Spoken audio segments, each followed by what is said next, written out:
Kim by Rudyard Kipling. Chapter 1. O ye who tread the narrow way by Tophet flare to Judgment Day, be gentle when the heathen pray to Buddha at Kamakura. He sat in defiance of municipal orders astride the gun Zamzamar on her brick platform opposite the old Ajib Gher, the Wonder House as the natives call the Lahore Museum. Who hold Zamzamar, that fire-breathing dragon, hold the Punjab, for the great green bronze piece is always the first of the conqueror's loot. There was some justification for Kim. He had kicked Lala Dinanath's boy off the trunnions since the English held the Punjab, and Kim was English. Though he was burned black as any native, though he spoke the vernacular by preference and his mother tongue in a clipped, uncertain sing-song, though he consorted on terms of perfect equality with the small boys of the bazaar, Kim was white. A poor white of the very poorest. The half-caste woman who looked after him, she smoked opium and pretended to keep a second-hand furniture shop by the square where the cheap cabs wait, told the missionaries that she was Kim's mother's sister. But his mother had been a nursemaid in a colonel's family, and had married Kimball O'Hara, a young colour sergeant of the Mavericks, an Irish regiment. He afterwards took a post in the Sindh, Punjab and Delhi Railway, and his regiment went home without him. The wife died of cholera in Firozpur, and O'Hara fell to drink and loafing up and down the line with a keen-eyed 3-year-old baby. Societies and chaplains, anxious for the child, tried to catch him, but O'Hara drifted away till he came across the woman who took opium and learned the taste from her, and died as poor whites do in India. His estate at death consisted of 3 papers. One he called his ne varietur, because those words were written below his signature thereon, and another his clearance certificate. The third was Kim's birth certificate. Those things, he used to say in his glorious opium hours, would yet make little Kimball a man. On no account was Kim to part with them, for they belonged to a great piece of magic, such magic as men practised over yonder behind the museum, in the big blue and white Jadoo Gher, the magic house, as we name the Masonic Lodge. It would, he said, all come right some day, and Kim's horn would be exalted between pillars, monstrous pillars of beauty and strength.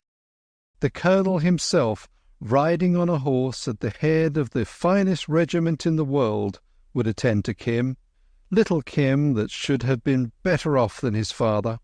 900 first-class devils, whose god was a red bull on a green field, would attend to Kim, if they had not forgotten O'Hara, poor O'Hara, that was gang foreman on the Firozpur line. Then he would weep bitterly in the broken rush chair on the veranda. So it came about after his death that the woman sewed parchment, paper and birth certificate into a leather amulet case, which she strung around Kim's neck. And some day, she said, confusedly remembering O'Hara's prophecies, there will come for you a great red bull on a green field, and the colonel riding on his tall horse, yes, and dropping into English, 900 devils. Ah, said Kim, I shall remember. A red bull and a colonel on a horse will come, but first, my father said, will come the 2 men making ready the ground for these matters. That is how my father said they always did, and it is always so when men work magic. If the woman had sent Kim up to the local Jadoo Gher with these papers, he would, of course, have been taken over by the provincial lodge and sent to the Masonic orphanage in the hills. But what she had heard of magic she distrusted. Kim, too, held views of his own. As he reached the years of indiscretion, he learned to avoid missionaries and white men of serious aspect who asked who he was and what he did. For Kim did nothing, with an immense success. True, he knew the wonderful walled city of Lahore, from the Delhi gate to the outer fort ditch, was hand in glove with men who led lives stranger than anything Harun al-Rashid dreamed of, and he lived a life wild as that of the Arabian Nights. But missionaries and secretaries of charitable societies could not see the beauty of it. His nickname through the wards was Little Friend of all the World, and very often, being lithe and inconspicuous, he executed commissions by night on the crowded housetops for sleek and shiny young men of fashion. It was intrigue, of course. He knew that much, as he had known all evil since he could speak. But what he loved was the game for its own sake, the stealthy prowl through the dark gullies and lanes, the crawl up a water pipe, the sights and sounds of the women's world on the flat roofs, and the headlong flight from housetop to housetop under cover of the hot dark. Then there were holy men, ash-smeared fakirs by their brick shrines under the trees at the riverside, with whom he was quite familiar, greeting them as they returned from begging tours, and when no one was by, eating from the same dish. The woman who looked after him insisted with tears that he should wear European clothes, trousers, a shirt and a battered hat. Kim found it easier to slip into Hindu or Mohammedan garb when engaged on certain business. One of the young men of fashion, he who was found dead at the bottom of a well on the night of the earthquake, had once given him a complete suit of Hindu kit, the costume of a low-caste street boy, and Kim stored it in a secret place under some bulks in Neelaram's timber yard behind the Punjab High Court, where the fragrant deodar logs lie seasoning after they had driven down the Ravi. When there was business or frolic afoot, Kim would use his properties, returning at dawn to the veranda, all tired out from shouting at the heels of a marriage procession or yelling at a Hindu festival. Sometimes there was food in the house, more often there was not, and then Kim went out again to eat with his native friends. As he drummed his heels against Zamzamar, he turned now and again from the king of the castle game with little Chota Lal and Abdullah the sweetmeat seller's son, to make a rude remark to the native policeman on guard over rows of shoes at the museum door. The big Punjabi grinned tolerantly. He knew Kim of old. So did the water carrier, sluicing water on the dry road from his goatskin bag. So did Jawahir Singh, the museum carpenter, bent over new packing cases. So did everybody in sight, except the peasants from the country, hurrying up to the Wonder House to view the things that men made in their own province and elsewhere. The museum was given over to Indian arts and manufactures, and anybody who sought wisdom could ask the curator to explain. "Off, off, let me up," cried Abdullah, climbing up Zamzamar's wheel. "Thy father was a pastry cook, thy mother stole the ghee," sang Kim. "All Mussulmans fell off Zamzamar long ago." "Let me up!" shrilled little Chota Lal in his gilt-embroidered cap. His father was worth perhaps 500,000 sterling, but India is the only democratic land in the world. "The Hindus fell off Zamzamar too. The Mussulmans pushed them off. Thy father was a pastry cook." He stopped, for there shuffled round the corner from the roaring Moti Bazaar such a man as Kim, who thought he knew all castes, had never seen. He was nearly 6 feet high, dressed in fold on fold of dingy stuff like horse blanketing, and not one fold of it could Kim refer to any known trade or profession. At his belt hung a long open-work iron pen case, and a wooden rosary such as holy men wear. On his head was a gigantic sort of tam o' shanter. His face was yellow and wrinkled, like that of Fuxing, the Chinese bootmaker in the bazaar. His eyes turned up at the corners and looked like little slits of onyx.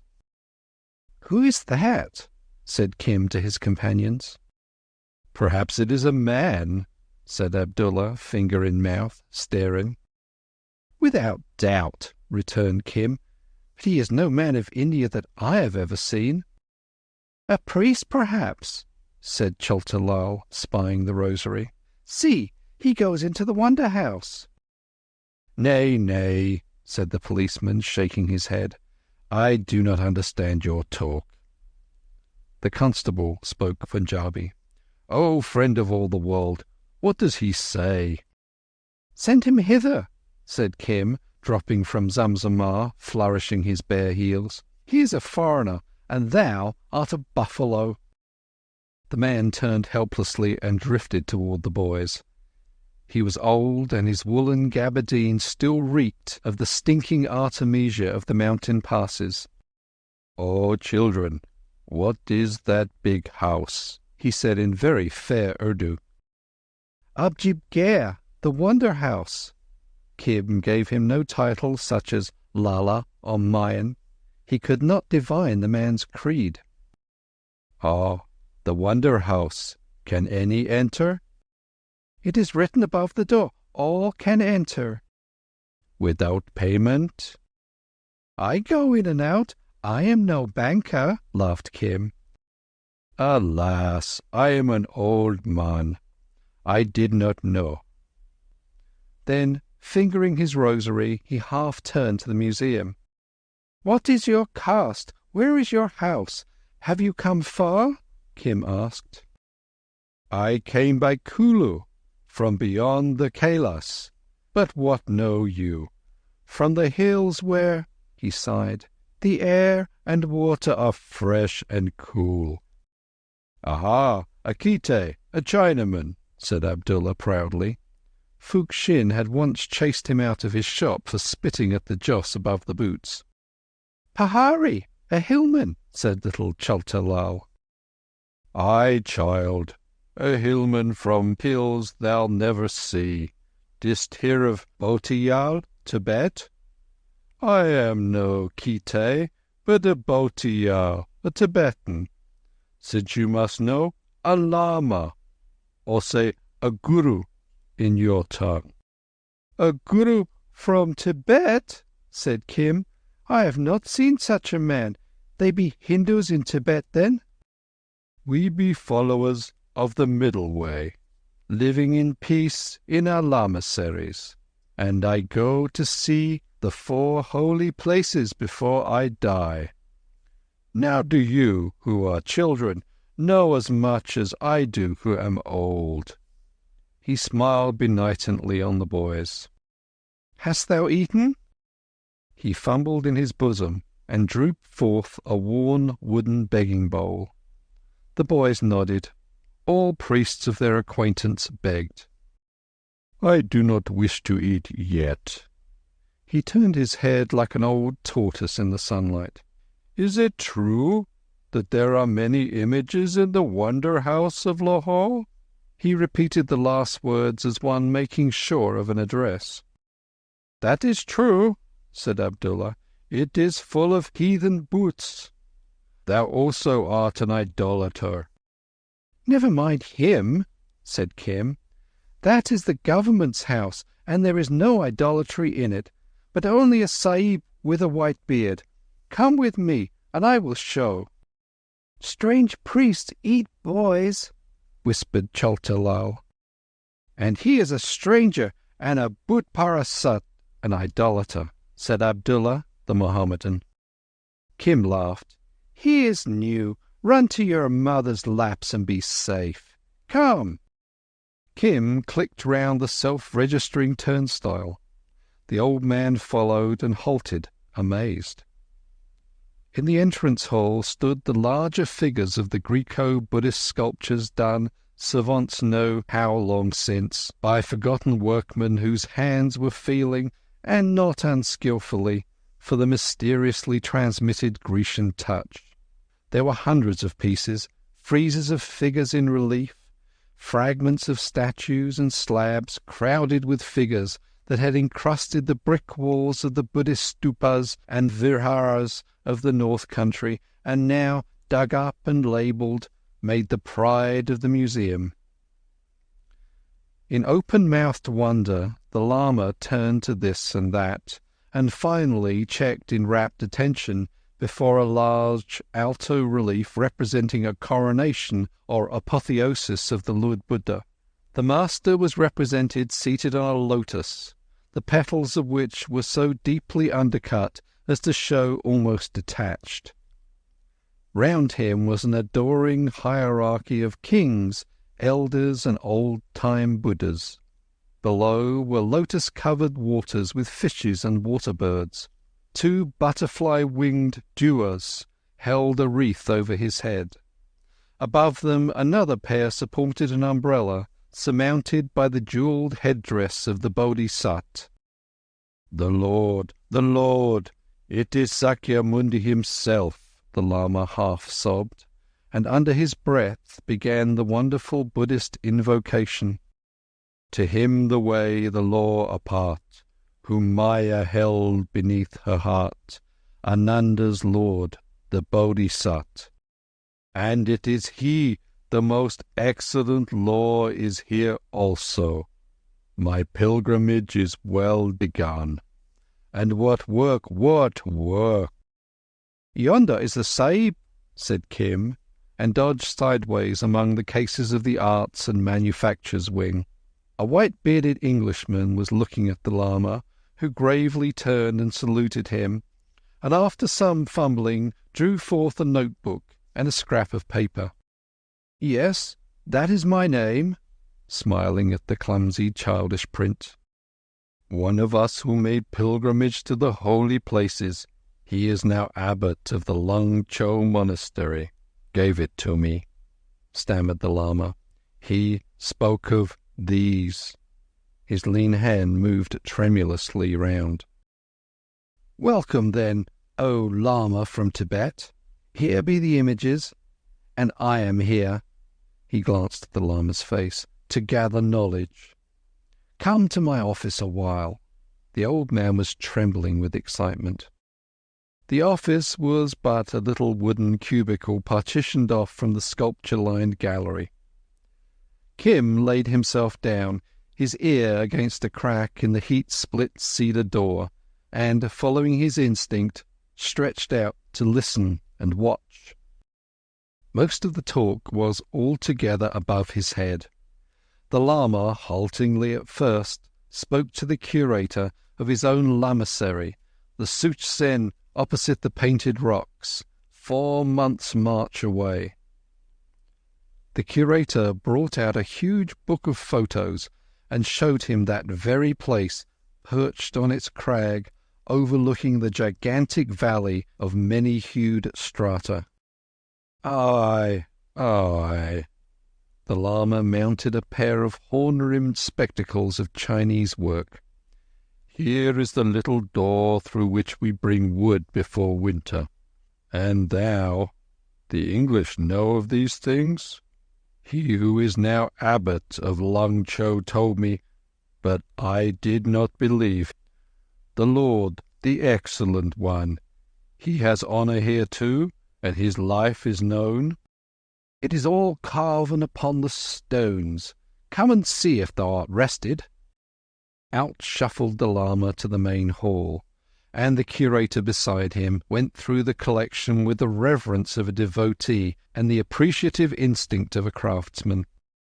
Incident by incident in the beautiful story he identified on the blurred stone, puzzled here and there by the unfamiliar Greek convention, but delighted as a child at each new trove. Where the sequence failed, as in the Annunciation, the curator supplied it from his mound of books, French and German, with photographs and reproduction. Here was the devout Asita, the pendant of Simeon in the Christian story, holding the Holy Child on his knee while mother and father listened, And here were incidents in the legend of cousin Devadatta. Here was the wicked woman who accused the master of impurity, all confounded. Here was the teaching in the deer park, the miracle that stunned the fire worshippers. Here was the Bodhisattva in royal state as a prince, the miraculous birth, the death at Kusinagara, where the weak disciple fainted, while there were almost countless repetitions of the meditation under the Bodhi tree, and the adoration of the alms bowl was everywhere.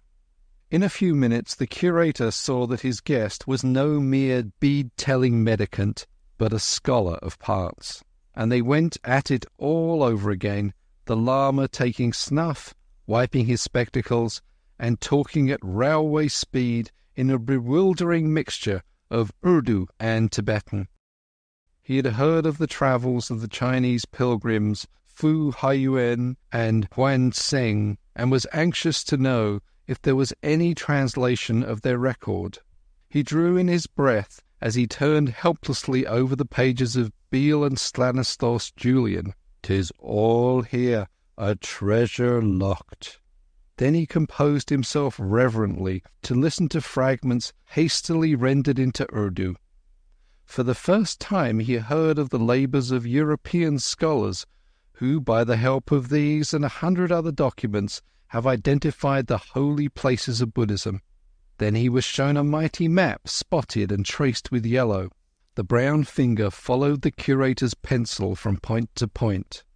Here was Kapilavastu, here the Middle Kingdom, and here Mahabodhi, the Mecca of Buddhism, and here was Kusinagara, sad place of the Holy One's death. The old man bowed his head over the sheets in silence for a while, and the curator lit another pipe. Kim had fallen asleep. When he waked, the talk, still in spate, was more within his comprehension.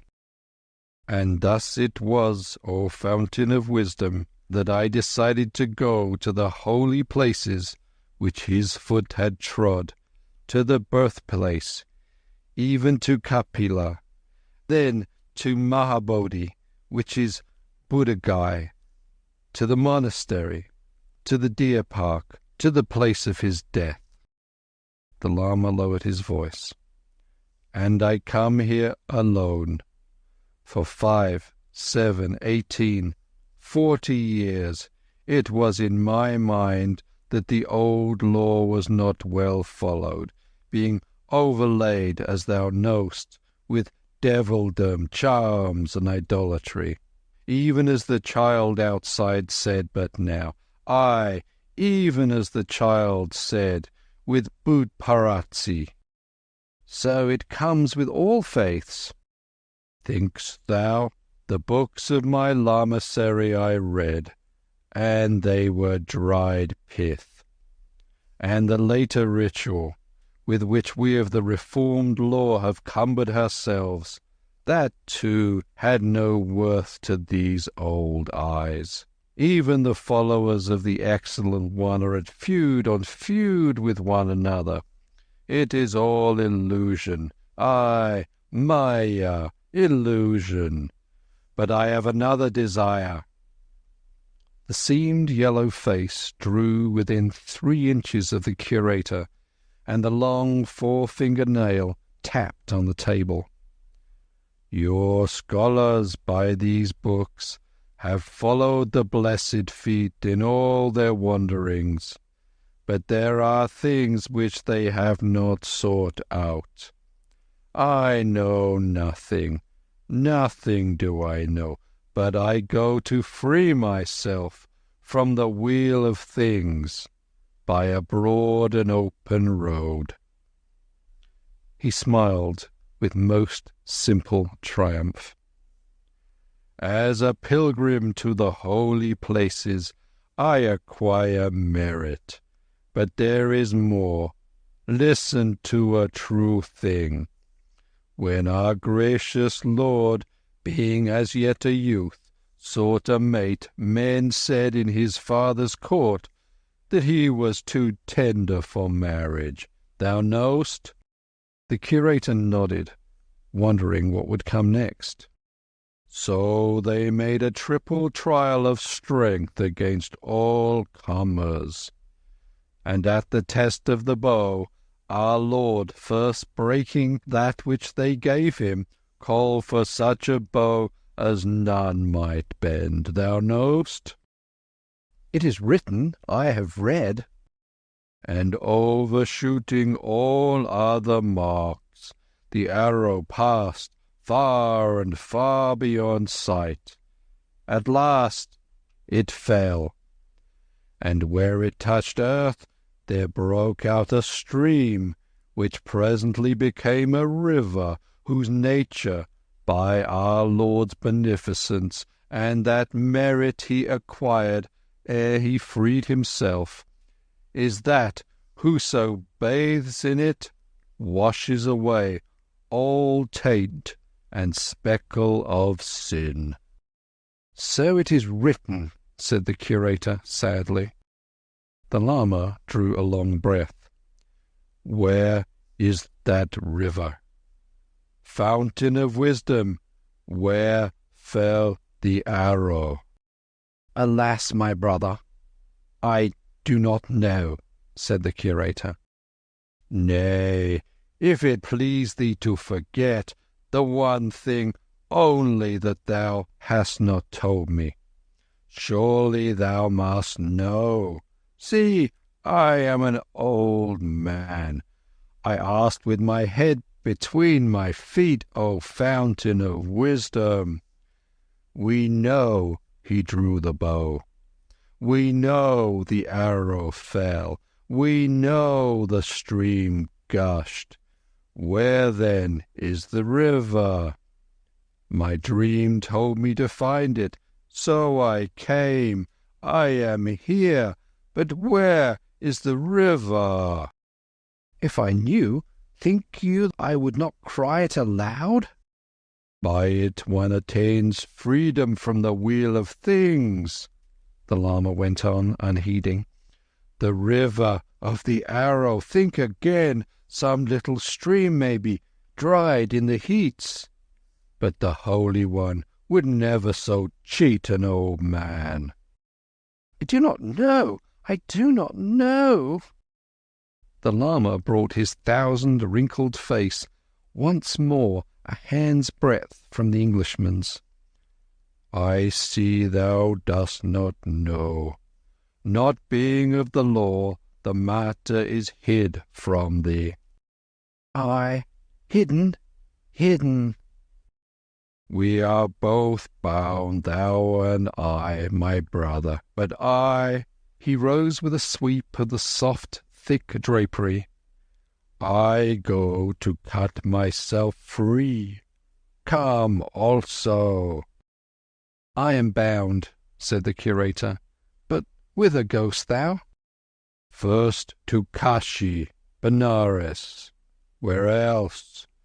There shall I meet one of the pure faith in a Jain temple of that city. He is also a seeker in secret, and from him, haply, I may learn. Maybe he will go with me to Budjagaya, hence north and west to Kapilavastu, and there will I seek for the river. Nay, I will seek everywhere as I go, for the place is not known where the arrow fell. And how wilt thou go? It is a far cry to Delhi, and farther to Benares. By road and the trains. From Pathankot, having left the hills, I came hither in a terrain. It goes swiftly. At first I was amazed to see those tall poles by the side of the road snatching up their threads. He illustrated the swoop and whirl of a telegraph pole flashing past the train. But later I was cramped and desired to walk as I am used. And thou art sure of thy road? Said the curator. Ah, for that one but asks a question and pays money, and the appointed persons dispatch all to the appointed place. That much I knew in my lamasery from sure report," said the Lama proudly. "And when dost thou go?" The curator smiled at the mixture of old-world piety and modern progress that is the note of India today. "As soon as may be. I follow the places of his life till I come to the river of the Arrow. There is, moreover, a written paper of the hours of the trains that go south." "And for food?" Lamas, as a rule, have a good store of money somewhere about them, but the curator wished to make sure. "For the journey, I take up the master's begging bowl. Yes, even as he went, so go I, forsaking the ease of my monastery. There was with me, when I left the hills, a chela, a disciple, who begged for me as the rule demands, but halting in Kulu a while, a fever took him, and he died. I have now no chela, but I will take the alms bowl, and thus enable the charitable to acquire merit." He nodded his head valiantly. Learned doctors of a lamasery do not beg, but the Lama was an enthusiast in his quest. "Be it so," said the curator, smiling. "Suffer me now to acquire merit. We be craftsmen together, thou and I. Here is a new book of white English paper. Here be sharpened pencils, 2 and 3, thick and thin, all good for a scribe. Now lend me thy spectacles." The curator looked through them. They were heavily scratched, but the power was almost exactly that of his own pair, which he slid into the Lama's hand, saying, "Try these." "A feather, a very feather upon my face." The old man turned his head delightedly and wrinkled up his nose. "How scarcely do I feel them! How clearly do I see!" "They be billau, crystal, and will never scratch. May they help thee to thy river, for they are thine." "I will take them, and the pencils and the white notebook," said the Lama, "as a sign of friendship between priest and priest. And now," he fumbled at his belt, detached the open-work iron pen-case, and laid it on the curator's table, "that is for a memory between thee and me. My pen-case, it is something old, even as I am." It was a piece of ancient design, Chinese, of an iron that is not smelted these days, and the collector's heart in the curator's bosom had gone out to it from the first. For no persuasion would the Lama resume his gift. "When I return, having found the river, I will bring thee a written picture of the Padma Samthora, such as I used to make on silk at the lamasery. Yes, and the wheel of life," he chuckled, "for we be craftsmen together, thou and I." The curator would have detained him. There are few in the world who still have the secret of the conventional brush-pen Buddhist pictures which are, as they were, half-written and half-drawn. But the Lama strode out, head high in air, and pausing an instant before the great statue of a bodhisattva in meditation, brushed through the turnstiles. Kim followed like a shadow. What he had overheard excited him wildly. This man was entirely new to all his experience, and he meant to investigate further, precisely as he would have investigated a new building or a strange festival in Lahore city. The Lama was his trove, and he purposed to take possession. Kim's mother had been Irish too. The old man halted by Zamzamar and looked round till his eye fell on Kim. The inspiration of his pilgrimage had left him for a while, and he felt old, forlorn, and very empty. "Do not sit under that gun," said the policeman loftily. "Huh, owl?" was Kim's retort on the Lama's behalf. "Sit under that gun if it please thee. When didst thou steal the milkwoman's slippers, Danu?" That was an utterly unfounded charge, sprung on the spur of the moment, but it silenced Danu, who knew that Kim's clear yell could call up legions of bad bazaar boys if need arose. "And whom didst thou worship within?" said Kim affably, squatting in the shade beside the Lama. "I worshipped none, child. I bowed before the excellent law." Kim accepted this new god without emotion. He already knew a few score. "And what dost thou do?" "I beg. I remember now. It is long since I have eaten or drunk.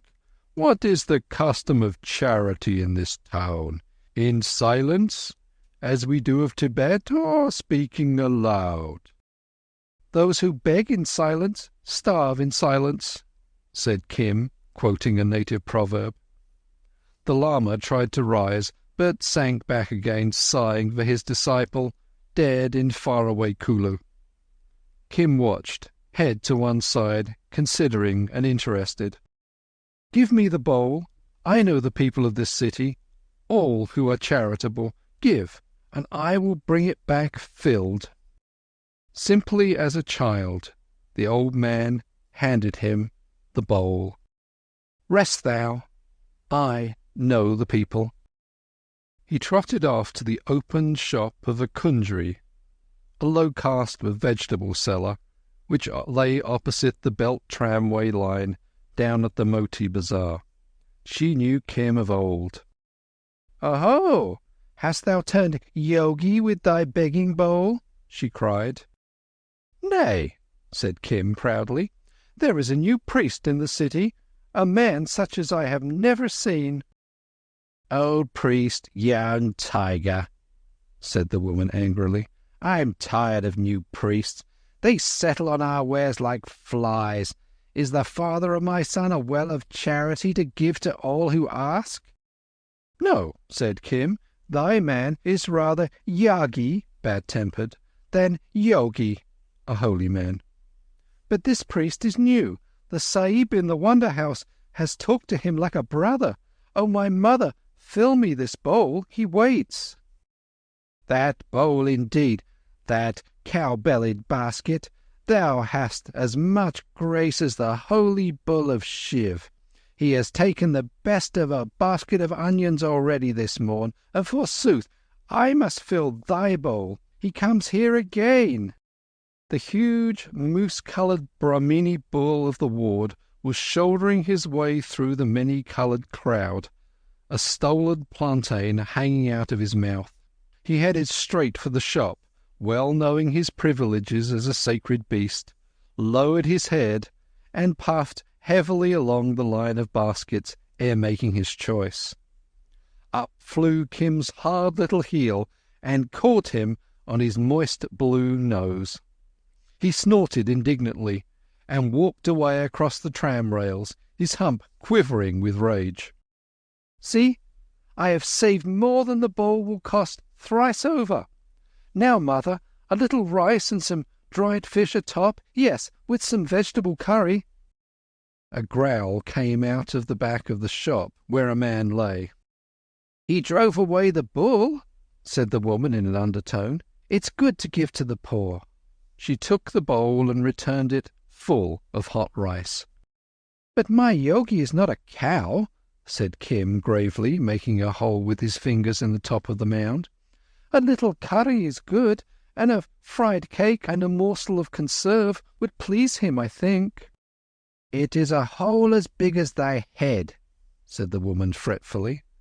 But she filled it none the less with good steaming vegetable curry, clapped a fried cake atop, and a morsel of clarified butter on the cake, dabbed a lump of sour tamarind conserve at the side, and Kim looked at the load lovingly. "That is good. When I am in the bazaar, the bull shall not come to this house. He is a bold beggar-man." "And thou," laughed the woman, "but speak well of bulls. Hast thou not told me that some day a red bull will come out of a field to help thee? Now hold all straight and ask for the holy man's blessing upon me. Perhaps, too, he knows a cure for my daughter's sore eyes. Ask him that also, O thou little friend of all the world." But Kim had danced off ere the end of the sentence, dodging pariah dogs and hungry acquaintances. "Thus do we beg who know the way of it," said he proudly to the Lama, who opened his eyes at the contents of the bowl. "Eat now, and I will eat with thee.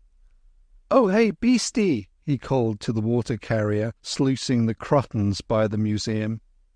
"Give water here. We men are thirsty." "We men?" said the beastie, laughing. "Is one skinful enough for such a pair? Drink, then, in the name of the compassionate."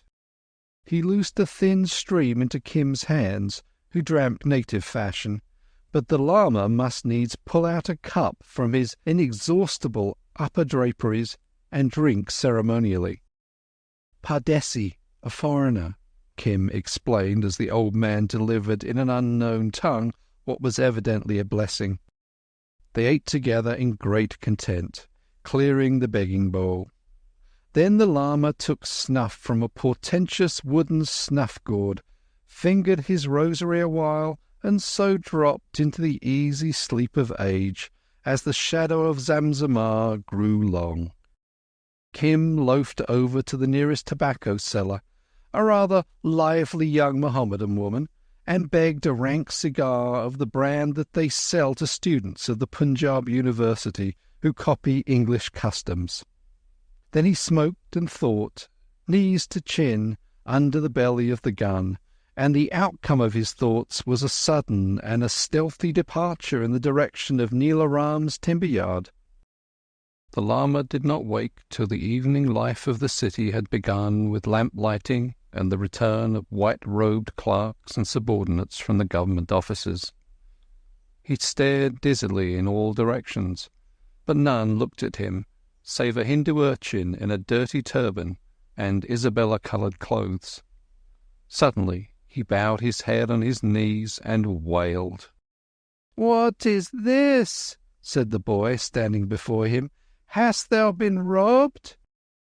"It is my new chela," disciple, "that is gone away from me, and I do not know where he is." "And what like of man was thy disciple?"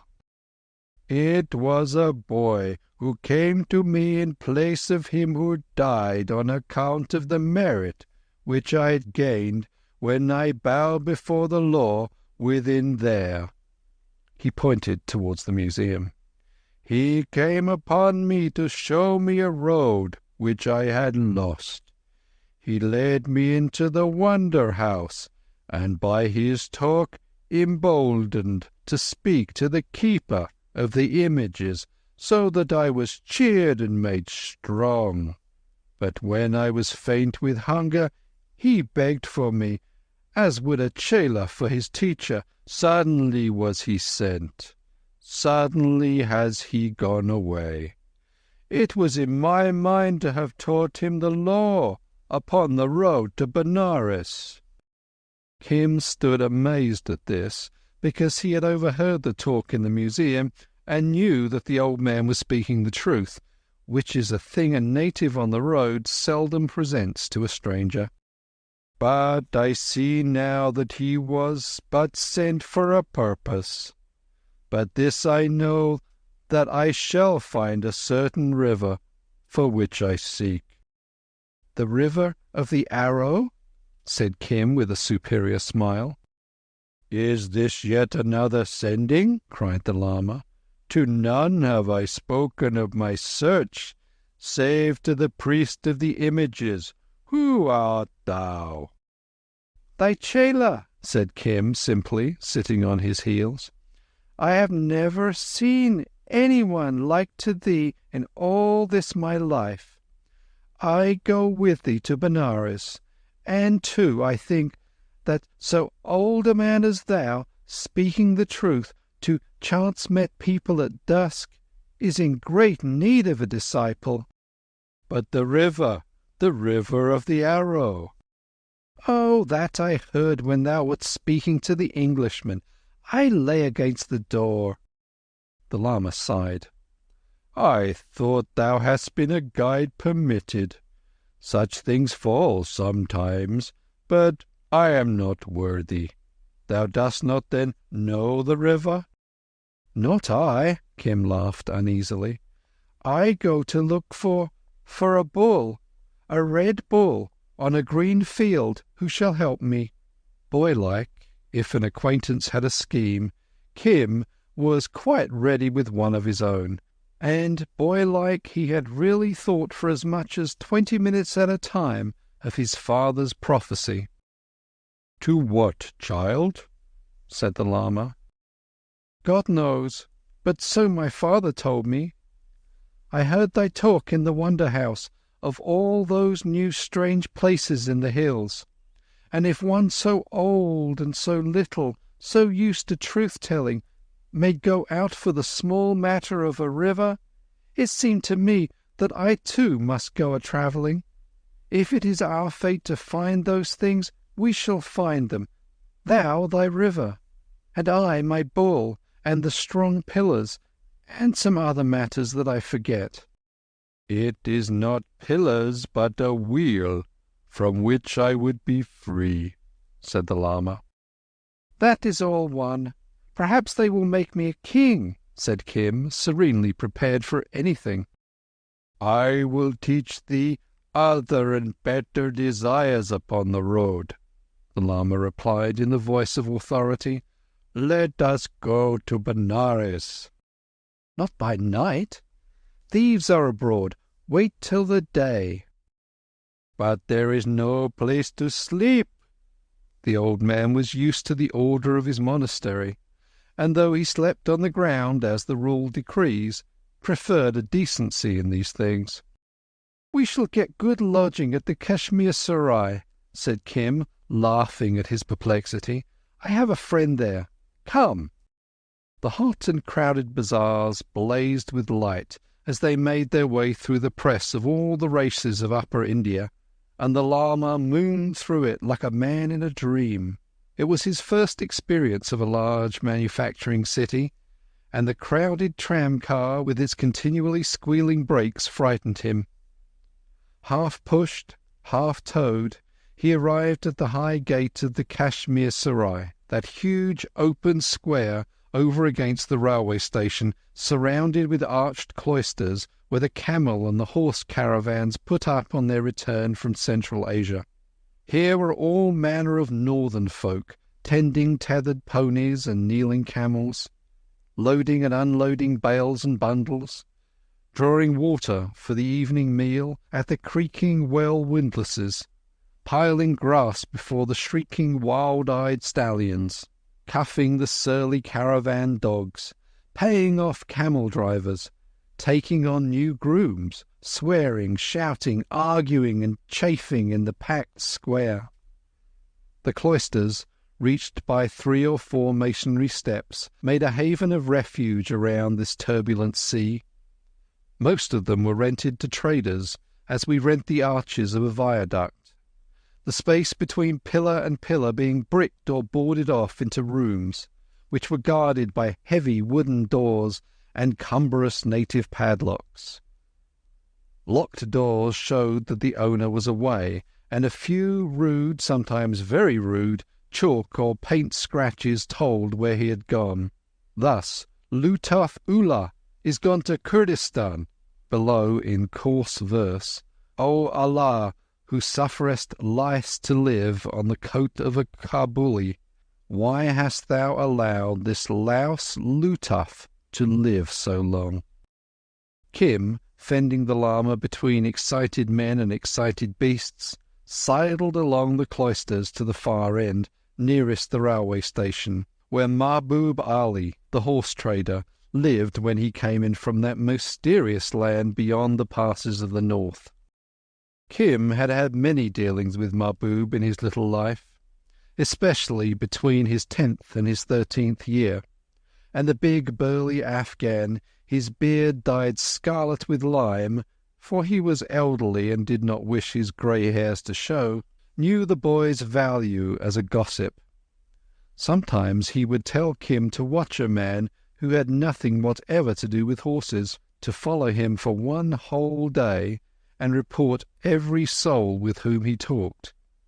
Kim would deliver himself of this tale at evening, and Mahbub would listen without a word or gesture.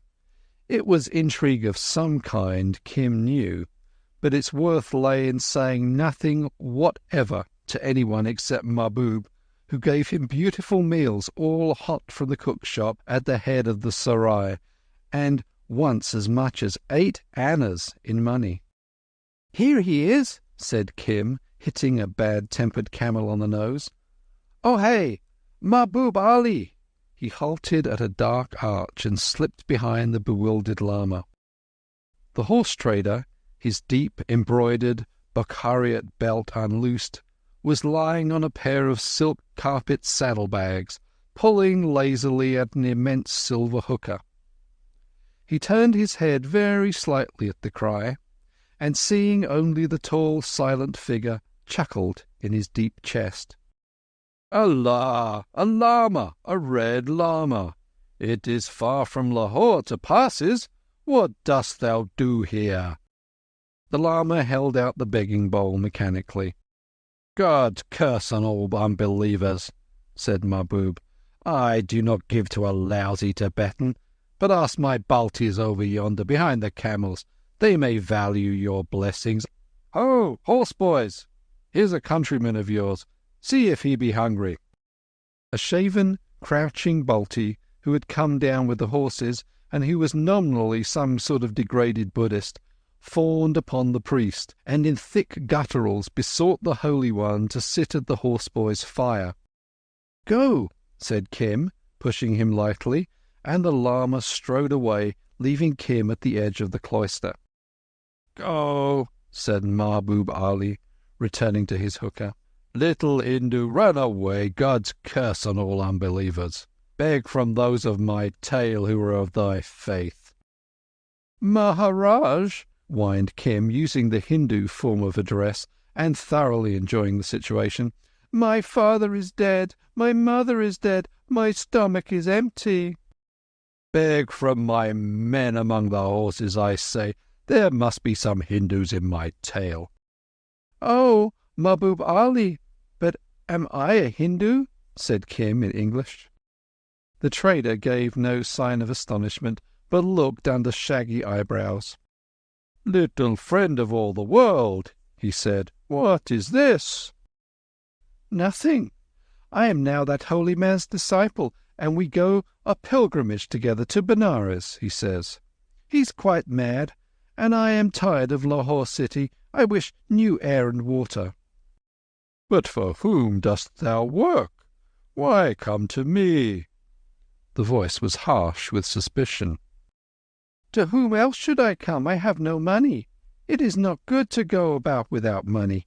Thou wilt sell many fine horses to the officers. They are very fine horses, these new ones. I have seen them. Give me a rupee, Mahbub Ali. When I come into my wealth, I will give thee a bond and pay." Said Mahbub Ali, thinking swiftly. "Thou hast never before lied to me. Call that lama. Stand back in the dark." Our tales will agree," said Kim, laughing. "We go to Benares," said the lama, as soon as he understood the drift of Mahbub Ali's questions. "The boy and I go to seek for a certain river." "Maybe, but the boy?" "He is my disciple. He was sent, I think, to guide me to that river. Sitting under a gun was I when he came suddenly. Such things have befallen the fortunate, to whom guidance was allowed. But I remember now, He said he was of this world, a Hindu. And his name? That I did not ask. Is he not my disciple? His country, his race, his village.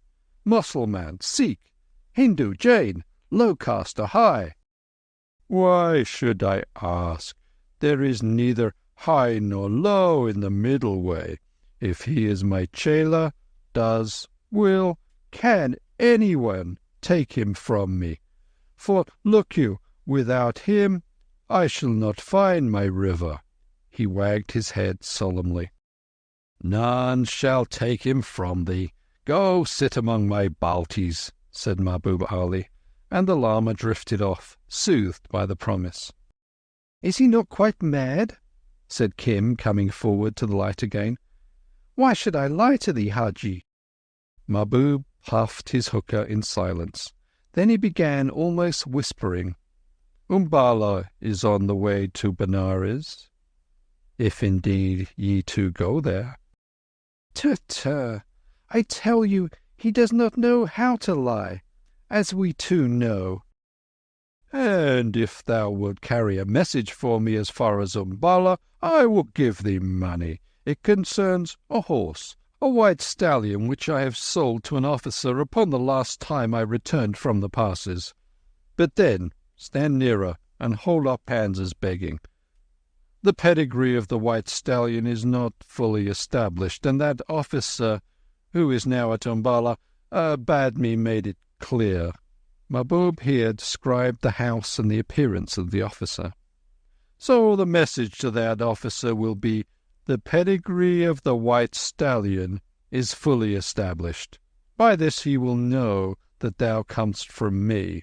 He will then say, What proof hast thou? And thou wilt answer, Mahbub Ali has given me the proof. And all for the sake of a white stallion, said Kim with a giggle, his eyes aflame. That pedigree I will give thee now in my own fashion, and some hard words as well. A shadow passed between Kim and a feeding camel. Mahbub Ali raised his voice. Allah! Art thou the only beggar in this city? Thy mother is dead, thy father is dead. So it is with all of them. Well. He turned as, feeling on the floor beside him, and tossed a flap of soft, greasy Mussulman bread to the boy. Go and lie down among my horse-boys for tonight, thou and the Lama. Tomorrow I may give thee service. Kim slunk away, his teeth in the bread, and as he expected he found a small wad of folded tissue paper wrapped in oilskin and 3 silver rupees, enormous largesse. He smiled and thrust money and paper into his leather amulet case. The Lama, sumptuously fed by Mahbub's Baltis, was already asleep in the corner of one of the stalls. Kim lay down beside him and laughed. He knew he had rendered a service to Mahbub Ali, and not for 1 minute did he believe the tale of the stallion's pedigree.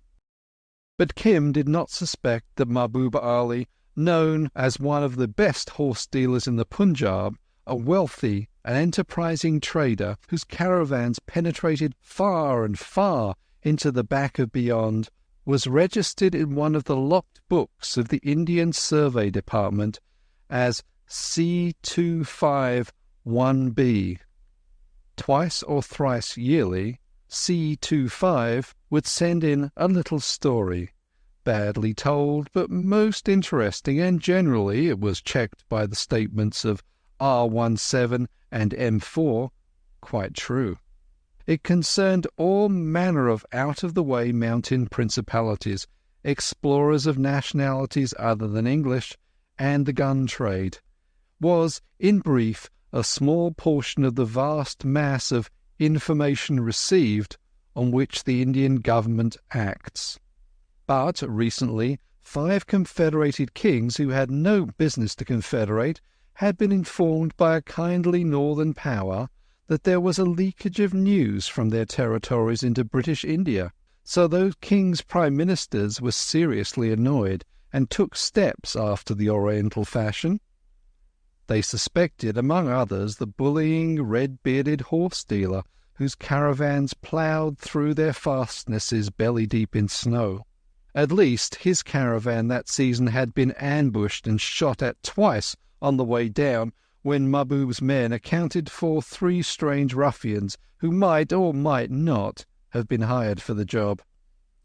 Therefore Mahbub had avoided halting at the insalubrious city of Peshawar, and had come through without stop to Lahore, where, knowing his country people, he anticipated curious developments. And there was that on Mahbub Ali which he did not wish to keep an hour longer than was necessary. A wad of closely folded tissue paper wrapped in oilskin, an impersonal, unaddressed statement with 5 microscopic pinholes in one corner that most scandalously betrayed the 5 confederated kings, the sympathetic northern power, a Hindu banker in Peshawar, a firm of gunmakers in Belgium, and an important semi-independent Mohammedan ruler to the south. This last was R17's work, which Mahbub had picked up beyond the Dora Pass and was carrying in for R17, who, owing to circumstances over which he had no control, could not leave his post of observation. Dynamite was milky and innocuous beside that report of C25, and even an Oriental with an Oriental's views of the value of time could see that the sooner it was in the proper hands, the better. Mahbub had no particular desire to die by violence, because 2 or 3 family blood feuds across the border hung unfinished on his hands, and when these scores were cleared, he intended to settle down as a more or less virtuous citizen. He had never passed the Sarai gate since his arrival 2 days ago, but had been ostentatious in sending telegrams to Bombay, where he banked some of his money, to Delhi, where a sub-partner of his own clan was selling horses to the agent of a Rajputana state, and to Umballa, where an Englishman was excitingly demanding the pedigree of a white stallion. The public letter-writer, who knew English, composed excellent telegrams such as, Crichton, Laurel Bank, Umballa. Horse is Arabian, as already advised. Sorrowful, delayed pedigree, which am translating. And later to the same address, much sorrowful delay. Will forward pedigree. To his sub-partner at Delhi he wired, Lutuf Allah, have wired 2,000 rupees to your credit, Luckman Narain's bank. This was entirely in the way of trade, but every one of those telegrams was discussed and rediscussed by parties who conceived themselves to be interested before they went over to the railway station in charge of a foolish Balti who allowed all sorts of people to read them on the road. When, in Mahbub's own picturesque language, he had muddied the wells of inquiry with the stick of precaution, Kim had dropped on him, sent from heaven. And being as prompt as he was unscrupulous, Mahbub Ali, used to taking all sorts of gusty chances, pressed him into service on the spot. A wandering lama with a low-caste boy-servant might attract a moment's interest if they wandered about India, the land of pilgrims, but no one would suspect them or, what was more to the point, rob. He called for a new light ball to his hookah and considered the case. If the worst came to the worst, and the boy came to harm, the paper would incriminate nobody, and he would go up to Umballa leisurely, and, at a certain risk of exciting fresh suspicion, repeat his tale by word of mouth to the people concerned. But R17's report was the kernel of the whole affair, and it would be distinctly inconvenient if that failed to come to hand. However, God was great, and Mahbub Ali felt he had done all he could for the time being. Kim was the one soul in the world who had never told him a lie. That would have been a fatal blot on Kim's character if Mahbub had not known that to others, for his own ends or Mahbub's business, Kim could lie like an Oriental. Then Mahbub Ali rolled across the Sarai to the gate of the harpies who paint their eyes and trap the stranger, and was at some pains to call on the one girl who, he had reason to believe, was a particular friend of a smooth-faced Kashmiri pundit who had waylaid his simple Balti in the matter of the telegrams. It was an utterly foolish thing to do, because they fell to drinking perfumed brandy against the law of the Prophet, and Mahbub grew wonderfully drunk, and the gates of his mouth were loosened, and he pursued the flower of delight with the feet of intoxication till he felt flat among the cushions, where the flower of delight, aided by a smooth-faced Kashmiri pundit, searched him from head to foot most thoroughly. About the same hour Kim heard soft feet in Mahbub's deserted stall. The horse-trader, curiously enough, had left his door unlocked, and his men were busy celebrating their return to India with a whole sheep of Mahbub's bounty. A sleek young gentleman from Delhi, armed with a bunch of keys which the flower had unshackled from the senseless one's belt, went through every single box, bundle, mat, and saddlebag in Mahbub's possession even more systematically than the flower and the pundit were searching the owner. "And I think," said the flower scornfully an hour later, one rounded elbow on the snoring carcass, "that he is no more than a pig of an Afghan horse-dealer, with no thought except women and horses. Moreover, he may have sent it away by now, if ever there were such a thing. Nay, in a matter touching 5 kings, it would be next his black heart," said the pundit. "Was there nothing?" The Delhi man laughed and resettled his turban as he entered. "I searched between the soles of his slippers as the flower searched his clothes. This is not the man, but another. I leave little unseen." "They did not say he was the very man," said the pundit thoughtfully. "They said, 'Look if he be the man, since our counsels are troubled.'" "That north country is full of horse-dealers, as an old coat of lice. There is Shikandar Khan, Nur Ali Beg, Farrukh Shah, all heads of kafilas who deal there," said the flower. "They have not yet come in," said the pundit. "Thou must ensnare them later." "Phew!" said the flower in deep disgust, rolling Mahbub's head from her lap. "I earn my money. Farrukh Shah is a bear, Ali Beg a swashbuckler, and old Sikandar Khan, yai! Go, I sleep now. This swine will not stir till dawn." When Mahbub woke, the flower talked to him severely on the sin of drunkenness.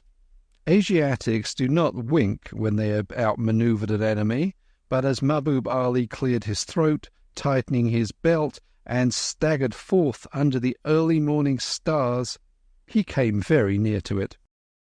"What a colt's trick!"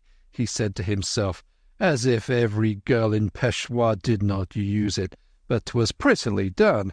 Now, God, He knows how many more there be upon the road who have our orders to test me, perhaps with the knife. So it stands that the boy must go to Umballa, and by rail, for the writing is something urgent. I abide here following the flower and drinking wine as an Afghan copper should." He halted at the stall next but one to his own. His men lay there heavy with sleep. There was no sign of Kim or the lama. "Up!" he stirred a sleeper. "Whither went those who lay here last even? The lama and the boy. Is aught missing?" "Ay," grunted the man. "The old madman rose at second cock-crow, saying he would go to Benares, and the young one led him away." "The curse of Allah on all unbelievers," said Mahbub heartily, and climbed into his own stall, growling in his beard. But it was Kim who wakened the lama. Kim, with one eye laid against the knot-hole in the planking, who had seen the Delhi man search through the boxes. This was no common thief that turned over letters, bills, and saddles, no mere burglar who ran a little knife sideways into the soles of Mahbub's slippers, or picked the seams of the saddlebags so deftly. At first Kim had been minded to give the alarm, the long-drawn "chew-aw, chew-aw, thief, thief," that sets the serai ablaze of nights. But he looked more carefully and, hand on amulet, drew his own conclusions. "It must be the pedigree of that made-up horse-lie," he said, "the thing that I carry to Umballa. Better that we go now. Those who search bags with knives may presently search bellies with knives. Surely there is a woman behind this. Hi, hi," in a whisper to the light sleeping old man. "Come, it is time to go to Benares." The Lama rose obediently, and they passed out of the serai like shadows. Chapter 2. And whoso will, from pride released, contemning neither creed nor priest, may feel the soul of all the East about him at Kamakura. They entered the fort-like railway station, black in the end of night, the electric sizzling over the goods yards where they handled the heavy northern grain traffic. "This is the work of devils," said the Lama, recoiling from the shadow-echoing darkness, the glimmer of rails between the masonry platforms and the maze of girders above. He stood in a gigantic stone hall, paved, it seemed, with the sheeted dead, third-class passengers who had taken their tickets overnight and were sleeping in the waiting rooms. All hours of the 24 are alike to Orientals, and their passenger traffic is regulated accordingly. "This is where the fire carriages come. One stands behind that hole," Kim pointed to the ticket office, "who will give thee a paper to take thee to Umballa." "But we go to Benares," he replied petulantly. "All one. Benares, then. Quick, she comes." "Take thou the purse." The Lama, not so well used to trains as he had pretended, started as the 3:25 a.m. southbound roared in. The sleepers sprang to life, and the station filled with clamour and shoutings, cries of water and sweetmeat vendors, shouts of native policemen, and shrill yells of women gathering up their baskets, their families, and their husbands. "It is the train, only the train. It will not come here. Wait!" Amazed at the Lama's immense simplicity, he had handed him a small bag full of rupees. Kim asked and paid for a ticket to Umballa. The sleepy clerk grunted and flung out a ticket to the next station, just 6 miles distant. "Nay," said Kim, scanning it with a grin. "This may serve for farmers, but I live in the city of Lahore. It was cleverly done, Babu. Now give the ticket to Umballa." The Babu scowled and dealt the proper ticket. "Now another to Amritsar," said Kim, who had no notion of spending Mahbub Ali's money on anything so crude as a paid ride to Umballa. "Price is so much, the small money in return is just so much. I know the ways of the terrain. Never did yogi need chela as thou dost," he went on merrily to the bewildered Lama. "They would have flung thee out at Mian Mir, but for me. This way, come." He returned the money, keeping only 1 anna in each rupee of the price of the Umballa ticket as his commission, the immemorial commission of Asia. The Lama jibed at the open door of a crowded third-class carriage. "Were it not better to walk?" he said weakly. A burly Sikh artisan thrust forth his bearded head. "Is he afraid? Do not be afraid. I remember the time when I was afraid of the terrain. Enter. This thing is the work of the government." "I do not fear," said the Lama. "Have ye room within for 2?" "There is no room even for a mouse," shrilled the wife of a well-to-do cultivator, a Hindu Jat from the rich Jalandhar district. Our night trains are not as well looked after as the day ones, where the sexes are very strictly kept to separate carriages. "Oh, mother of my son, we can make space," said the blue-turbaned husband. "Pick up the child. It is a holy man, seest thou." "And my lap full of 70 times 7 bundles. Why not bid him sit on my knee? Shameless, but men are ever thus."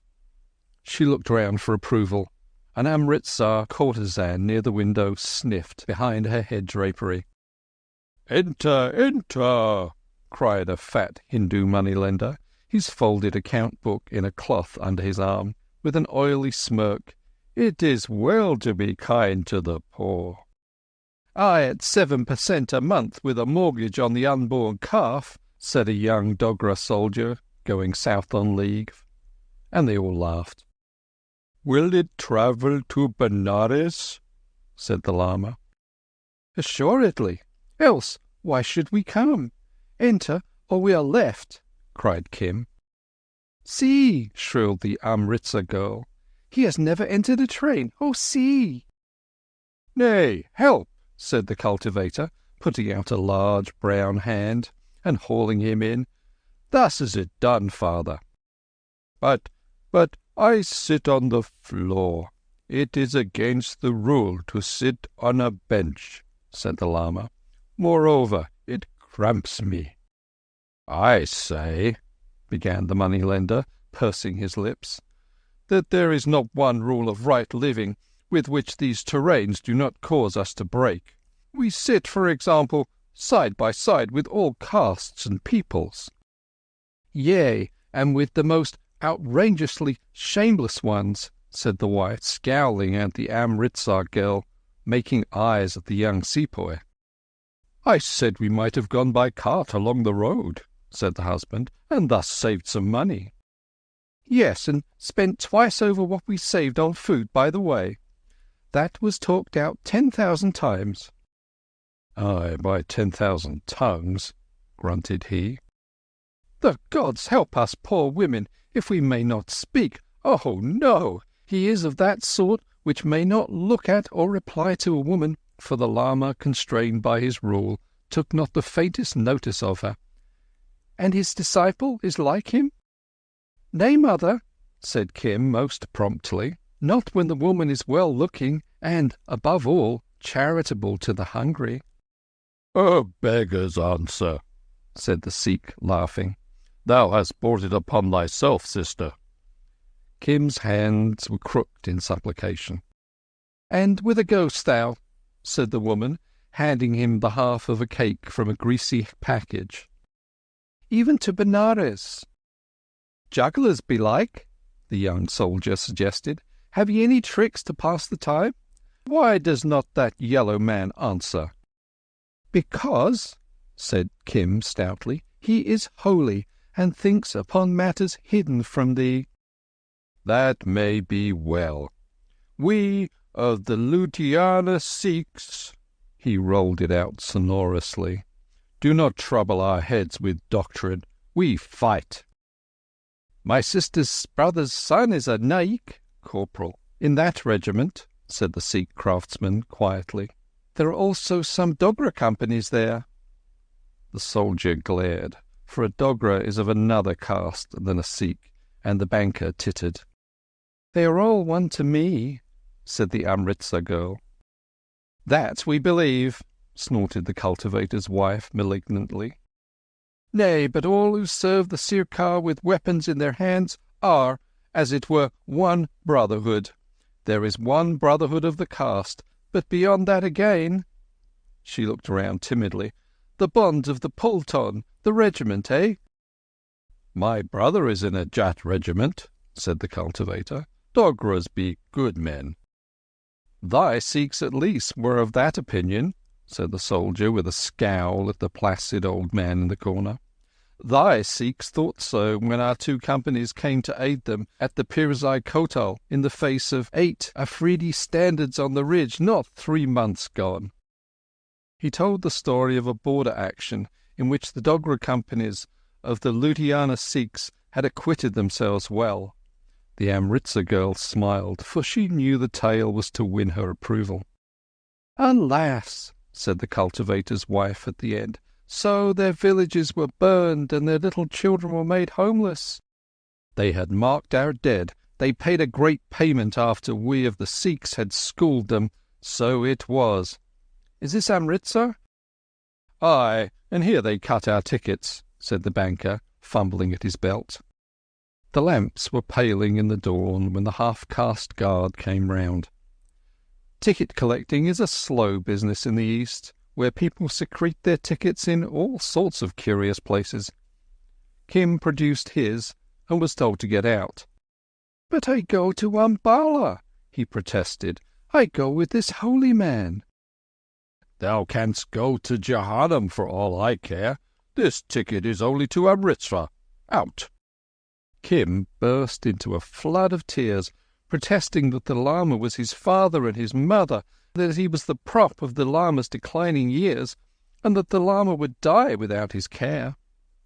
All the carriage bade the guard be merciful.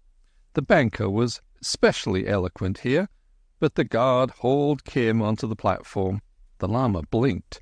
He could not overtake the situation, and Kim lifted up his voice and wept outside the carriage window.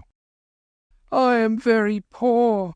My father is dead. My mother is dead. Oh, charitable ones, if I am left here, who shall tend that old man?" What is this?" the Lama repeated. "He must go to Benares. He must come with me. He is my chela. If there is money to be paid—" "Oh, be silent," whispered Kim. "Are we Rajahs to throw away good silver when the world is so charitable?" The Amritsar girl stepped out with her bundles, and it was on her that Kim kept his watchful eye.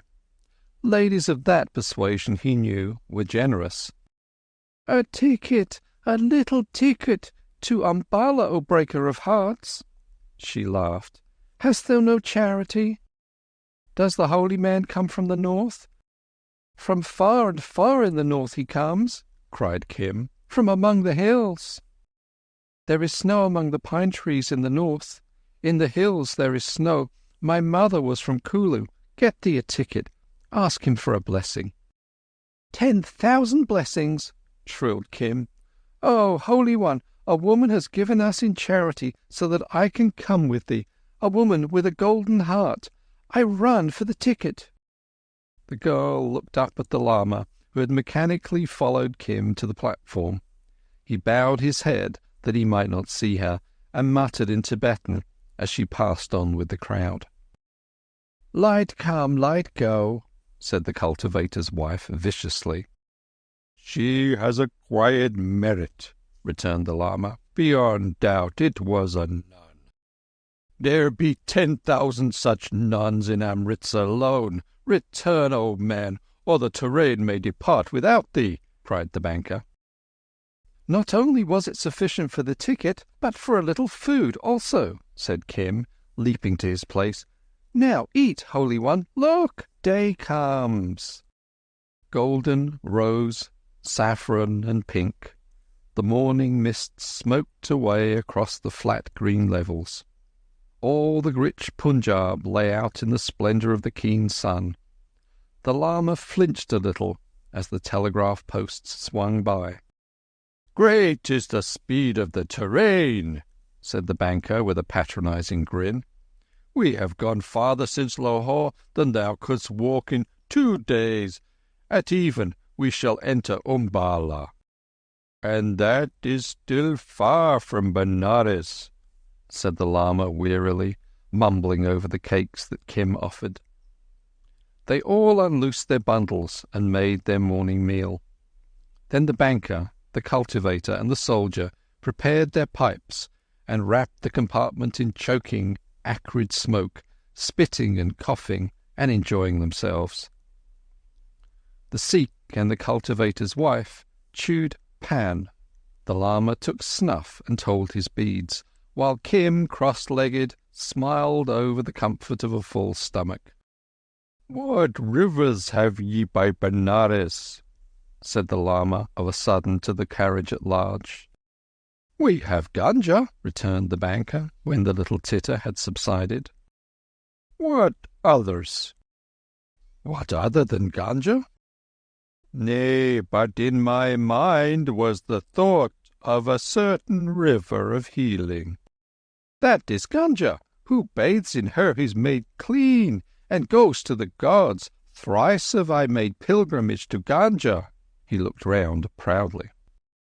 "There was need," said the young sepoy dryly, and the traveller's laugh turned against the banker.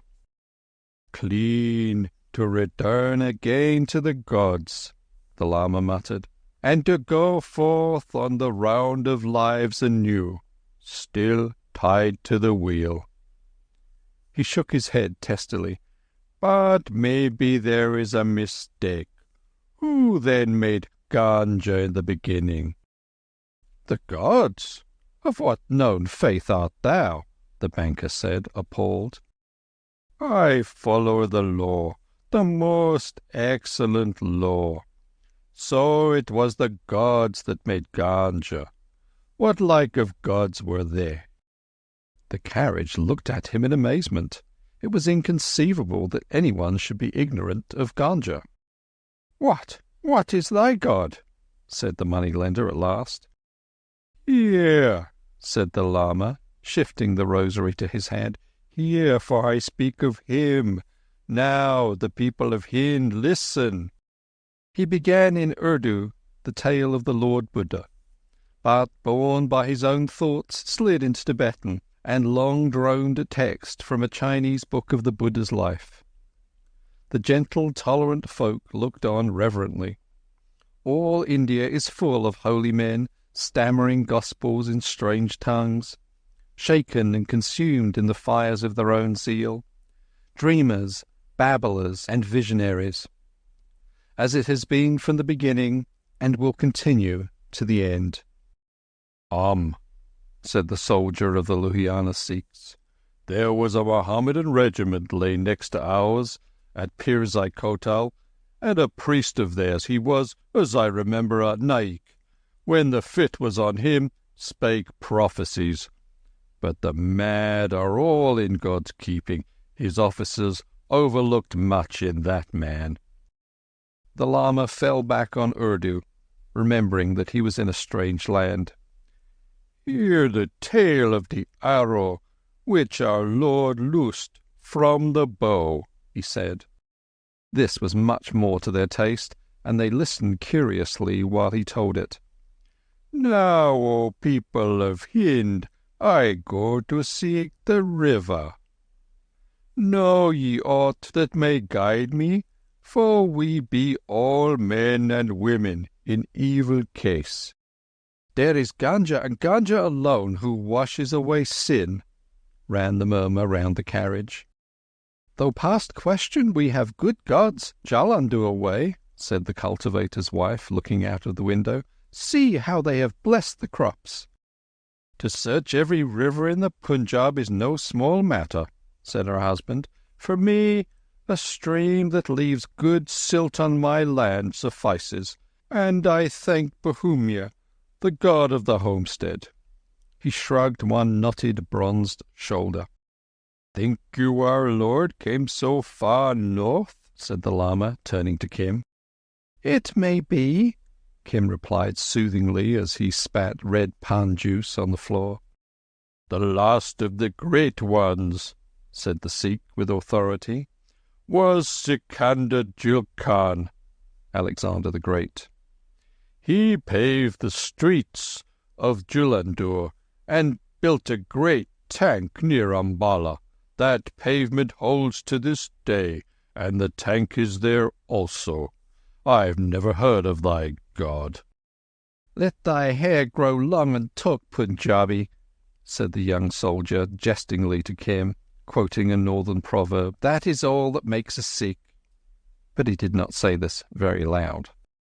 The Lama sighed and shrank into himself, a dingy, shapeless mass. In the pauses of their talk they could hear the low droning Om Mane Padme Hum Om Mane Padme Hum, and the thick click of the wooden rosary beads. "It irks me," he said at last.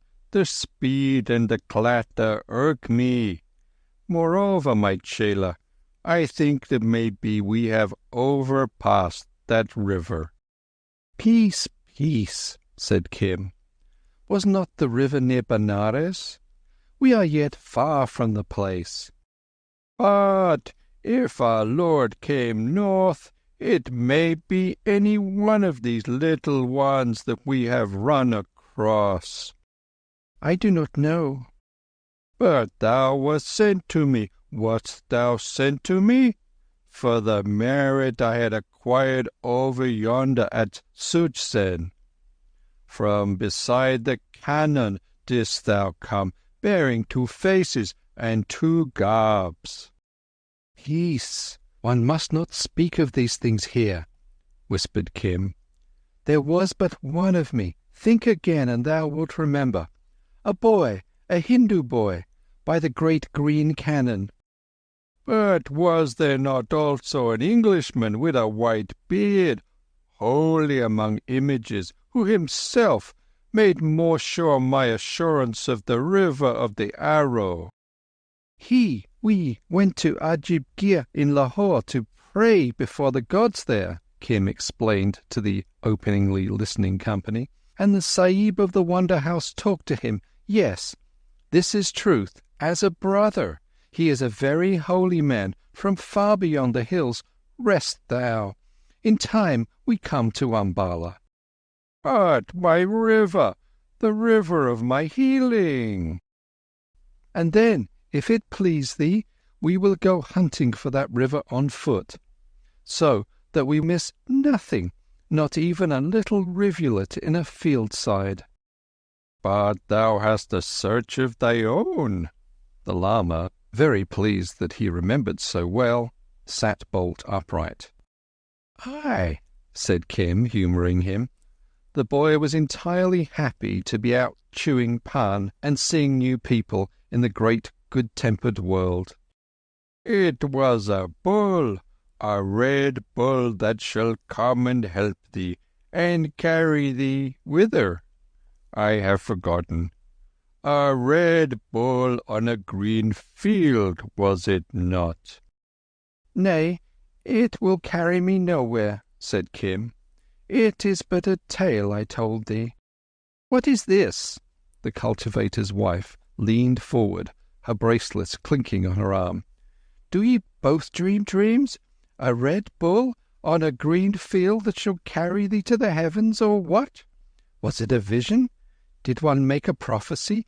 We have a red bull in our village, behind Julandur city, and he grazes by choice in the very greenest of our fields."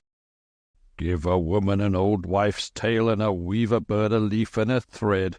They will weave wonderful things," said the Sikh. "All holy men dream dreams, and by following holy men their disciples attain that power. A red bull on a green field, was it?" the Lama repeated. "In a former life it may be thou hast acquired merit, and the bull will come to reward thee." "Nay, nay, it was but a tale one told to me, for a jest belike.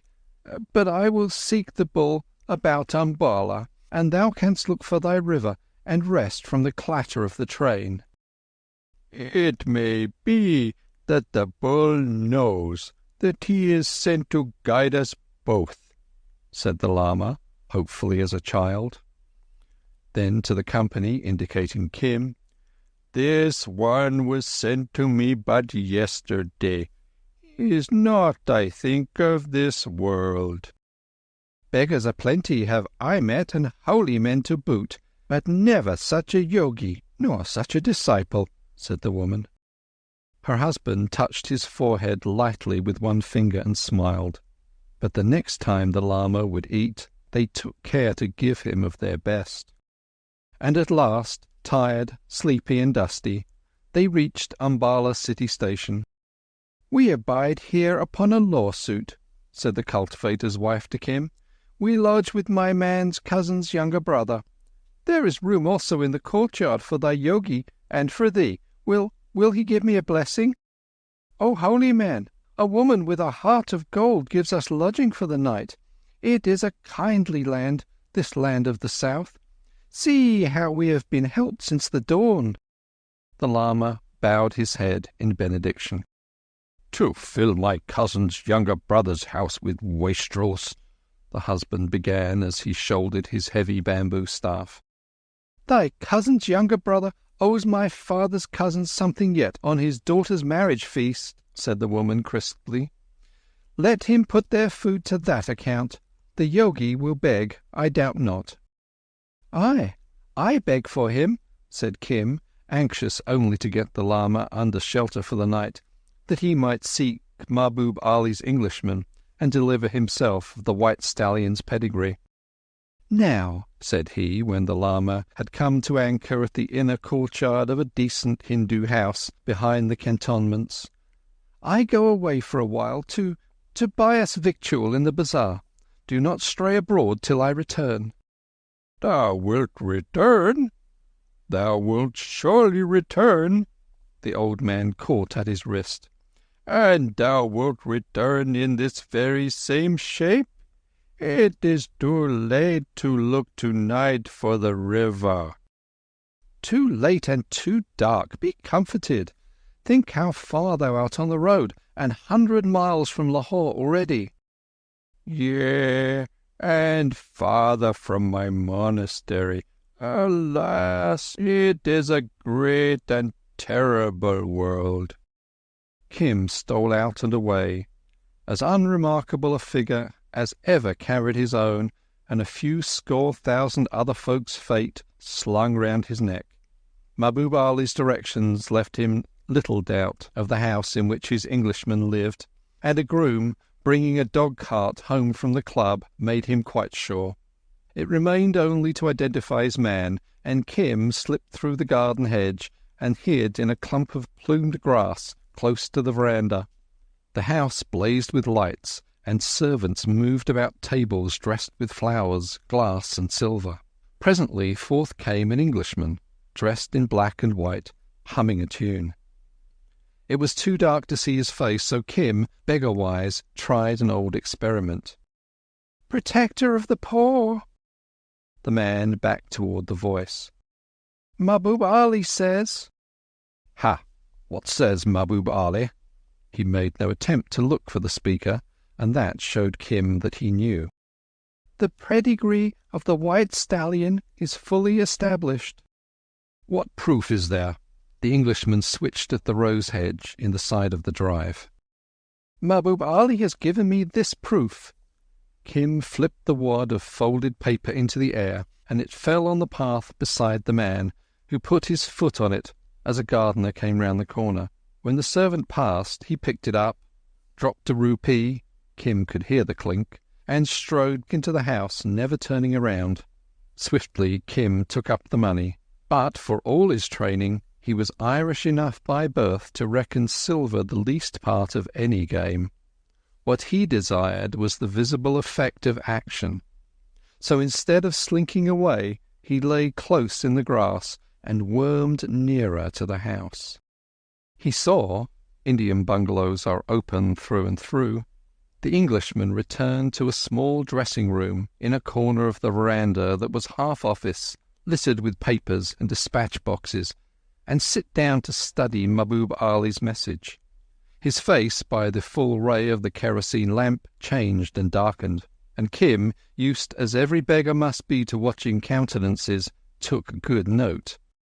"Will, dear," called a woman's voice, "you ought to be in the drawing-room. They'll be here in a minute." The man still read intently. "Will," said the voice 5 minutes later, "he's come. I can hear the troopers in the drive." The man dashed out bareheaded, as a big landau with 4 native troopers behind it halted at the veranda, and a tall black-haired man, erect as an arrow, swung out, preceded by a young officer, who laughed pleasantly. Flat on his belly lay Kim, almost touching the high wheels. His man and the black stranger exchanged 2 sentences. "Certainly, sir," said the young officer promptly. "Everything waits while a horse is concerned." "We shan't be more than 20 minutes," said Kim's man. "You can do the honours, keep 'em amused and all that." "Tell one of the troopers to wait," said the tall man, and they passed into the dressing-room together as the landau rolled away. Kim saw their heads bent over Mahbub Ali's message and heard the voices, one low and deferential, the other sharp and decisive. "It isn't a question of weeks, it's a question of days, hours almost," said the elder. "I'd been expecting it for some time, but this—" He tapped Mahbub Ali's paper. "Clinches it. Grogan's dying here tonight, isn't he?" "Yes, sir, and Macklin too." "Very good. I'll speak to them myself. The matter will be referred to the council, of course, but this is a case where one is justified in assuming that we take action at once. Warn the Pindi and Peshawar brigades. It will disorganize all the summer reliefs, but we can't help that. This comes of not smashing them thoroughly the first time. 8,000 should be enough." "What about artillery, sir?" "I must consult Macklin." "Then it means war." "No, punishment. When a man is bound by the action of his predecessor—" "But C25 may have lied." "He bears out the other's information. Practically, they showed their hands 6 months back, but Devonish would have it there was a chance of peace. Of course, they used it to make themselves stronger. Send off those telegrams at once. The new code, not the old one, mine and Wharton's. I don't think we need keep the ladies waiting any longer. We can settle the rest over cigars. I thought it was coming. It's punishment, not war." As the trooper cantered off, Kim crawled round to the back of the house where, going on his Lahore experiences, he judged there would be food and information. The kitchen was crowded with excited scullions, one of whom kicked him. "Aye," said Kim, feigning tears. "I came only to wash dishes in return for a bellyful." "All Ambala's on the same errand. Get hence, they all go in now with the soup. Think you that we who serve Crichton Sahib need strange scullions to help us through a big dinner?" "It is a very big dinner," said Kim, looking at the plates. "Small wonder. The guest of honour is none other than the Jangilat Sahib, the Commander-in-Chief." "Oh," said Kim, with the correct guttural note of wonder. He had learned what he wanted, and when the scullion turned, he was gone. "And all that trouble," said he to himself, thinking as usual in Hindustani, "for a horse's pedigree. Mahbub Ali should have come to me to learn a little lying. Every time before that I have borne a message, it concerned a woman. Now it is men. Better. The tall man said that they will loose a great army to punish someone, somewhere. The news goes to Pindi and Peshawar. There are also guns. Would I had crept nearer. It is big news." He returned to find the cultivator's cousin's younger brother discussing the family lawsuit in all its bearings with the cultivator and his wife and a few friends while the lama dozed.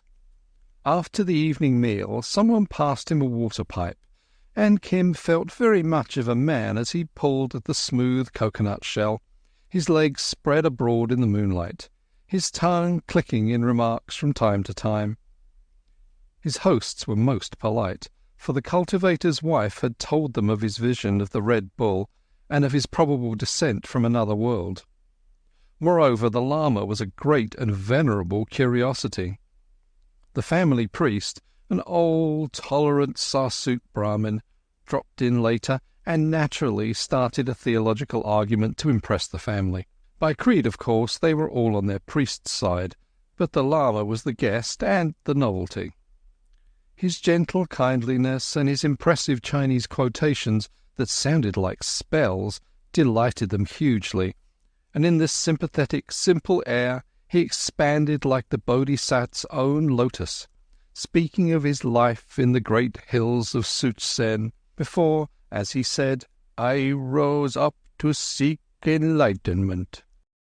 Then it came out that in those worldly days he had been a master hand at casting horoscopes and nativities, and the family priest led him on to describe his methods, each giving the planets names that the others could not understand, and pointing upwards as the big stars sailed across the dark. The children of the house tugged unrebuked at his rosary, and he clean forgot the rule which forbids looking at women as he talked of enduring snows, landslips, blocked passes, the remote cliffs where men find sapphires and turquoise, and that wonderful upland road that leads at last into Great China itself. "How thinkest thou of this one?" said the cultivator aside to the priest. "A holy man indeed. His gods are not our gods, but his feet are upon the way," was the answer, "and his methods of nativities, though that is beyond thee, are wise and sure." "Tell me," said Kim lazily, "whether I find my Red Bull on a green field as was promised me." "What knowledge hast thou of thy birth hour?" the priest asked, swelling with importance. "Between first and second cockcrow of the first night in May." "Of what year?" "I do not know. But upon the hour that I cried first fell the great earthquake in Srinagar, which is Kashmir." This Kim had from the woman who took care of him, and she again from Kimball O'Hara. The earthquake had been felt in India, and for long stood a leading date in the Punjab. "Aye," said a woman excitedly. This seemed to make Kim's supernatural origin more certain. "Was not such an one's daughter born then? And her mother bore her husband 4 sons in 4 years, all likely boys," cried the cultivator's wife, sitting outside the circle in the shadow. "None reared in the knowledge," said the family priest, "forget how the planets stood in their houses upon that night." He began to draw in the dust of the courtyard. "At least thou hast good claim to half of the house of the bull. How runs thy prophecy?" "Upon a day," said Kim, delighted at the sensation he was creating, "I shall be made great by the means of a red bull on a green field, but first there will enter 2 men, making all things ready." "Yes, thus ever at the opening of a vision, a thick darkness that clears slowly, anon one enters with a broom, making ready the place. Then begins the sleight. 2 men, thou sayest. Aye, aye. The son, leaving the house of the bull, enters that of the twins, hence the 2 men of the prophecy. Let us consider. Fetch me a twig, little one." He knitted his brows, scratched, smoothed out and scratched again in the dust mysterious signs to the wonder of all save the Lama, who, with fine instinct, forbore to interfere. At the end of half an hour he tossed the twig from him with a grunt. Thus say the stars. Within 3 days come the 2 men to make all things ready. After them follows the bull, but the sign over against him is the sign of war and armed men. There was indeed a man of the Ludhiana Sikhs in the carriage from Lahore," said the cultivator's wife hopefully. "Ta, armed men, many hundreds. What concern hast thou with war?" said the priest to Kim. "Thine is a red and angry sign of war to be loosed very soon." "None, none," said the Lama earnestly. "We seek only peace and our river." Kim smiled, remembering what he had overheard in the dressing-room. Decidedly he was a favourite of the stars. The priest brushed his foot over the rude horoscope. "More than this I cannot see. In 3 days come the bull to thee, boy." "And my river, pleaded the Lama. "I had hoped his bull would lead us both to the river." "Alas for that wondrous river, my brother," the priest replied. "Such things are not common." Next morning, though they were pressed to stay, the Lama insisted on departure. They gave Kim a large bundle of good food and nearly 3 annas in copper money for the needs of the road, and, with many blessings, watched the 2 go southward in the dawn. Pity it is that these and such as these could not be freed from the wheel of things, said the Lama. Nay, then would only evil people be left on earth, and who would give us meat and shelter? Quoth Kim, stepping merrily under his burden. Yonder is a small stream. Let us look, said the Lama, and he led from the white road across the field, walking into a very hornet's nest of pariah dogs. Chapter 3. Yea, voice of every soul that clung to life, that strove from rung to rung, when Devadatta's rule was young, the warm wind brings to Kamakura. Behind them an angry farmer brandished a bamboo pole. He was a market gardener, Aryan by caste, growing vegetables and flowers for Umballa city, and well Kim knew the breed. "Such an one," said the Lama, disregarding the dogs, "is impolite to strangers, intemperate of speech, and uncharitable. Be warned by his demeanour, my disciple." "Oh, shameless beggars!" shouted the farmer. "Be gone! Get hence!" "We go," the Lama returned with quiet dignity. "We go from these unblessed fields." "Ah," said Kim, sucking in his breath, "if the next crops fail, thou canst only blame thine own tongue." The man shuffled uneasily in his slippers. "The land is full of beggars," he began half apologetically. "And by what sign didst thou know that we would beg from thee, O Mali?"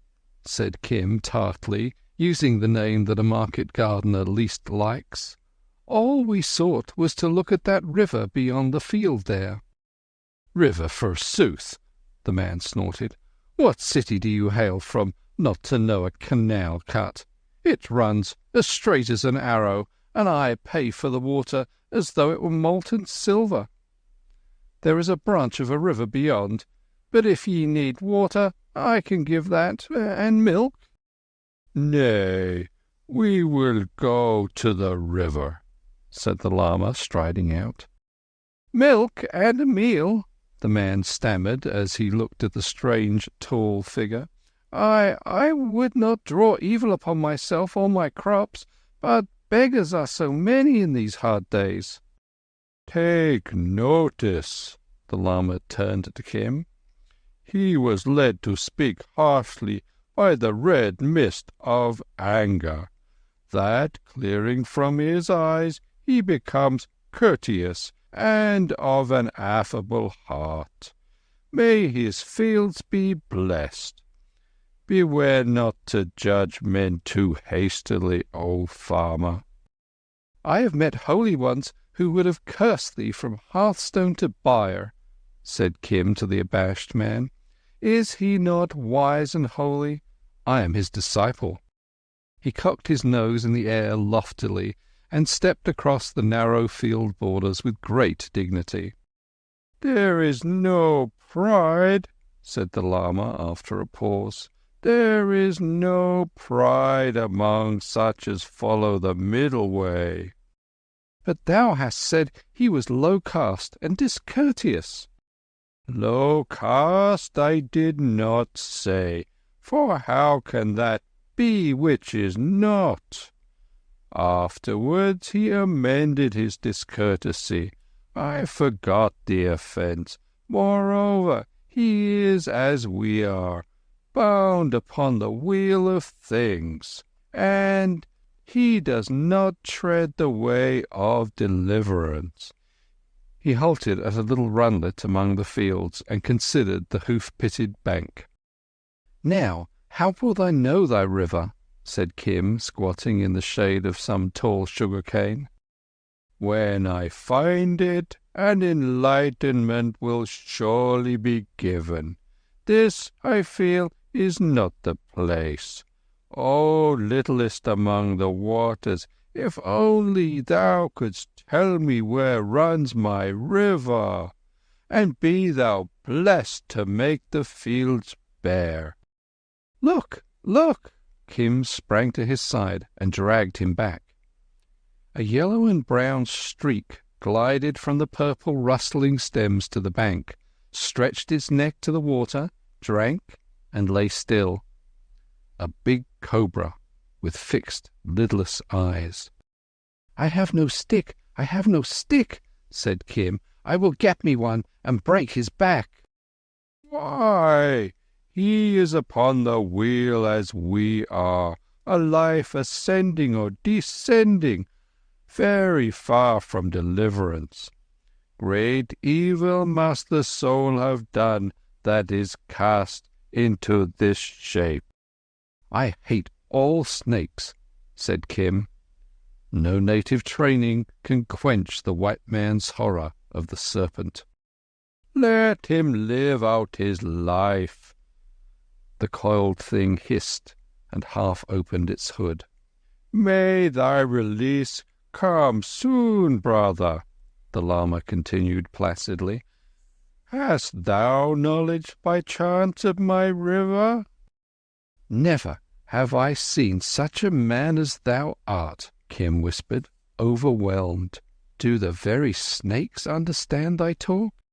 "Who knows?" He passed within a foot of the cobra's poised head. It flattened itself amongst the dusty coils. "Come thou," he called over his shoulder. "Not I," said Kim. "I go round." "Come, he does no hurt." Kim hesitated for a moment. The Lama backed his order by some droned Chinese quotation which Kim took for a charm. He obeyed and bounded across the rivulet, and the snake, indeed, made no sign. "Never have I seen such a man." Kim wiped the sweat from his forehead. "And now, whither go we?" "That is for thee to say. I am old and a stranger, far from my own place. But that the real carriage fills my head with noises of devil drums, I would go in it to Benares now. Yet by so going we may miss the river. Let us find another river." Where the hard-worked soil gives 3 and even 4 crops a year, through patches of sugar-cane, tobacco, long white radishes, and knoll coal, all that day they strolled on, turning aside to every glimpse of water, rousing village dogs and sleeping villagers at noonday, the Lama replying to the volleyed questions with an unswerving simplicity. They sought a river of miraculous healing. Had anyone knowledge of such a stream? Sometimes men laughed, but more often heard the story out to the end and offered them a place in the shade, a drink of milk and a meal. The women were always kind, and the little children, as children are the world over, alternately shy and venturesome. Evening found them at rest under the village tree of a mud-walled, mud-roofed hamlet, talking to the headman as the cattle came in from the grazing grounds and the women prepared the day's last meal. They had passed beyond the belt of market gardens round hungry Umballa, and were among the mile-wide green of the staple crops. He was a white-bearded and affable elder, used to entertaining strangers. He dragged out a string bedstead for the Lama, set warm cooked food before him, prepared him a pipe, and, the evening ceremonies being finished in the village temple, sent for the village priest. Kim told the older children tales of the size and beauty of Lahore, of railway travel and such-like city things, while the men talked slowly as their cattle chewed the cud. "I cannot fathom it," said the headman at last to the priest. "How readest thou this talk?" The Lama, his tale told, was silently telling his beads. "He is a seeker," the priest answered. "The land is full of such. Remember him who came only last month, the fakir with the tortoise?"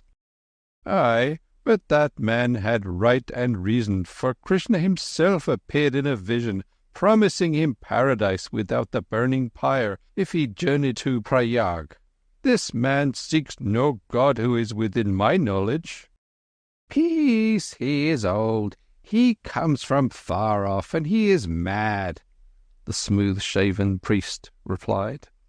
"Hear me," he returned to the Lama. 3 kos, 6 miles. To the westward runs the great road to Calcutta." "But I would go to Benares." "To Benares." "And to Benares also. It crosses all streams on this side of the Hind. Now, my word to thee, Holy One, is rest here till tomorrow. Then take the road." It was the Grand Trunk Road he meant. "And test each stream that overpasses it. For as I understand, the virtue of thy river lies neither in one pool nor place, but throughout its length.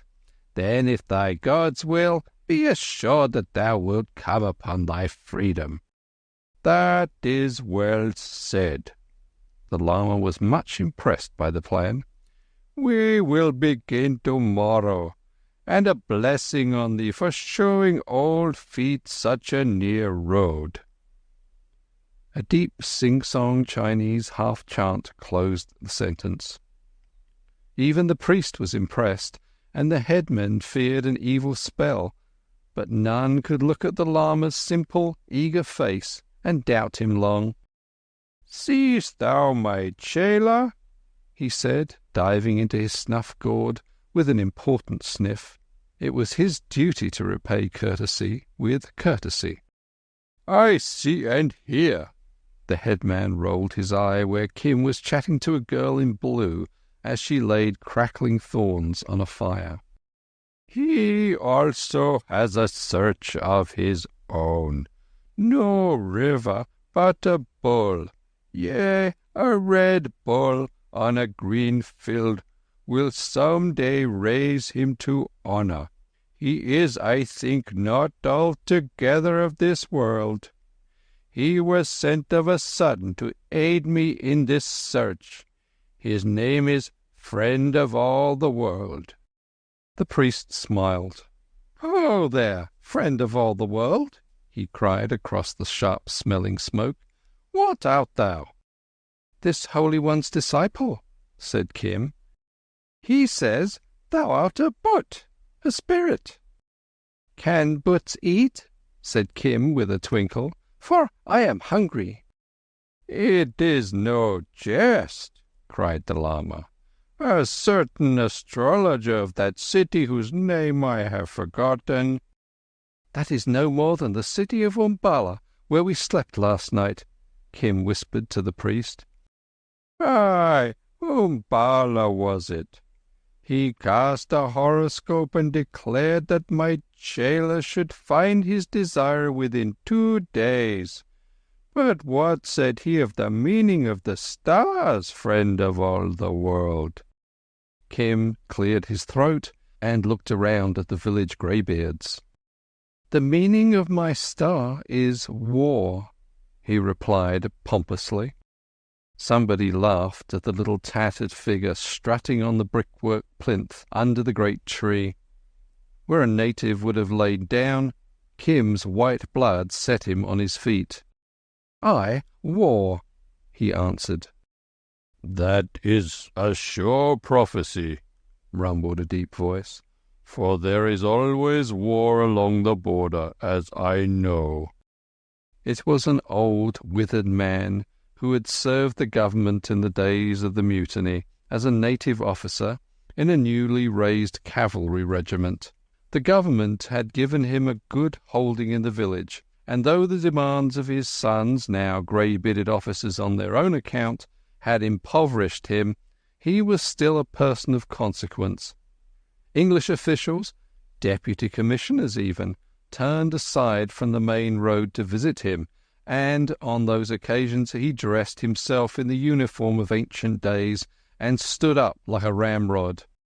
But this shall be a great war, a war of 8,000. Kim's voice shrilled across the quick-gathering crowd, astonishing himself. "Redcoats or our own regiment?"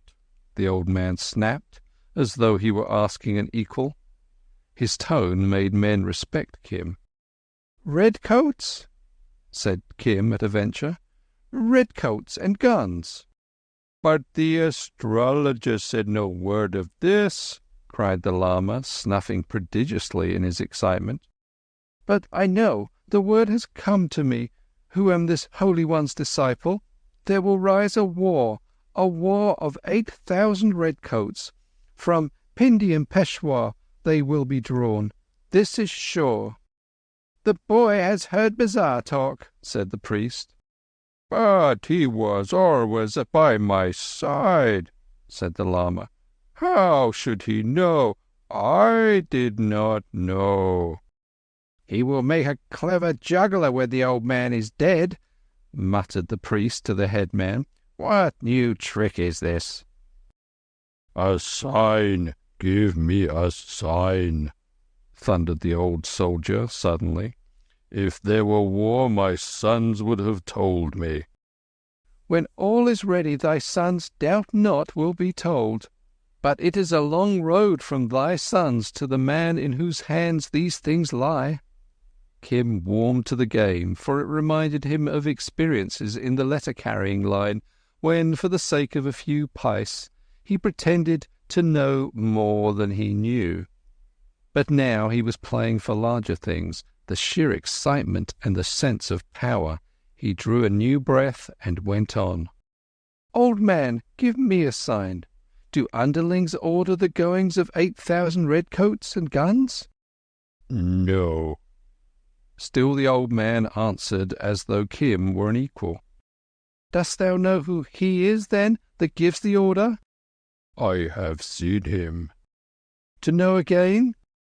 "I have known him since he was a lieutenant in the Topkhana," the artillery. A tall man with black hair, walking thus?" Kim took a few paces in a stiff wooden style. "Aye, but that anyone may have seen." The crowd were breathless still through all this talk. "That is true," said Kim, "but I will say more.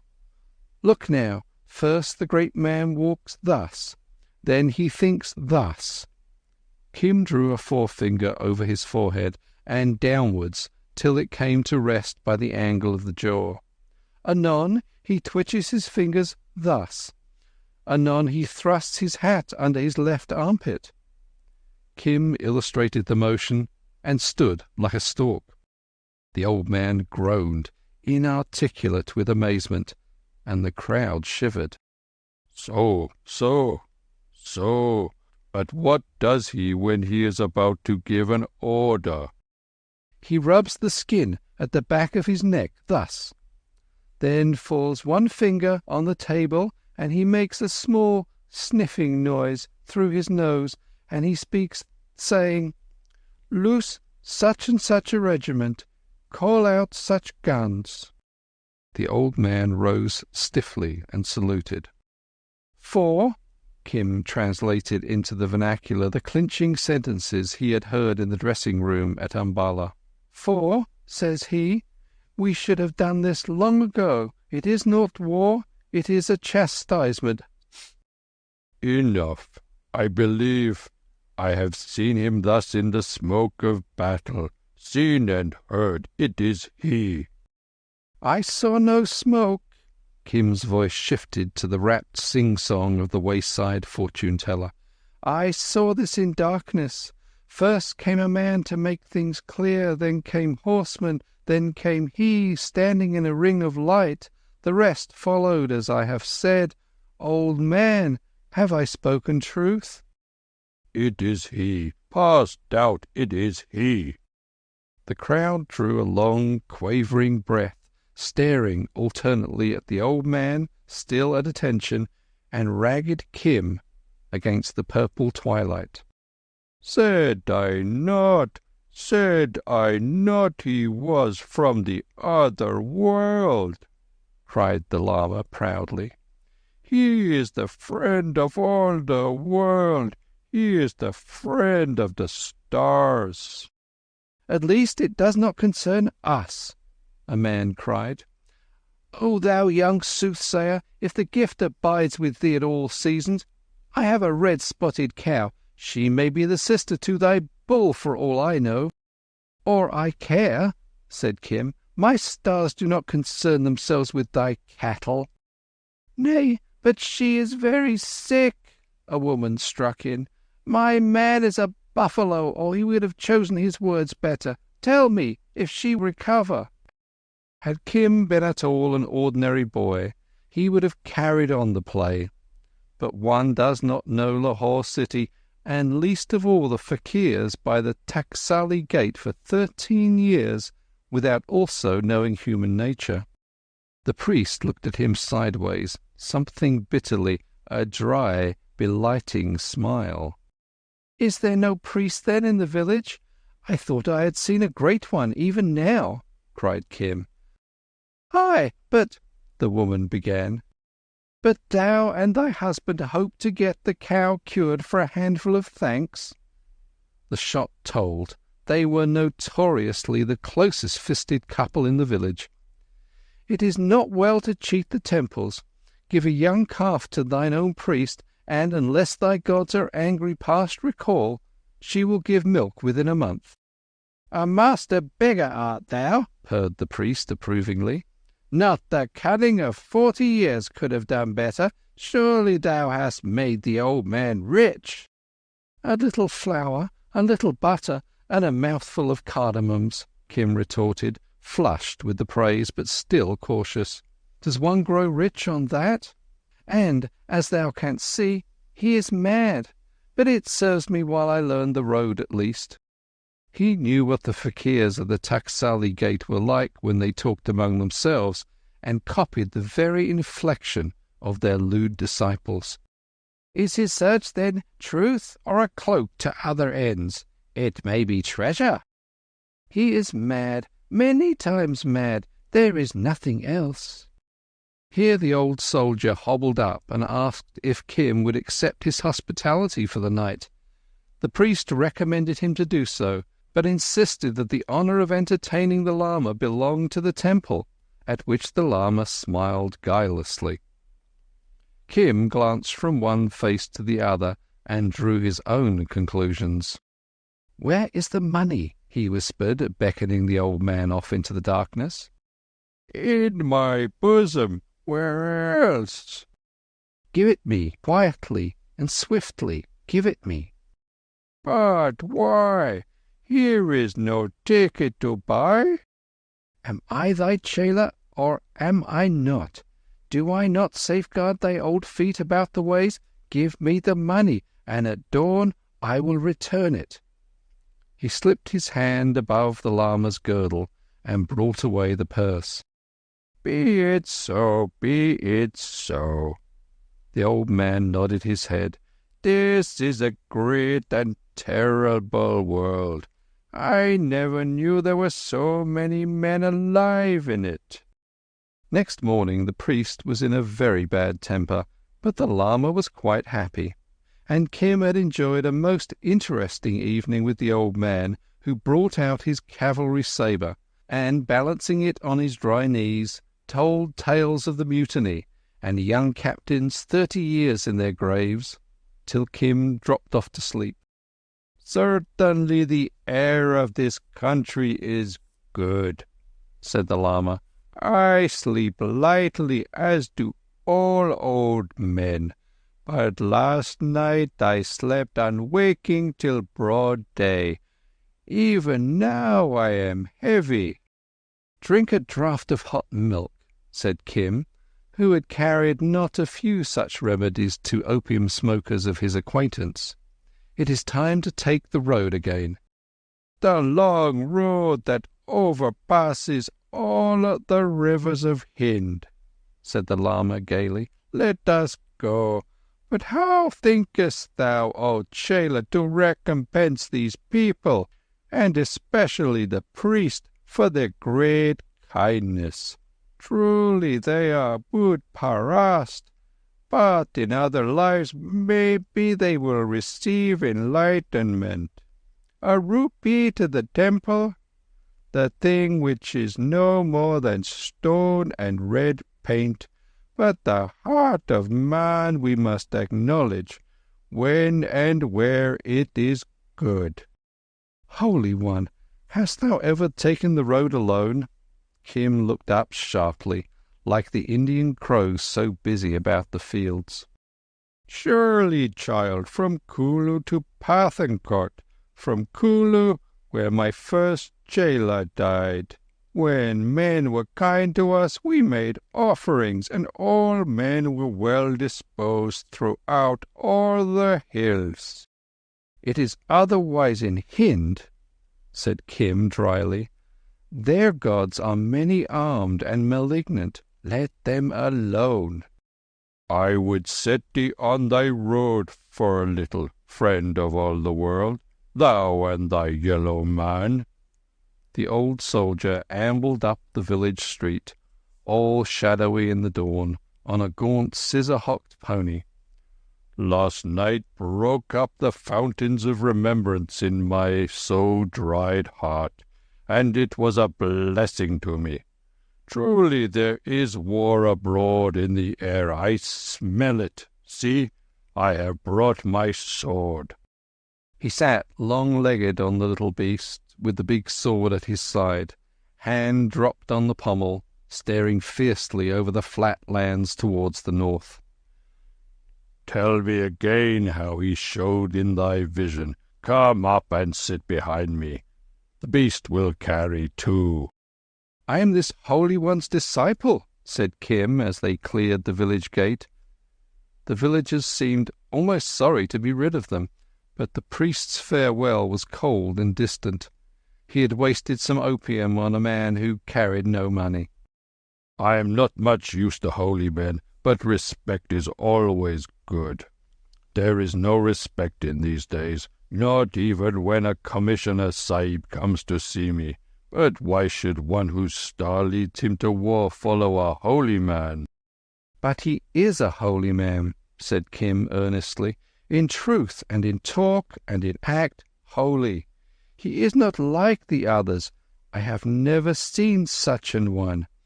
We be not fortune-tellers or jugglers or beggars. Thou art not, that I can see, but I do not know that other. He marches well, though. The first freshness of the day carried the Lama forward with low, easy, camel-like strides. He was deep in meditation, mechanically clicking his rosary. They followed the rutted and worn country road that wound across the flat between the great dark green mango groves, the line of the snow-capped Himalayas faint to the eastward. All India was at work in the fields, to the creaking of well-wheels, the shouting of ploughmen behind their cattle, and the clamour of the crows. Even the pony felt the good influence and almost broke into a trot as Kim laid a hand on the stirrup leather. It repents me that I did not give a rupee to the shrine, said the Lama on the last bead of his 81. The old soldier growled in his beard, so that the Lama for the first time was aware of him. Seekest thou the river too? He said, turning. The day is new, was the reply. What need of a river to save water at before sundown? I come to show thee a short lane to the big road. That is a courtesy to be remembered, O man of goodwill. But why the sword? The old soldier looked as abashed as a child interrupted in his game of make-believe. The sword, he said, fumbling it. Oh, that was a fancy of mine, an old man's fancy. Truly the police orders are that no man must bear weapons throughout the Hind, but... He cheered up and slapped the hilt. All the constables hereabout know me. It is not a good fancy, said the Lama. What profit to kill men? Very little, as I know, but if evil men were not now and then slain, it would not be a good world for weaponless dreamers. I do not speak without knowledge who have seen the land from Delhi south awash with blood. What madness was that then? The gods who sent it for a plague alone know. A madness ate into all the army, and they turned against their officers. It was the first evil, but not past remedy if they had then held their hands. But they chose to kill the Sahibs' wives and children. Then came the Sahibs from over the sea and called them to most strict account. Some such rumour, I believe, reached me once long ago. They called it the Black Year, as I remember. What manner of life hast thou led not to know the year? A rumour indeed. All earth knew and trembled. Our earth never shook but once, upon the day that the Excellent One received enlightenment. Huh! I saw Delhi shake at least, and Delhi is the navel of the world. So they turned against women and children. That was a bad deed for which the punishment cannot be avoided. Many strove to do so, but with very small profit. I was then in a regiment of cavalry. It broke. Of 680 sabres stood fast to the assault. How many, think you? 3, of whom I was one. The greater merit. Merit? We did not consider it merit in those days. My people, my friends, my brothers fell from me. They said, the time of the English is accomplished. Let each strike out in a little holding for himself. But I had talked with the men of Sobraon, of Chilianwala, of Mudki, and Feroza Shah. I said, abide a little and the wind turns. There is no blessing in this work. In those days I rode 70 miles with an English Mem Sahib and her babe on my saddle-bow. Wow, that was a horse fit for a man. I placed him in safety, and back came I to my officer, the one that was not killed of our 5.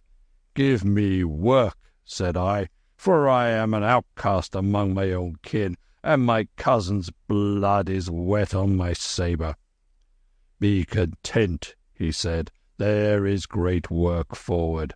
When this madness is over, there is a recompense. Aye, there is a recompense when the madness is over, surely, the Lama muttered half to himself. They did not hang medals in those days on all who by accident had heard a gun fired.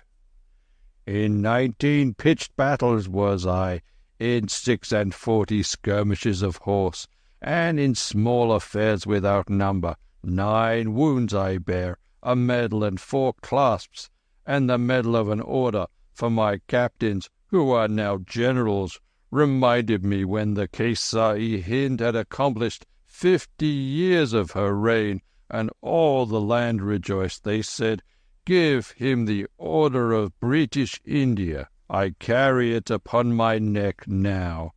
I have also my jag here, holding, from the hands of the state, a free gift to me and mine. The men of the old days, they are now commissioners, come riding to me through the crops, high upon horses, so that all the village sees, and we talk out the old skirmishes, one dead man's name leading to another. And after? Said the Lama. Oh, afterwards they go away, but not before my village has seen. And at the last, what wilt thou do? At the last I will die. And after? Let the gods order it. I have never pestered them with prayers. I do not think they will pester me. Look you, I have noticed in my long life that those who eternally break in upon those above with complaints and reports and bellowings and weepings are presently sent for in haste, as our colonel used to send for slack-jawed down-country men who talk too much. No, I have never wearied the gods. They will remember this, and give me a quiet place where I can drive my lance in the shade and wait to welcome my sons. I have no less than 3 Risseldar majors all in the regiments, and they likewise, bound upon the wheel, go forth from life to life, from despair to despair," said the Lama below his breath. "Hot, uneasy, snatching." "Aye," the old soldier chuckled. 3 Risseldar majors in 3 regiments. Gamblers a little, but so am I. They must be well mounted, and one cannot take the horses as in the old days one took women. Well, well, my holding can pay for all. How thinkest thou? It is a well-watered strip, but my men cheat me. I do not know how to ask, save at the lance's point. Ah! I grow angry, and I curse them, and they feign penitence. But behind my back I know they call me a toothless old ape. "Hast thou never desired any other thing?" Yes, 1,000 times. A straight back, and a close-clinging knee once more, a quick wrist and a keen eye, and the marrow that makes a man. Oh, the old days, the good days of my strength. That strength is weakness. It has turned so, but 50 years since I could have proved it otherwise, the old soldier retorted, driving his stirrup edge into the pony's lean flank. "But I know a river of great healing." "I have drink ganja water to the edge of dropsy. All she gave me was a flux and no sort of strength." "It is not ganja. The river that I know washes from all taint of sin. Ascending the far bank, one is assured of freedom. I do not know thy life, but thy face is the face of the honourable and courteous. Thou hast clung to thy way, rendering fidelity when it was hard to give in that black year of which I now remember other tales. Enter now upon the middle way, which is the path to freedom. Hear the most excellent law, and do not follow dreams." "Speak then, old man." The soldier smiled, half saluting. "We be all babblers at our age." The Lama squatted under the shade of a mango, whose shadow played checker-wise over his face. The soldier sat stiffly on the pony, and Kim, making sure there were no snakes, lay down in the crotch of the twisted roots. There was a drowsy buzz of small life in hot sunshine, a cooing of dove and a sleepy drone of well wheels across the fields. Slowly and impressively the Lama began. At the end of 10 minutes the old soldier slid from his pony, to hear better as he said, and sat with the reins round his wrist. The Lama's voice faltered, the periods lengthened. Kim was busy watching a grey squirrel. When the little scolding bunch of fur, close pressed to the branch, disappeared, preacher and audience were fast asleep, and the old officer's strong-cut head pillowed on his arm, the Lama's thrown back against the tree bole, where it showed like yellow and ivory. A naked child toddled up, stared, and, moved by some quick impulse of reverence, made a solemn little obeisance before the Lama. Only the child was so short and fat that it toppled over sideways. And Kim laughed at the sprawling, chubby legs. The child, scared and indignant, yelled aloud. "Hi, hi! said the old soldier, leaping to his feet. "What is it? What orders? Is it—" "A child. I dreamed it was an alarm. Little one, do not cry. Have I slept? That was discourteous indeed." "I fear, I am afraid," roared the child. "What is it to fear? 2 old men and a boy. How wilt thou ever make a soldier, princeling?" The lama had waked too, but taking no direct notice of the child, clicked his rosary. "What is that?" said the child, stopping a yell midway. "I have never seen such things. Give them me." "Aha!" said the lama, smiling and trailing a loop of it on the grass. "This is a handful of cardamoms. This is a lump of ghee. This is millet and chilies and rice. A supper for thee and me." The child shrieked with joy and snatched the dark glancing beads. "Oh-ho!" said the old soldier. "Whence hadst thou that song, despiser of this world?" "I learned it in Pathankote, sitting on a doorstep," said the lama shyly. "It is good to be kind to babes." "As I remember, before sleep came upon us, thou hast told me that marriage and bearing were darkeners of the true light, stumbling blocks upon the way. Do children drop from heaven in thy country? Is it the way to sing them songs?" "No man is perfect," said the lama gravely, recoiling the rosary. "Run out to mother, little one." "Hear him," said the soldier to Kim. "He is ashamed for that he has made a child happy. There was a very good householder lost in thee, my brother. Aye, child." He threw it a pice. "Sweetmeats are always sweet." And as the little figure capered away into the sunshine, "They grow up and become men. Holy One, I grieve that I slept in the midst of thy preaching. Forgive me." "We be 2 old men," said the lama. "The fault is mine. I listened to thy talk of the world and its madness, and one fault led to the other." "Hear him. What harm do thy gods suffer from play with a babe? And that song was very well sung.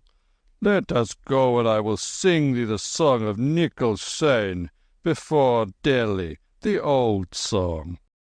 And they fared out from the gloom of the mango tope, the old man's high, shrill voice ringing across the field, as wail by long-drawn wail he unfolded the story of Nikhil Sain, Nicholson, the song that men sing in the Punjab to this day. Kim was delighted, and the lama listened with deep interest. "Aye, Nikhil Sain is dead. He died before Delhi. Lances of North take vengeance for Nikhil Sain." He quavered it out to the end, marking the trills with the flat of his sword on the pony's rump. "And now we come to the big road," said he, after receiving the compliments of Kim, for the lama was markedly silent. "It is long since I have ridden this way, but thy boy's talk stirred me. See, Holy One, the great road which is the backbone of all Hind. For the most part it is shaded, as here, with 4 lines of trees. The middle road, all hard, takes the quick traffic. In the days before rail carriages, the Sahibs travelled up and down here in hundreds. Now there are only country carts and such like. Left and right is the rougher roads for the heavy carts, grain and cotton and timber, fodder, lime and hides. A man goes in safety here. For every few kos is a police station. The police are thieves and extortioners. I myself would patrol it with cavalry, young recruits under a strong captain. But at least they do not suffer any rivals. All castes and kinds of men move here. Look, Brahmins and Chumars, bankers and tinkers, barbers and bunias, pilgrims and potters. All the world going and coming. It is to me as a river from which I am withdrawn like a log after a flood. And truly the Grand Trunk Road is a wonderful spectacle. It runs straight, bearing without crowding India's traffic for 1,500 miles, such a river of life as nowhere else exists in the world. They looked at the green-arched, shade-flecked length of it, the white breadth speckled with slow-paced folk, and the two-roomed police station opposite. "Who bears arms against the law?" a constable called out laughingly as he caught sight of the soldier's sword. "Are not the police enough to destroy all evildoers?" "It was because of police I brought it," was the answer. "Does all go well in Hind?" "Risaldar Sahib, all goes well." "I am like an old tortoise, look you, who puts his head out from the bank and draws it in again. Aye, this is the road of Hindustan. All men come by this way. Son of a swine, is the soft part of the road meant for thee to scratch thy back upon, father of all the daughters of shame and the husband of 10,000 virtueless ones? Thy mother was devoted to a devil, being led hereto by her mother. Thy aunts have never had a nose for 7 generations. Thy sister... What owl's folly told thee to draw thy carts upon the road? A broken wheel? Then take a broken head and put the two together at leisure." The voice and a venomous whip cracking came out of a pillar of dust 50 yards away, where a cart had broken down. A thin, high Kathiawar mare, with eyes and nostrils aflame, rocketed out of the jam, snorting and wincing as her driver bent her across the road in chase of a shouting man. He was tall and grey-bearded, sitting the almost mad beast as a piece of her, and scientifically lashing his victim between plunges. The old man's face lit with pride. "My child," he said briefly, and strove to rein the pony's neck to a fitting arch. "Am I to be beaten before the police?" cried the carter. "Justice! I will have justice!" "Am I to be blocked by a shouting ape who upsets 10,000 sacks under a young horse's nose? That is the way to ruin a mare." "He speaks truth, but she follows her man close," said the old man. The carter ran under the wheels of his cart, and thence threatened all sorts of vengeance.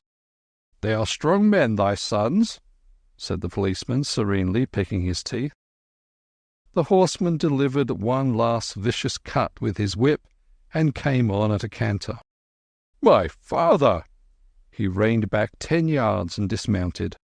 The old man was off his pony in an instant, and they embraced as do father and son in the East. Chapter 4. Good luck, she is never a lady, but the cursedest queen alive, tricksy, wincing and jady, kittle to lead or drive. Greet her, she's hailing a stranger. Meet her, she's busking to leave. Let her alone for a shrew to the bone, and the hussy comes plucking your sleeve.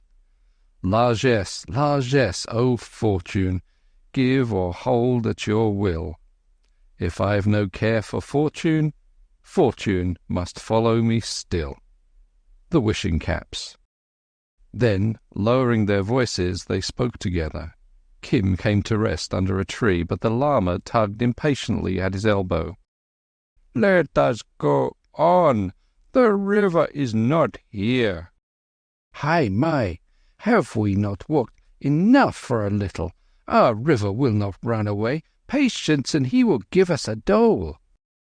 "This," said the old soldier suddenly, "is the friend of the stars. He brought me the news yesterday, having seen the very man himself in a vision, giving orders for the war." "Hm," said his son, all deep in his broad chest. "He came by a bizarre rumour and made profit of it." His father laughed.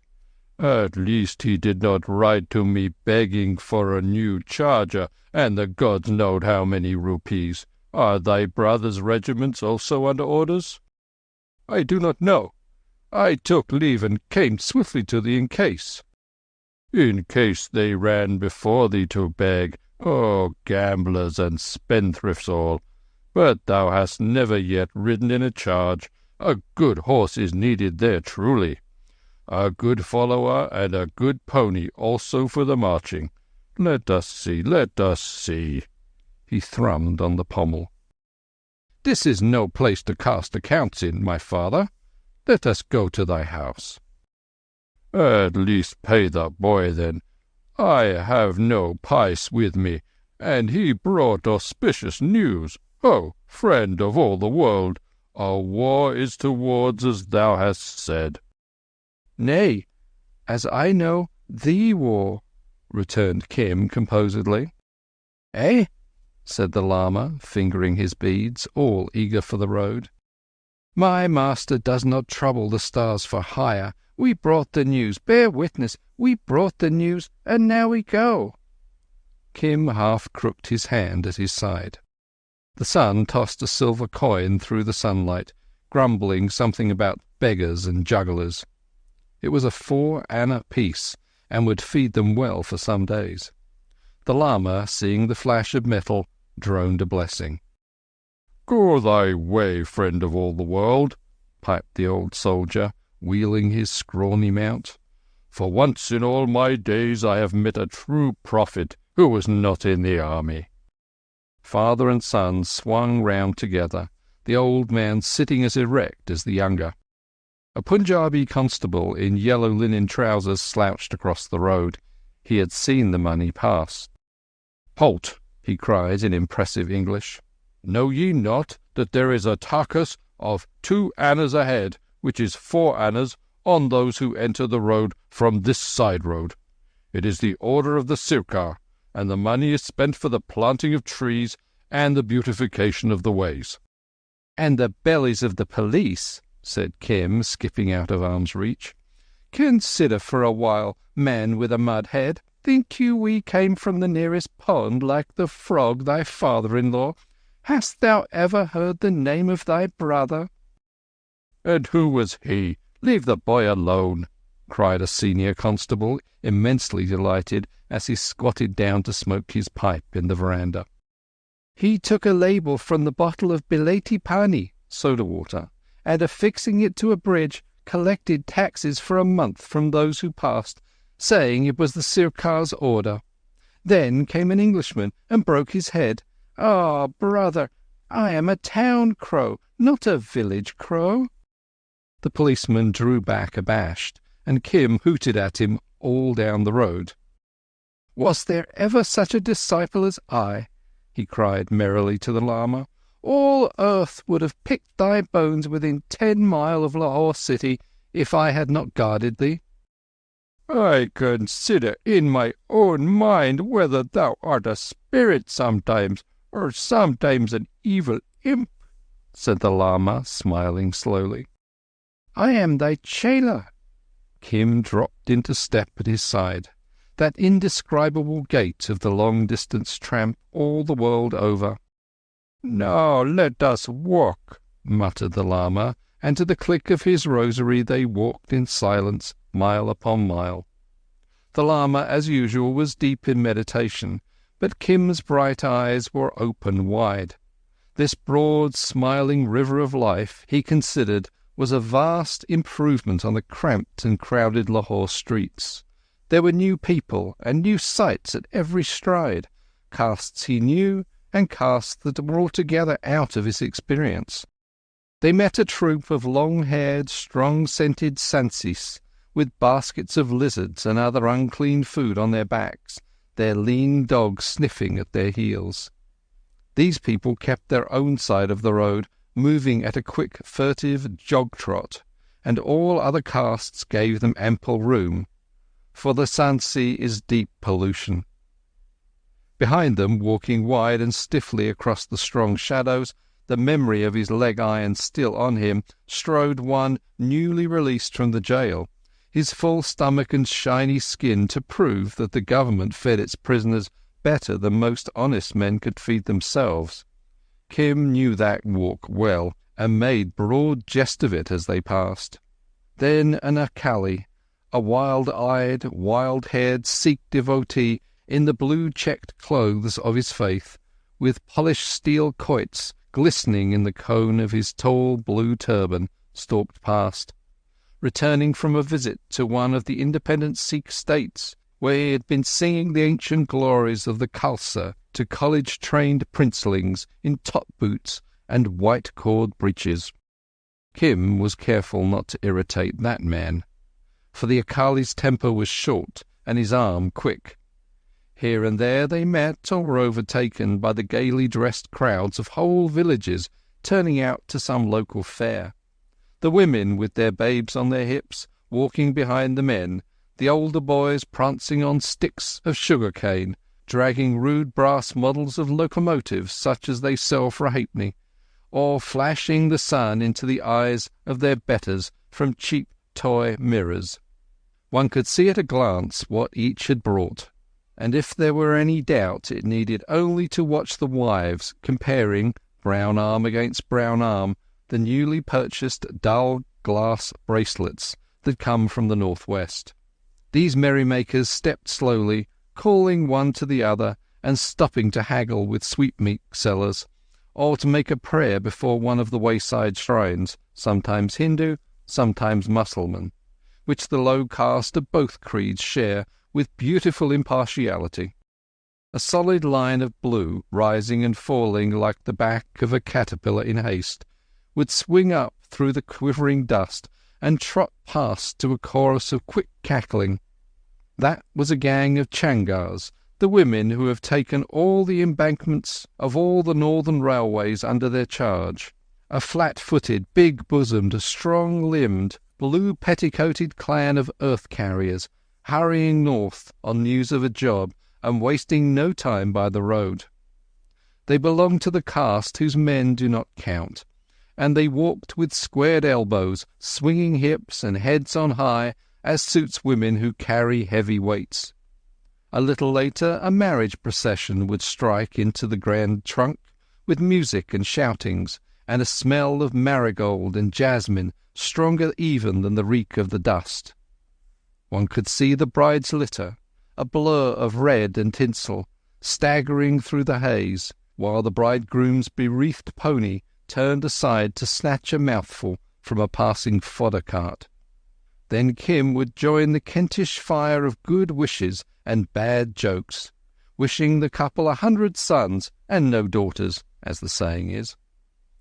Still more interesting and more to be shouted over it was when a strolling juggler with some half-trained monkeys, or panting feeble bear, or a woman who tied goat's horns to her feet, and with those danced on a slack rope, set the horses to shying and the women to shrill, long-drawn quavers of amazement. The Lama never raised his eyes. He did not note the money-lender on his goose-rumped pony, hastening along to collect the cruel interest, or the long-shouting, deep-voiced little mob, still in military formation, of native soldiers on leave, rejoicing to be rid of their breeches and puttees, and saying the most outrageous things to the most respectable women in sight. Even the seller of Ganges water he did not see, and Kim expected that he would at least buy a bottle of that precious stuff. He looked steadily at the ground, and strode as steadily hour after hour, his soul busied elsewhere. But Kim was in the 7th heaven of joy. The Grand Trunk at this point was built on an embankment to guard against winter floods from the foothills, so that one walked, as it were, a little above the country, along the stately corridor, seeing all India spread out to left and right. It was beautiful to behold the many-yoked grain and cotton wagons crawling over the country roads. One could hear their axles complaining a mile away, coming nearer, till with shouts and yells and bad words they climbed up the steep incline and plunged on to the hard main road, carter reviling carter. It was equally beautiful to watch the people, little clumps of red and blue and pink and white and saffron, turning aside to go to their own villages, dispersing and growing small by 2s and 3s across the level plain. Kim felt these things, though he could not give tongue to his feelings, and so contented himself with buying peeled sugar-cane and spitting the pith generously about his path. From time to time the Lama took snuff, and at last Kim could endure the silence no longer. "This is a good land, the land of the south," said he. "The air is good, the water is good, eh?" "And they are all bound upon the wheel," said the Lama. "Bound from life to life. To none of these has the way been shown." He shook himself back to this world. "And now we have walked a weary way," said Kim. "Surely we shall soon come to a parao, a resting place. Shall we stay there? Look, the sun is sloping." "Who will receive us this evening?" "That is all one. The country is full of good folks. Besides," he sunk his voice beneath a whisper, "we have money." The crowd thickened as they neared the resting place which marked the end of their day's journey.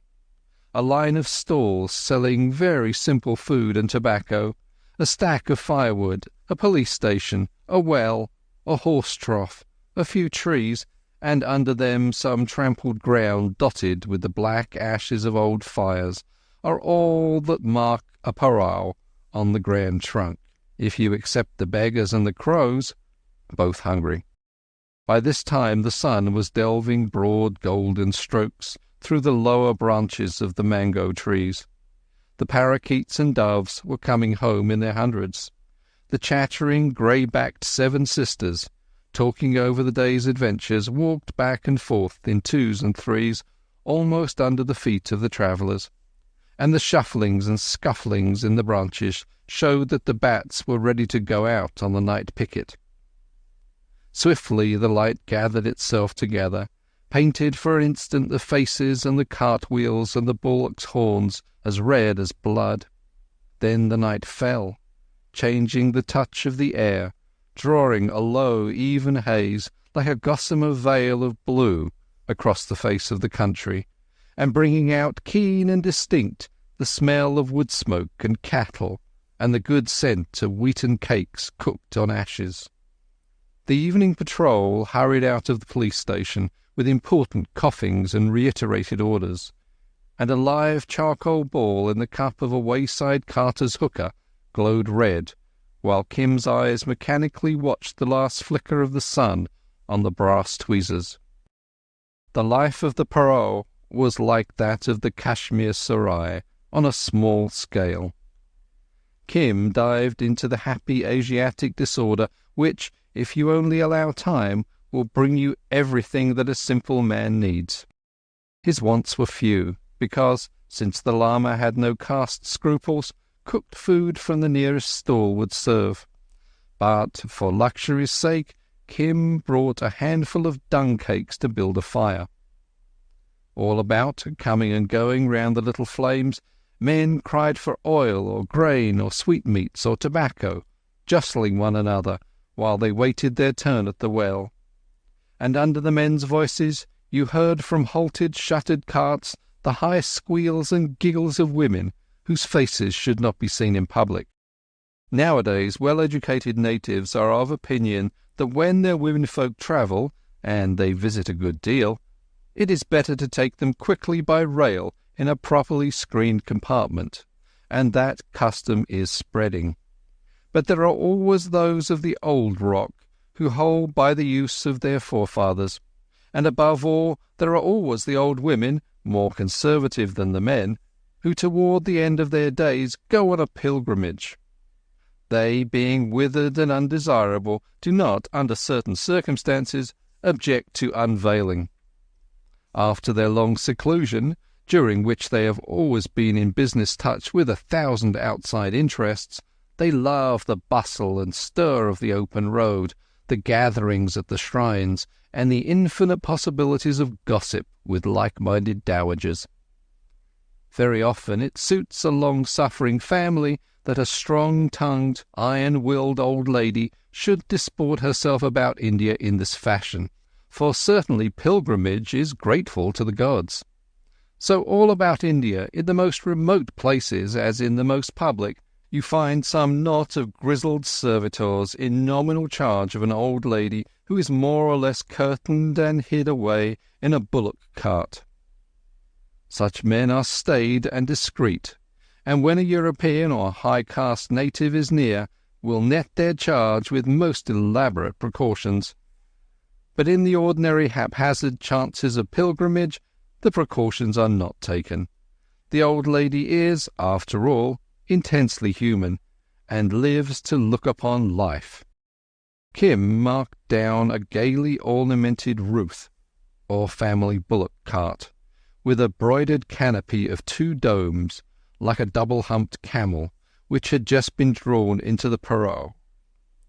8 men made its retinue, and 2 of the 8 were armed with rusty sabres, sure signs that they followed a person of distinction, for the common folk do not bear arms.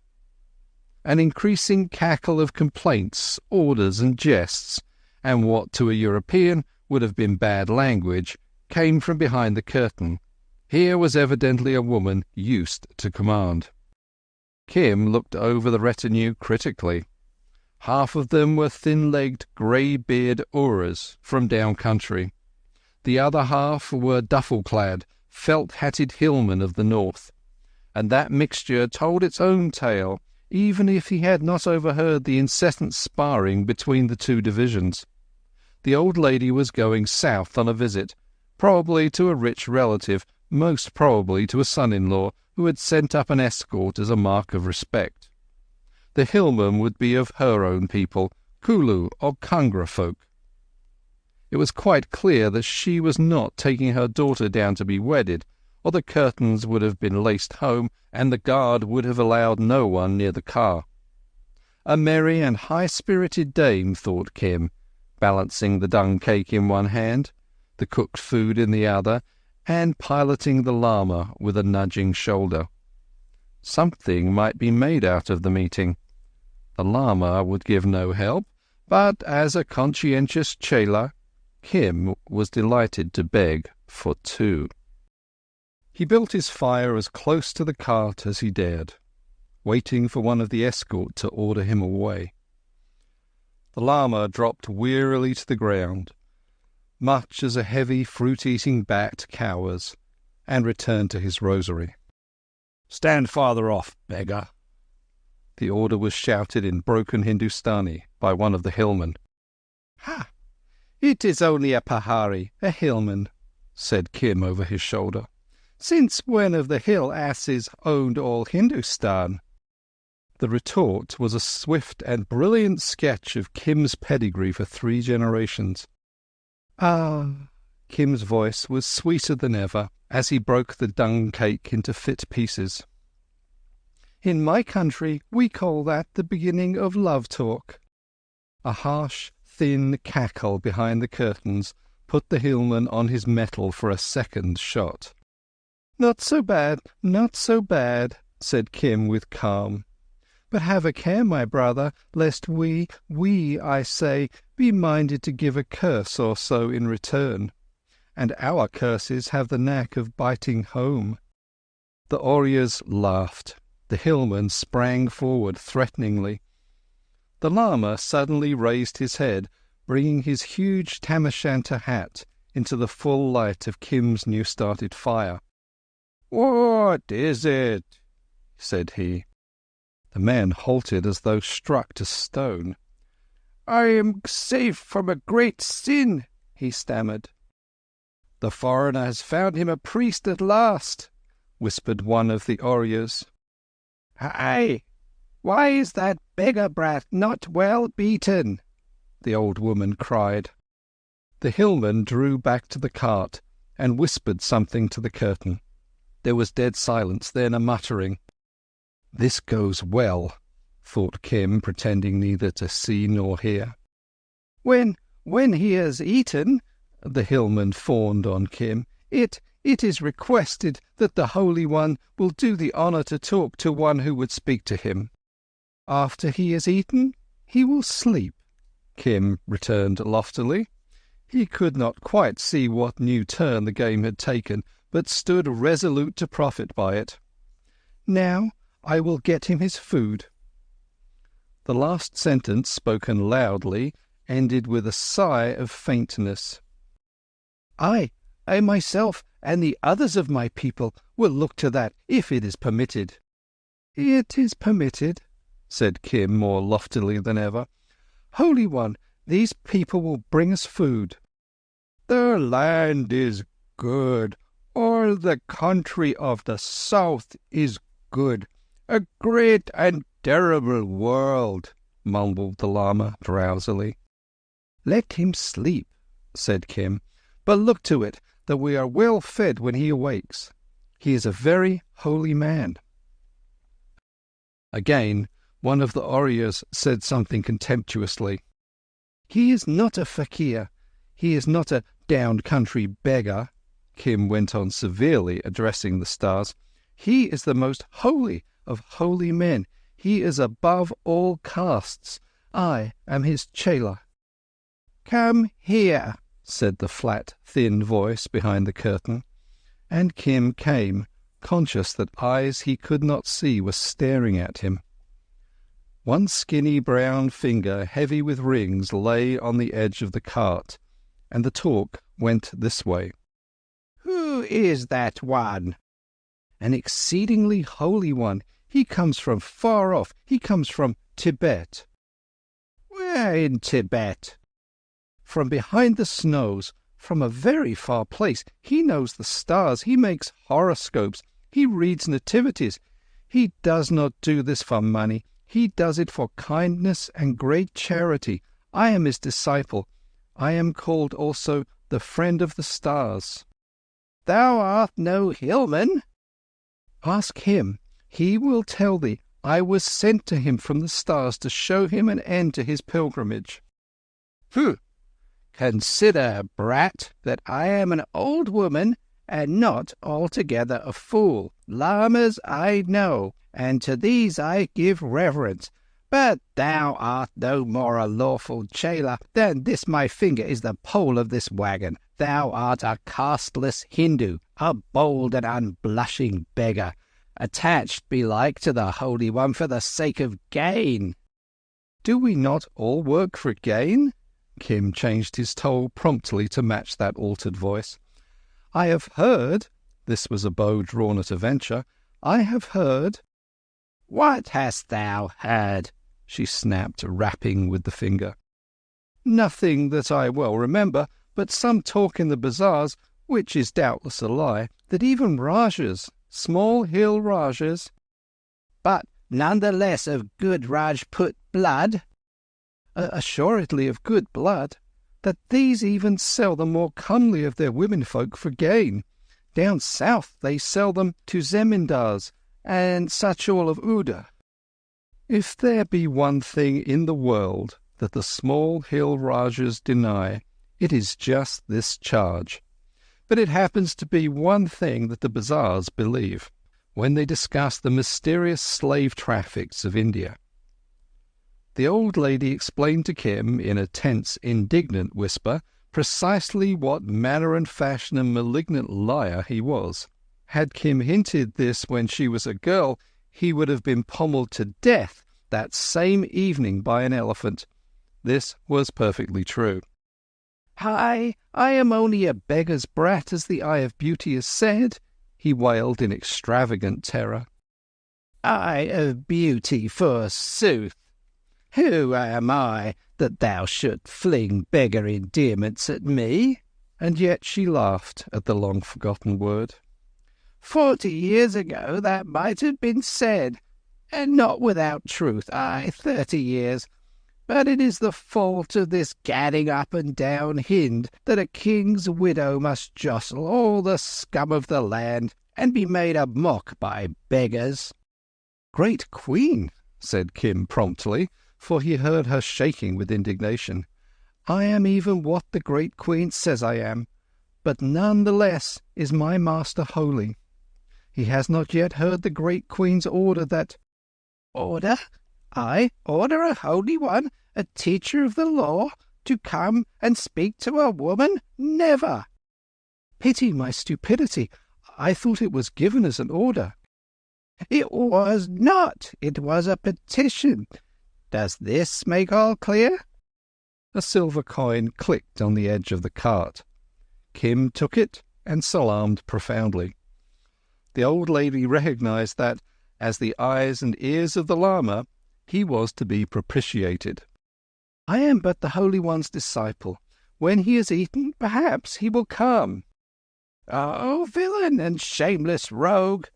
The jewelled forefinger shook itself at him reprovingly, but he could hear the old lady's cackle. "Nay, what is it?"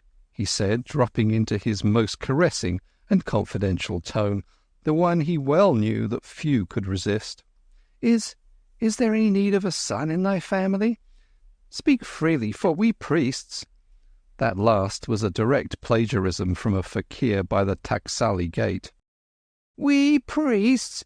Thou art not yet old enough to—" She checked the joke with another laugh.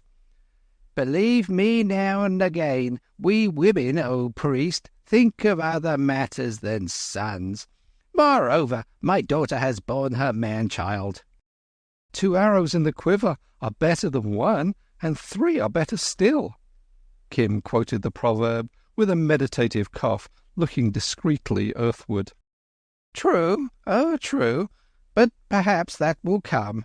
Certainly those down-country Brahmins are utterly useless. I sent gifts and monies and gifts again to them, and they prophesied." "Ah," drawled Kim with infinite contempt. "They prophesied. A professional could have done no better." "And it was not until I remembered my own gods that my prayers were heard. I chose an auspicious hour, and perhaps thy Holy One has heard of the abbot of the Lungcho Lamasery. It was to him I put the matter, and behold, in due time all came about as I desired. The Brahmin in the house of the father of my daughter's son has since said that it was through his prayers, which is a little error that I will explain to him when we reach our journey's end. And so afterwards I go to Buddha Gaya to make Shraddha for the father of my children." "Thither go we." "Doubly auspicious," chirped the old lady. "A second son at least." "Oh, friend of all the world!" The Lama had waked, and simply as a child bewildered in a strange bed, called for Kim. I come, Holy One." He dashed to the fire, where he found the Lama already surrounded by dishes of food, the hillmen visibly adoring him, and the southerners looking sourly. "Go back! Withdraw!" Kim cried. "Do we eat publicly like dogs?" They finished the meal in silence, each turned a little from the other, and Kim topped it with a native-made cigarette. "Have I not said 100 times that the South is a good land? Here is a virtuous and high-born widow of a hill Raja on pilgrimage, she says, to Buddha Gaya. She it is sends us those dishes, and when thou art rested, she would speak to thee." "Is this also thy work?" The Lama dipped deep into his snuff-gourd. "Who else watched over thee since our wonderful journey began?" Kim's eyes danced in his head as he blew the rank smoke through his nostrils and stretched him on the dusty ground. "Have I failed to oversee thy comforts, Holy One?" "A blessing on thee." The Lama inclined his solemn head. "I have known many men in my long life, and disciples not a few, but to none among men, if so be thou art woman-born, has my heart gone out as it has to thee. Thoughtful, wise and courteous, but something of a small imp." "And I have never seen such a priest as thou." Kim considered the benevolent yellow face wrinkle by wrinkle. "It is less than 3 days since we took road together, and it is as though it were 100 years. Perhaps in a former life it was permitted that I should have rendered thee some service. Maybe," he smiled, "I freed thee from a trap, or having caught thee on a hook in the days when I was not enlightened, cast thee back into the river." "Maybe," said Kim quietly. He had heard this sort of speculation again and again from the mouths of many whom the English would not consider imaginative. "Now, as regards that woman in the bullock cart, I think she needs a second son for her daughter." "That is no part of the way," sighed the Lama. "But at least she is from the hills, and the snow of the hills." He rose and stalked to the cart. Kim would have given his ears to come too, but the Lama did not invite him, and the few words he caught were in an unknown tongue, for they spoke some common speech of the mountains. The woman seemed to ask questions which the Lama turned over in his mind before answering. Now and again he heard the sing-song cadence of a Chinese quotation. It was a strange picture that Kim watched between drooped eyelids. The Lama very straight and erect, the deep folds of his yellow clothing slashed with black in the light of the parao fires, precisely as a knotted tree trunk is slashed with the shadows of the low sun, addressed a tinsel and lacquered Ruth, which burned like a many-coloured jewel in the same uncertain light. The patterns on the gold-worked curtains ran up and down, melting and reforming as the folds shook and quivered to the night wind. And when the talk grew more earnest, the jewelled forefinger snapped out little sparks of light between the embroideries. Behind the cart was a wall of uncertain darkness, speckled with little flames and alive with half-caught forms and faces and shadows.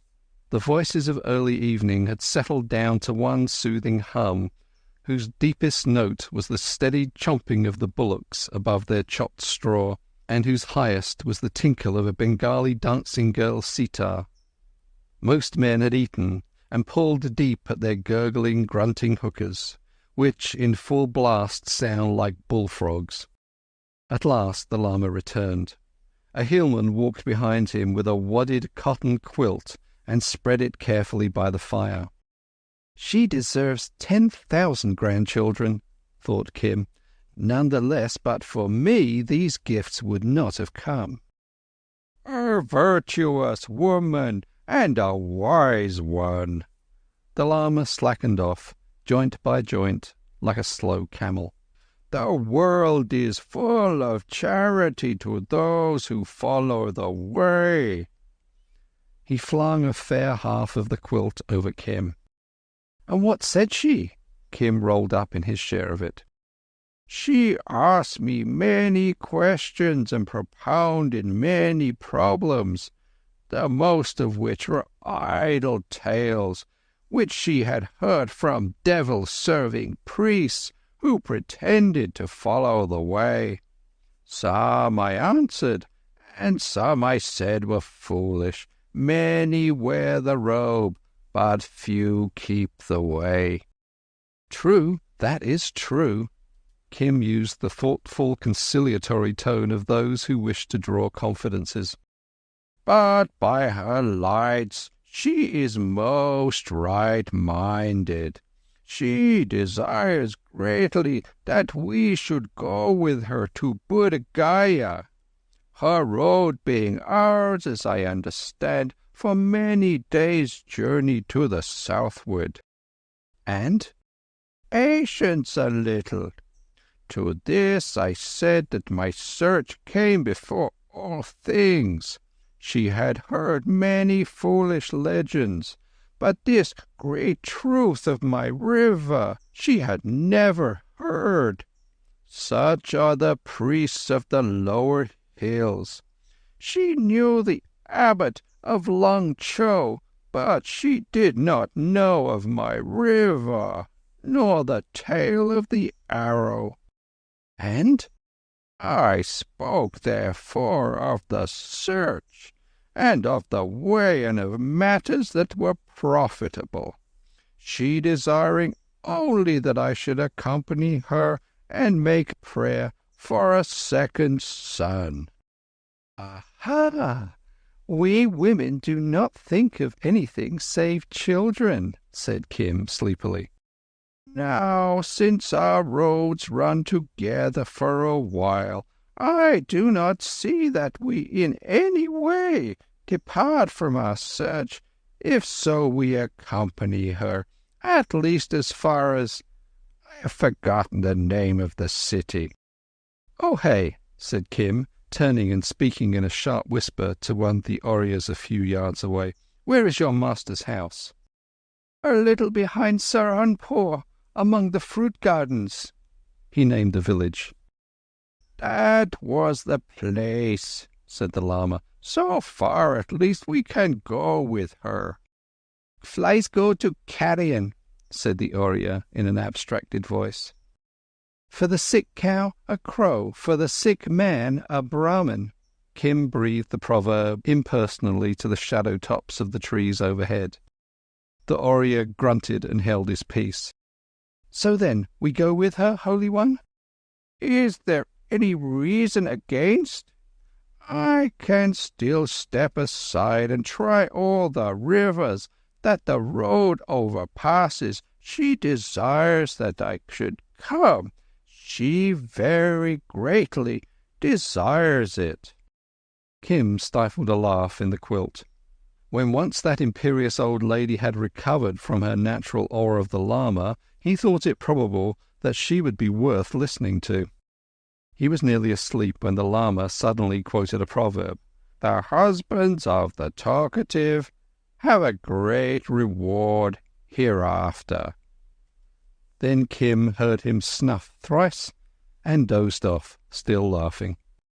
The diamond-bright dawn woke men and crows and bullocks together. Kim sat up and yawned, shook himself and thrilled with delight. This was seeing the world in real truth. This was life as he would have it, bustling and shouting, the buckling of belts, the beating of bullocks, and creaking of wheels, lighting of fires and cooking of food, and new sights at every turn of the approving eye. The morning mist swept off in a whirl of silver. The parrots shot away to some distant river in shrieking green hosts. All the well wheels within earshot went to work. India was awake, and Kim was in the middle of it, more awake and more excited than anyone, chewing on a twig that he would presently use as a toothbrush. For he borrowed right and left-handedly from all the customs of the country he knew and loved. There was no need to worry about food, no need to spend a cowrie at the crowded stalls. He was the disciple of a holy man annexed by a strong-willed old lady. All things would be prepared for them, and when they were respectfully invited so to do, they would sit and eat. For the rest, Kim giggled here as he cleaned his teeth, his hostess would rather heighten the enjoyment of the road. He inspected her bullocks critically as they came up grunting and blowing under the yokes. If they went too fast, it was not likely, there would be a pleasant seat for himself along the pole. The Lama would sit beside the driver. The escort, of course, would walk. The old lady, equally of course, would talk a great deal, and by what he had heard, that conversation would not lack salt. She was already ordering, haranguing, rebuking, and, it must be said, cursing her servants for delays. "Get her pipe! In the name of the gods, get her pipe, and stop her ill-omened mouth!" cried an Oriya, tying up his shapeless bundles of bedding. "She and the parrots are alike. They screech in the dawn." "The lead bullocks! Hi! Look to the lead bullocks!" They were backing and wheeling as a grain cart's axle caught them by the horns. "Son of an owl, where dost thou go?" This to the grinning carter. "Aye, yai, yai! That within there is the Queen of Delhi, going to pray for a son," the man called back over his high load. "Room for the Queen of Delhi and her Prime Minister, the grey monkey, climbing up his own sword." Another cart, loaded with bark for a down-country tannery, followed close behind, and its driver added a few compliments as the Ruth bullocks backed and backed again. From behind the shaking curtains came one volley of invective. It did not last long, but in kind and quality In blistering, biting appropriateness, it was beyond anything that even Kim had heard. He could see the carter's bare chest collapse with amazement as the man salaamed reverently to the voice, leaped from the pole, and helped the escort haul their volcano onto the main road. Here the voice told him truthfully what sort of wife he had wedded, and what she was doing in his absence. "Oh, shabash!" murmured Kim, unable to contain himself as the man slunk away. "Well done indeed. Is it a shame and a scandal that a poor woman may not go to make a prayer to her gods, except she be jostled and insulted by all the refuse of Hindustan, that she must eat gully abuse, as men eat ghee? But I have yet a wag left to my tongue, a word or two well spoken that serves the occasion, and still am I without my tobacco. Who is the one-eyed and luckless son of shame that has not yet prepared my pipe?" It was hastily thrust in by Hillman, and a trickle of thick smoke from each corner of the curtains showed that peace was restored. If Kim had walked proudly the day before, disciple of a holy man, today he paced with tenfold pride in the train of a semi-royal procession, with a recognized place under the patronage of an old lady of charming manners and infinite resource. The escort, their heads tied up native fashion, fell in on either side the cart, shuffling enormous clouds of dust.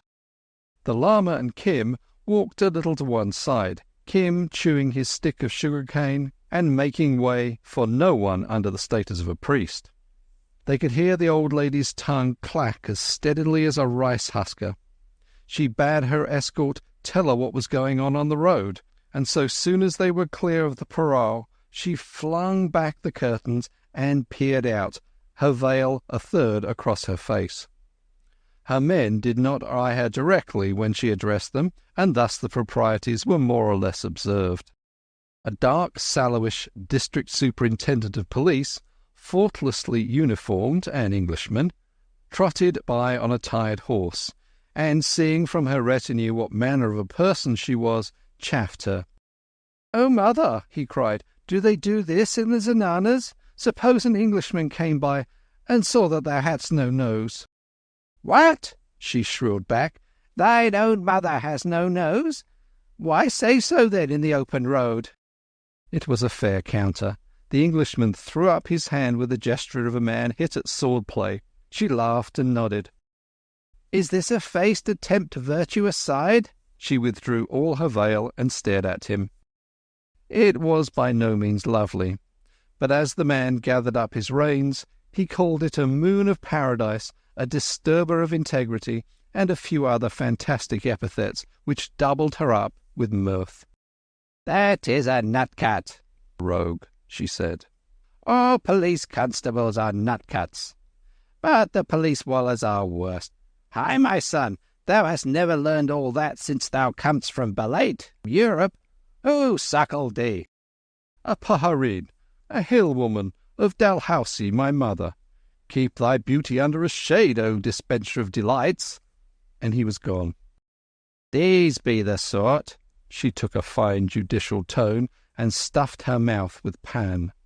"These be the sort to oversee justice. They know the land and the customs of the land. The others, all new from Europe, suckled by white women and learning our tongues from books, are worse than the pestilence. They do harm to kings."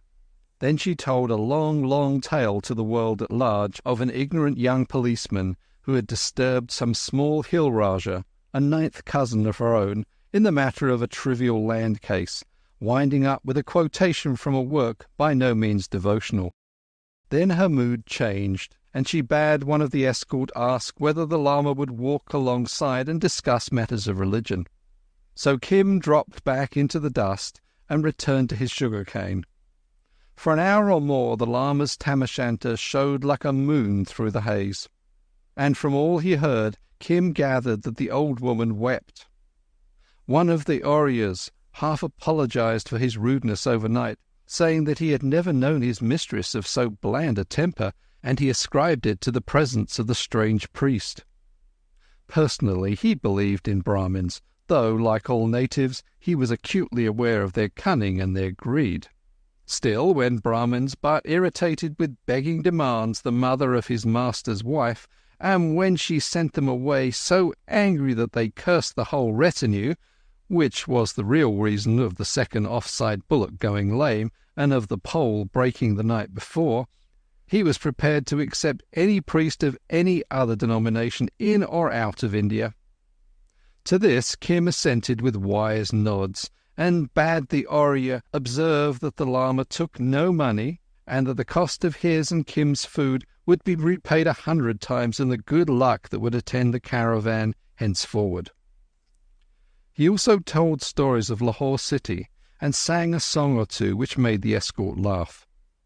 As a town mouse well acquainted with the latest songs by the most fashionable composers—they are women for the most part—Kim had a distinct advantage over men from a little fruit village behind Saharanpur, but he let that advantage be inferred.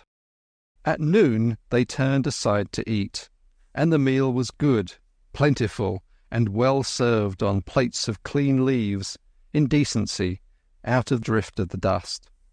They gave the scraps to certain beggars, that all requirements might be fulfilled, and sat down to a long luxurious smoke. The old lady had retreated behind her curtains, but mixed most freely in the talk, her servants arguing with and contradicting her as servants do throughout the East.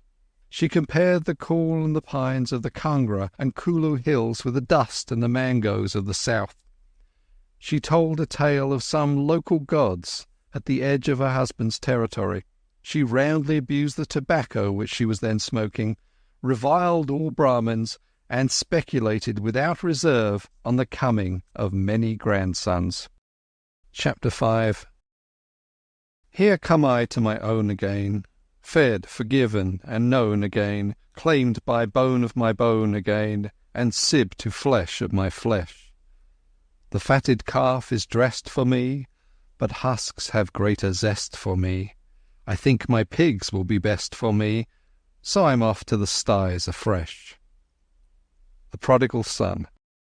Once more the lazy string-tied shuffling procession got under way, and she slept till they reached the next halting stage. It was a very short march, and the time lacked an hour to sundown, so Kim cast about for means of amusement. "But why not sit and rest?" said one of the escort. "Only the devils and the English walk to and fro without reason." "Never make friends with a devil, a monkey, or a boy. No man knows what they will do next," said his fellow. Kim turned a scornful back. He did not want to hear the old story how the devil played with boys and repented of it, and walked idly across country. The Lama strode after him.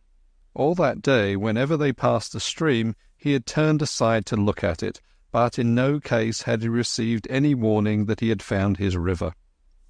Insensibly, too, the comfort of speaking to someone in a reasonable tongue, and of being properly considered and respected as her spiritual adviser by a well-born woman, had weaned his thoughts a little from the search. And further, he was prepared to spend serene years in his quest, having nothing of the white man's impatience, but a great faith. "Whither goest thou?" he called after Kim.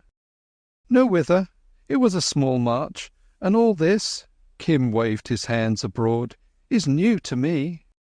"She is without question a wise and discerning woman, but it is hard to meditate when—" "All women are thus."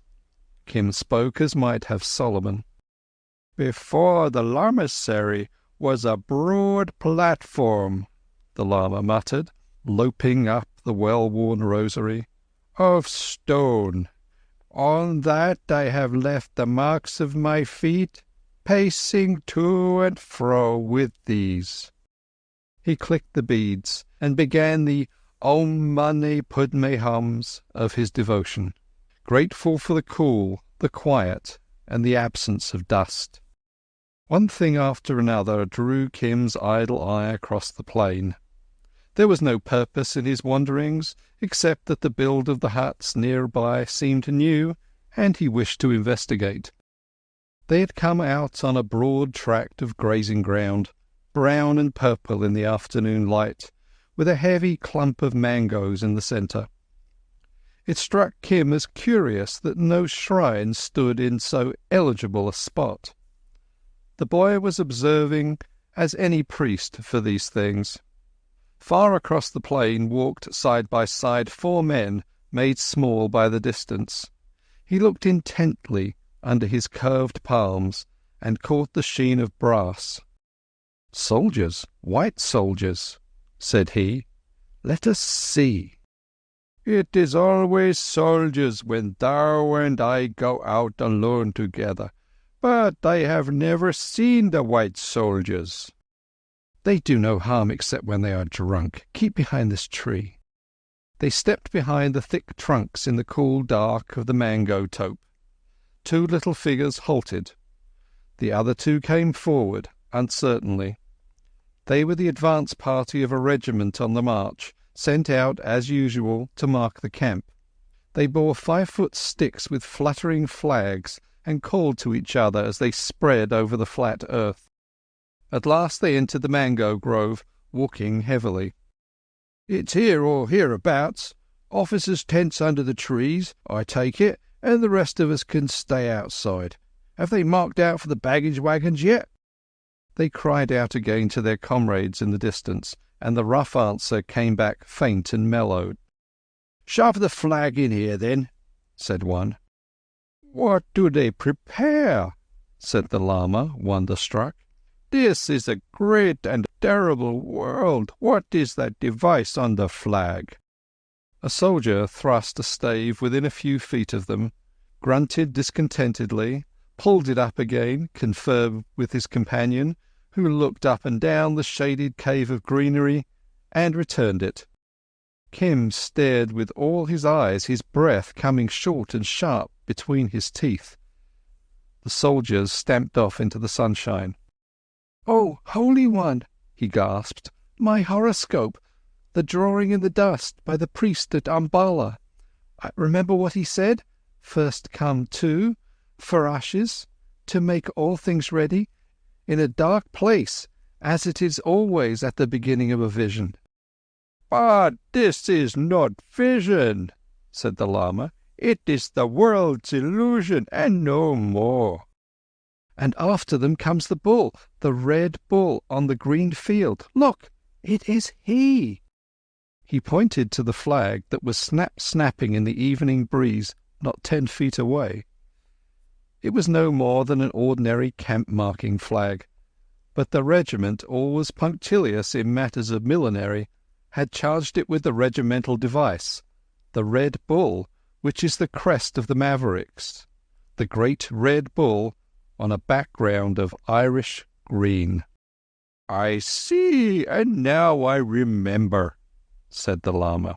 "Certainly it is thy bull. Certainly also the 2 men came to make all ready." "They are soldiers, white soldiers. What said the priest? The sign over against the bull is the sign of war and armed men. Holy One, this thing touches my search." "True, it is true." The Lama stared fixedly at the device that flamed like a ruby in the dusk. "The priest at Umballa said that thine was the sign of war." "What is to do now?" "Wait, let us wait." "Even now the darkness clears," said Kim. It was only natural that the descending sun should at last strike through the tree trunks across the grove, filling it with mealy gold light for a few minutes. But to Kim it was crown of the Umballa Brahmin's prophecy. "Hark!" said the Lama. "One beats a drum far off." At first the sound, carrying diluted through the still air, resembled the beating of an artery in the head. Soon a sharpness was added. "The music," Kim explained. He knew the sound of a regimental band, but it amazed the lama. At the far end of the plain, a heavy, dusty column crawled in sight. Then the wind brought the tune. We crave your condescension to tell you what we know of marching in the Mulligan Guards to Sligo port below. Here broke in the shrill-tongued fifes. We shouldered arms, we marched away. From Phoenix Park we marched to Dublin Bay. The drums and the fifes, oh sweetly they did play, as we marched with the Mulligan Guards. It was the band of the Mavericks playing the regiment to camp, for the men were route marching with their baggage. The rippling column swung into the level, carts behind it, divided left and right, ran about like an ant-hill, and— "Ah, this is sorcery," said the lama. The plain dotted itself with tents that seemed to rise all spread from the carts. Another rush of men invaded the grove, pitched a huge tent in silence, ran up yet 8 or 9 more by the side of it, unearthed cooking pots, pans and bundles, which were taken possession of by a crowd of native servants. And behold, the mango tope turned into an orderly town as they watched. "Let us go," said the lama, sinking back afraid, as the fires twinkled and the white officers with jingling swords stalked into the mess tent. "Stand back in the shadow. No one can see beyond the light of the fire," said Kim, his eyes still on the flag. He had never before watched the routine of a seasoned regiment pitching camp in 30 minutes. "Look, look, look," clucked the lama. "Yonder comes a priest." It was Bennett, the Church of England chaplain of the regiment, limping in dusty black. One of his flock had made some rude remarks about the chaplain's mettle, and to abash him, Bennett had marched step by step with the men that day. The black dress, gold cross on the watch chain, the hairless face, and the soft, black, wide-awake hat would have marked him as a holy man anywhere in all India. He dropped into a camp chair by the door of the mess tent and slid off his boots. 3 or 4 officers gathered round him, laughing and joking over his exploit. "The talk of white men is wholly lacking in dignity," said the lama, who judged only by tone. "But I have considered the countenance of that priest, and I think he is learned. Is it likely that he will understand our talk? I would talk to him of my search." "Never speak to a white man till he is fed," said Kim, quoting a well-known proverb. "They will eat now, and I do not think they are good to beg from. Let us go back to the resting place. After we have eaten, we will come again. It certainly was a red bull. My red bull." They were both noticeably absent-minded when the old lady's retinue set their meal before them, so none broke their reserve, for it is not lucky to annoy guests. "Now," said Kim, picking his teeth, "we will return to that place, but thou, O Holy One, must wait a little way off, because thy feet are heavier than mine, and I am anxious to see more of that red bull." "But how canst thou understand the talk? Walk slowly. The road is dark," the lama replied uneasily. Kim put the question aside. "I marked a place near to the trees," said he, "where thou canst sit till I call." "Nay," as the lama made some sort of protest, "remember this is my search, the search for my red bull. The sign in the stars was not for thee. I know a little of the customs of the white soldiers, and I always desire to see some new things." "What dost thou not know of this world?" The lama squatted obediently in a little hollow of the ground not 100 yards from the hump of the mango trees, dark against the star-powdered sky. "Stay till I call." Kim flitted into the dusk. He knew that in all probability there would be sentries round the camp, and smiled to himself as he heard the thick boots of one. A boy who can dodge over the roofs of Lahore City on a moonlit night, using every little patch and corner of darkness to discomfort his pursuer, is not likely to be checked by a line of well-trained soldiers. He paid them the compliment of crawling between a couple, and running and halting, crouching and dropping flat, worked his way toward the lighted mess tent, where, close pressed behind the mango tree, he waited till some chance word should give him a returnable lead. The one thing now in his mind was further information as to the Red Bull. For aught he knew, and Kim's limitations were as curious and sudden as his expansions, the men, the 900 thorough devils of his father's prophecy, might pray to the beast after dark, as Hindus pray to the holy cow. That at least would be entirely right and logical, and the padre with the gold cross would be therefore the man to consult in the matter. On the other hand, remembering sober-faced padres whom he had avoided in Lahore City, the priest might be an inquisitive nuisance who would bid him learn. But had it not been proven at Ambala that his sign in the high heavens portended war and armed men? Was he not the friend of the stars, as well as of all the world, crammed to the teeth with dreadful secrets? Lastly, and firstly, as the undercurrent of all his quick thoughts, this adventure, though he did not know the English word, was a stupendous lark, a delightful continuation of his old flights across the housetops, as well as the fulfilment of sublime prophecy. He lay belly-flat and wriggled toward the mess tent door, a hand on the amulet round his neck. It was as he suspected. The Sahibs prayed to their God, for in the centre of the mess table, its sole ornament, when they were on the line of march, stood a golden bull fashioned from old-time loot of the summer palace at Pekin, a red gold bull with lowered head, ramping upon a field of Irish green. To him the Sahibs held out their glasses and cried aloud confusedly. Now, the Reverend Arthur Bennett always left mess after that toast, and being rather tired by his march, his movements were more abrupt than usual. Kim, with slightly raised head, was still staring at his totem on the table when the chaplain stepped on his right shoulder-blade. Kim flinched under the leather, and rolling sideways, brought down the chaplain, who, ever a man of action, caught him by the throat and nearly choked the life out of him. Kim then kicked him desperately in the stomach.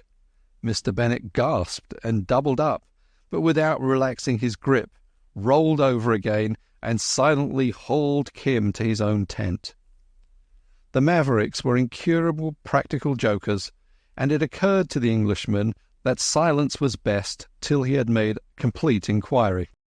"Why, it's a boy," he said as he drew his prize under the light of the tent-pole lantern, then, shaking him severely, cried, "What were you doing? You're a thief, chur, malum." His Hindustani was very limited, and the ruffled and disgraced Kim intended to keep to the character laid down for him. As he recovered his breath, he was inventing a beautifully plausible tale of his relations to some scullion, and at the same time keeping a keen eye on, and a little under, the chaplain's left armpit. The chance came. He ducked for a doorway, but a long arm shot out and clutched at his neck, snapping the amulet string and closing on the amulet. "Give it me! Oh, give it me! Is it lost? Give me the papers!" The words were in English, the tinny, saw-cut English of the native bred, and the chaplain jumped. "A scapular?" he said, opening his hand. "No, some sort of heathen charm. Why, do you speak English? Little boys who steal are beaten, do you know that?" I do not steal."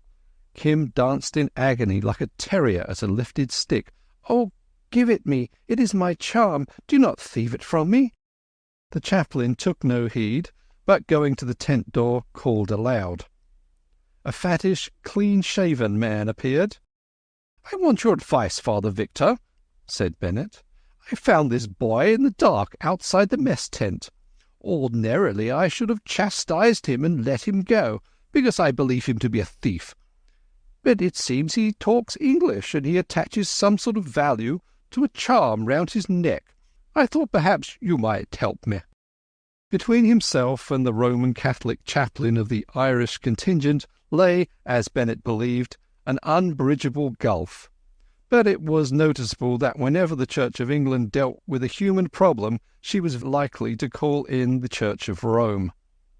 Bennett's official abhorrence of the Scarlet Woman and all her ways was only equalled by his private respect for Father Victor. "A thief talking English, is it?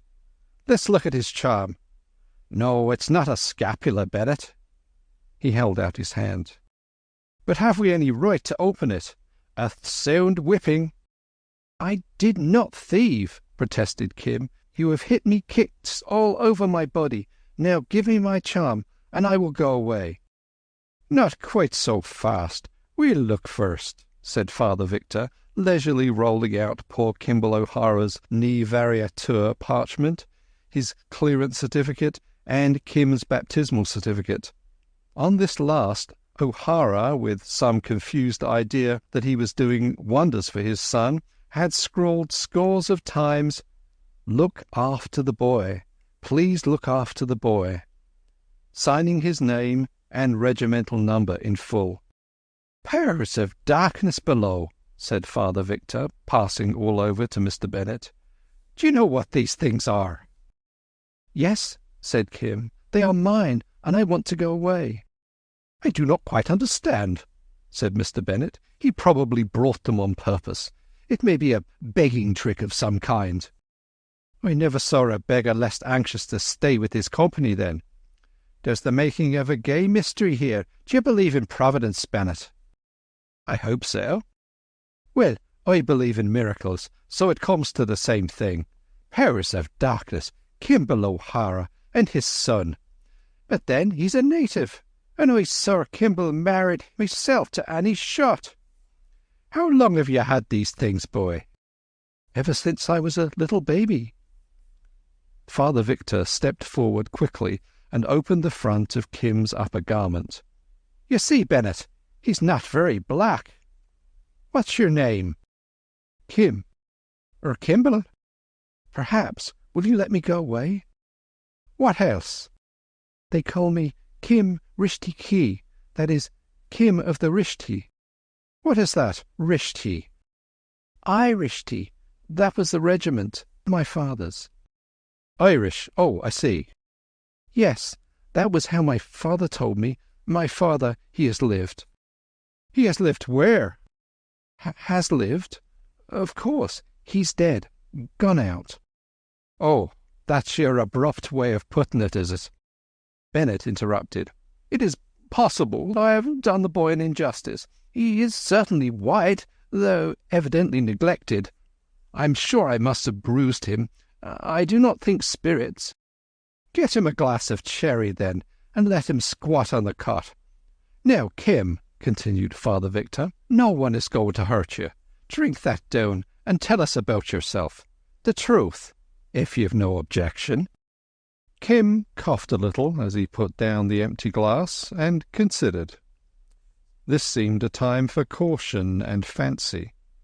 Small boys who prowl about camps are generally turned out after a whipping, but he had received no stripes. The amulet was evidently working in his favour, and it looked as though the Umballa horoscope and the few words he could remember of his father's maunderings fitted in most miraculously. Else why did the fat padre seem so impressed, and why the glass of hot yellow drink from the lean one? "My father, he is dead in Lahore City since I was very little. The woman, she kept kabari shop near where the hire carriages are." Kim began with a plunge, not quite sure how far the truth would serve him. "Your mother?" "No," with a gesture of disgust. "She went out when I was born. My father, he got these papers from the Jadugair. What you call that?" Bennett nodded. "Because he was in good standing. What do you call that?" Again Bennett nodded. "My father told me that. He said too, and also the Brahmin who made the drawing in the dust at Ambala 2 days ago, he said that I shall find a red bull in a green field, and that the bull shall help me." "A phenomenal little liar," muttered Bennett. "Powers of darkness below, what a country!" murmured Father Victor. "Go on, Kim." "I did not thieve. Besides, I am just now disciple of a very holy man. He is sitting outside. We saw 2 men come with flags, making the place ready. That is always so in a dream or on account of a prophecy. So I knew it was come true. I saw the red bull on the green field, and my father, he said, 900 pucker devils, and the colonel riding on a horse will look after you when you find the red bull. I did not know what to do when I saw the bull, but I went away and I came back when it was dark. I wanted to see the bull again, and I saw the bull again with the sahibs praying to it. I think the bull shall help me. The holy man said so too. He is sitting outside. Will you hurt him if I call him a shout now? He is very holy. He can witness to all the things that I say, and he knows I am not a thief." "Sahibs praying to a bull? What in the world do you make of that?" said Bennett. "Disciple of a holy man? Is the boy mad?" "It's O'Hara's boy, sure enough. O'Hara's boy leagued with the powers of the devil. It's very much what his father would have done if he was drunk. We'd better invite the holy man. He may know something." "He does not know anything," said Kim. "I will show you him if you come. He is my master. Then afterwards we can go." "Powers of darkness," was all that Father Victor could say, as Bennett marched off with a firm hand on Kim's shoulder. They found the Lama where he had dropped. "The search is at an end for me," shouted Kim in the vernacular. "I have found the bull, but God knows what comes next. They will not hurt you. Come to the fat priest's tent with this thin man and see the end. It is all new, and they cannot talk Hindi. They are only uncurried donkeys." "Then it is not well to make a jest of their ignorance," the Lama returned. "I am glad if thou art rejoiced, Chela." Dignified and unsuspicious, he strode into the little tent, saluted the churches as a churchman, and sat down by the open charcoal brazier. The yellow lining of the tent, reflected in the lamplight, made his face red gold. Bennett looked at him with the triple-ringed uninterest of the creed that lumps 9/10 of the world under the title of heathen. "And what was the end of the search? What gift has the Red Bull brought?" The Lama addressed himself to Kim. "He says, 'What are you going to do?'" Bennett was staring uneasily at Father Victor, and Kim, for his own ends, took upon himself the office of interpreter. "I do not see what concern this fakir has with the boy, who is probably his dupe or his confederate," Bennett began. "We cannot allow an English boy, assuming that he is the son of a mason, the sooner he goes to the Masonic orphanage, the better." "Ah, that's your opinion as the secretary to the regimental lodge," said Father Victor. "But we might as well tell the old man what we're going to do too. He doesn't look like a villain." "My experience is that one can never fathom the Oriental mind. Now, Kimball, I wish you to tell this man what I say, word for word." Kim gathered the import of the next few sentences and began thus. "Holy One, the thin fool who looks like a camel says that I am the son of a sahib." "But how?" "It is true. I knew it since my birth, but he could only find it out by rending the amulet from my neck and reading all the papers. He thinks that once a sahib is always a sahib, and between the two of them they propose to keep me in this regiment or send me to a madrisha, a school. It has happened before. I've always avoided it. The fat fool is of one mind, and the camel-like one of another. But that is no odds. I may spend one night here, and perhaps the next. It has happened before. Then I will run away and return to thee. Tell them that thou art my chela. Tell them how thou didst come to me when I was faint and bewildered. Tell them of our search, and they will surely let thee go now. I've already told them. They laugh and they talk of the police. What are you saying? Asked Mr. Bennet. Oh, he only says that if you do not let me go, it will stop him in his business, his urgent private affairs. This last was a reminiscence of some talk with the Eurasian clerk in the canal department, but it only drew a smile which nettled him. And if you did know what his business was, you would not be in such a beastly hurry to interfere. What is it, then? Said Father Victor, not without feeling, as he watched the Lama's face. There is a river in this country which he wishes to find so very much. It was put out by an arrow which— Kim tapped his foot impatiently as he translated in his own mind from the vernacular to the clumsy English. Oh, it was made by our Lord God Buddha, you know, and if you wash there, you are washed away from all your sins and made as white as cotton wool. Kim had heard mission talk in his time. I'm his disciple, and we must find that river. It is so very valuable to us. Say that again, said Bennet. Kim obeyed with amplifications. But this is gross blasphemy, cried the Church of England. Cha-cha, said Father Victor sympathetically. I'd give a great deal to be able to talk the vernacular. A river that washes away sin. And how long have you two been looking for it? Oh, many days. Now we wish to go away and look for it again. It is not here, you see. I see, said Father Victor gravely, but he can't go on in that old man's company. It would be different, Kim, if you were not a soldier's son. Tell him that the regiment will take care of you and make you as good a man as can be. Tell him that if he believes in miracles, he must believe that. There is no need to play on his credulity, Bennet interrupted. I'm doing no such thing. He must believe that the boy's coming here to his own regiment in search of his Red Bull is in the nature of a miracle. Consider the chances against it, Bennet. This one boy in all India and all regiment of all others on the line of march for him to meet with. It's predestined on the face of it. Yes, tell him it's Kismet. Kismet Malam, do you understand? He turned towards the Lama, to whom he might as well have talked of Mesopotamia. They say, the old man's eye lighted at Kim's speech, they say that the meaning of my horoscope is now accomplished, and that, being led back, though as thou knowest I went out of curiosity, to these people and their Red Bull, I must needs go to a Madrisha and be turned into a Sahib. Now I make pretence of agreement, for at the worst it will only be a few meals eaten away from thee. Then I will slip away and follow down the road to Saranpur. Therefore, Holy One, keep with that Kulu woman. On no account stray far from her cart till I come again.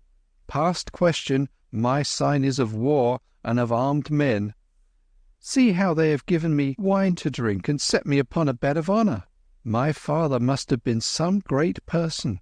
So if they raise me to honour among them, good. If not, good again. However it goes, I will run back to thee when I am tired. But stay with the Rajputni, or I shall miss thy feet. Oh, yes, said the boy. I have told him everything you tell me to say. And I cannot see any need why he should wait, said Bennet, feeling in his trouser pocket. We can investigate the details later, and I will give him a Give him time. Maybe he's fond of the lad, said Father Victor, half arresting the clergyman's motion. The Lama dragged forth his rosary and pulled his huge hat brim over his eyes. What can he want now? He says," Kim put up one hand, "he says, 'Be quiet.' He wants to speak to me by himself.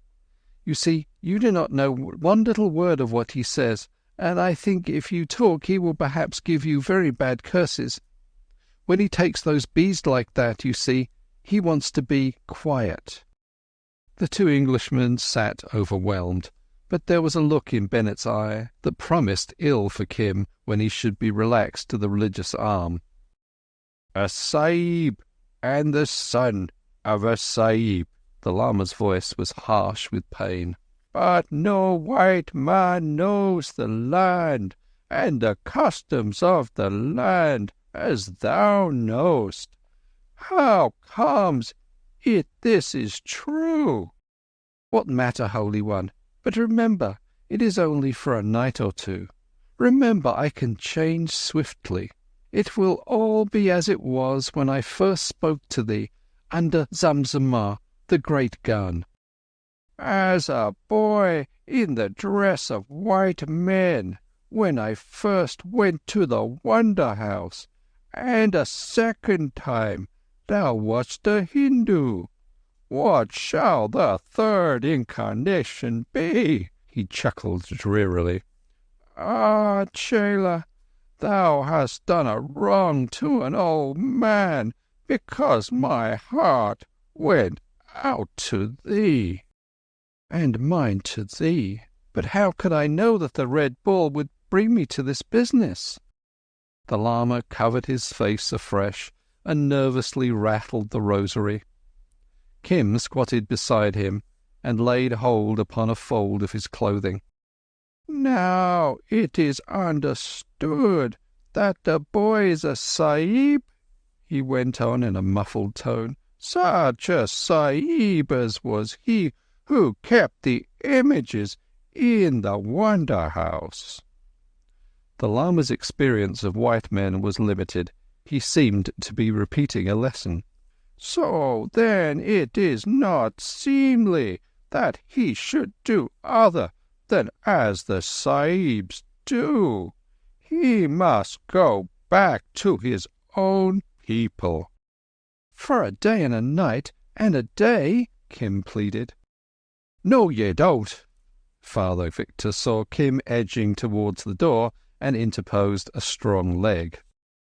"I do not understand the customs of white men. The priest of the images in the Wonder House in Lahore was more courteous than the thin one here. This boy will be taken from me. They will make a Sahib of my disciple. Woe to me! How shall I find my river? Have they no disciples? Ask." "He says he is very sorry that he cannot find the river now any more. He says, 'Why have you no disciples?' and stop bothering him. He wants to be washed of his sins." Neither Bennett nor Father Victor found any answer ready. Said Kim in English, distressed for the Lama's agony, "I think if you will let me go now, we will walk away quietly and not steal. We will look for that river, like before I was caught. I wish I did not come here to find the Red Bull, and all that sort of thing. I do not want it." "It's the very best day's work you ever did for yourself, young man," said Bennett. "Good heavens! I don't know how to console him," said Father Victor, watching the Lama intently. "He can't take the boy away with him. And yet he's a good man. I'm sure he's a good man. Bennett, if you give him that rupee, he'll curse you root and branch."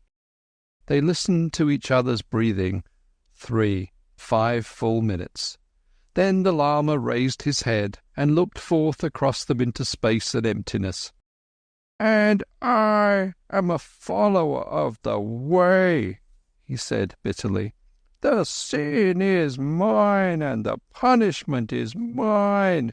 I made believe to myself, for now I see it was but make-believe, that thou wast sent to me to aid in the search.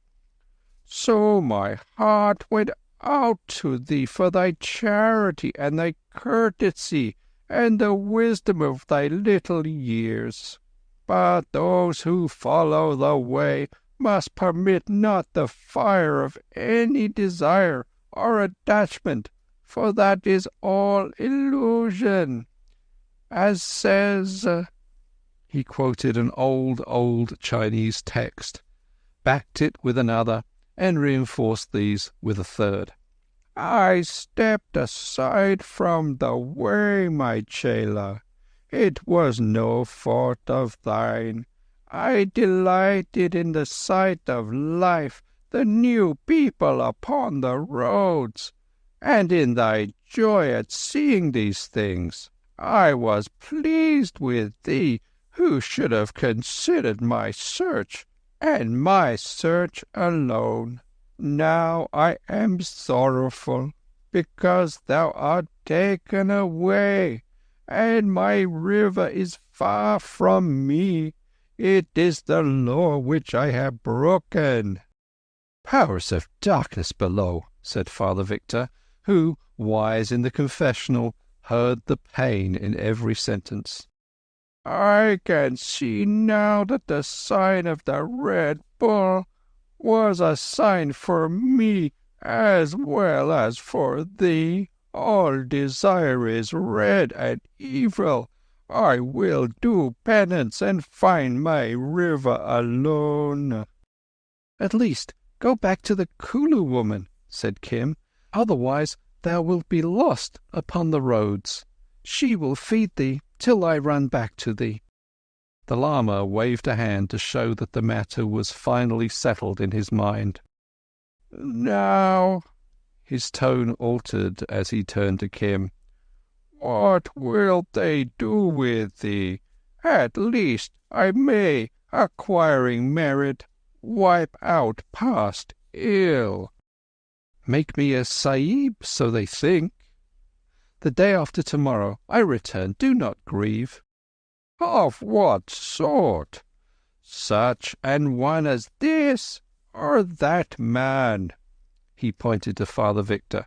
"Such an one of those I saw this evening, men wearing swords and stamping heavily." "Maybe." "That is not well. These men follow desire and come to emptiness. Thou must not be of their sort." "The Umballa priest said that my star was war," Kim interjected. "I will ask these fools, but there is truly no need. I will run away this night, for all I wanted to see the new things." Kim put 2 or 3 questions in English to Father Victor, translating the replies to the Lama. "Then he says, you take him from me, and you cannot say what you will make him. He says, tell me before I go, for it is not a small thing to make a child. You will be sent to a school. Later on we shall see. Kimball, I suppose you'd like to be a soldier." "Gorolog, white folk." Noah." Kim shook his head violently. There was nothing in his composition to which drill and routine appealed. "I will not be a soldier." "You will be what you're told to be," said Bennett, "and you should be grateful that we're going to help you." Kim smiled compassionately. If these men lay under the delusion that he would do anything that he did not fancy, so much the better. Another long silence followed. Bennett fidgeted with impatience and suggested calling a sentry to evict the fakir. "Do they give or sell learning among the Sahibs? Ask them," said the Lama, and Kim interpreted. "They say that money is paid to the teacher, but that money the regiment will give. What need? It is only for a night." "And the more money is paid, the better learning is given?" The Lama disregarded Kim's plans for an early flight. "It is no wrong to pay for learning. To help the ignorant to wisdom is always a merit." The rosary clicked furiously as an abacus. Then he faced his oppressors. Ask them, for how much money do they give a wise and suitable teaching, and in what city is that teaching given?" "Well," said Father Victor in English, when Kim had translated, "that depends. The regiment would pay for you all the time you were at the military orphanage, or you might go on the Punjab Masonic orphanages list. Not that he or you'd understand what that means, but the best schooling a boy can get in India is, of course, at St. Xavier's, in Partibus, at Lucknow." This took some time to interpret, for Bennett wished to cut it short. "He wants to know how much," said Kim placidly.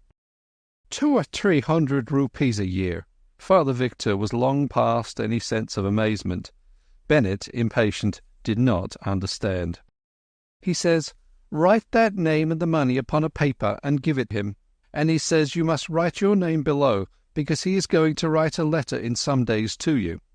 He says you are a good man. He says the other man is a fool. He is going away."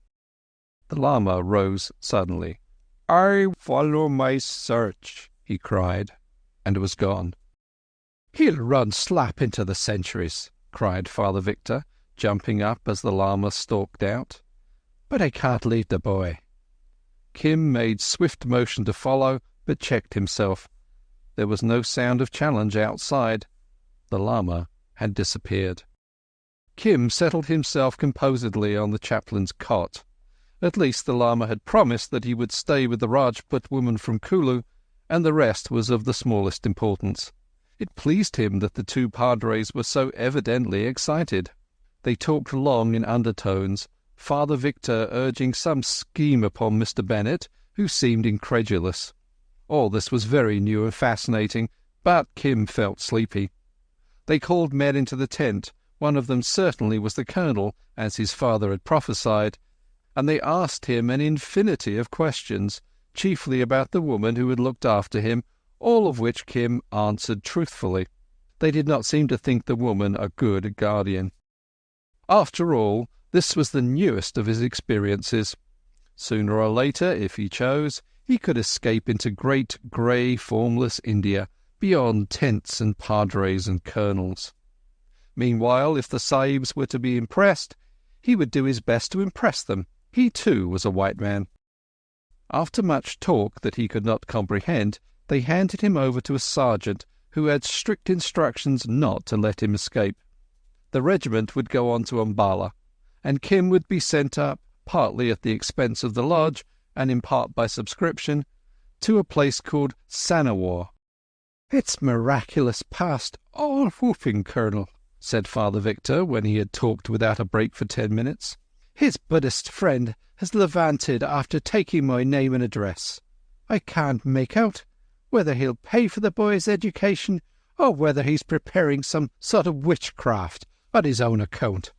Then to Kim, "You'd live to be grateful to your friend the Red Bull yet.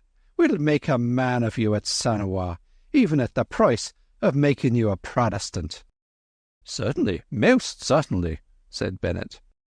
"But you will not go to Sanawar," said Kim. "But we will go to Sanawar, little man. That's the order of the Commander-in-Chief, who is a trifle more important than O'Hara's son." "You will not go to Sanawar. You will go to the war." There was a shout of laughter from the full tent. "When you know your own regiment a trifle better, you won't confuse the line of march with line of battle, Kim. We hope to go to the war sometime." "Oh, I know all that." Kim drew his bow again at a venture.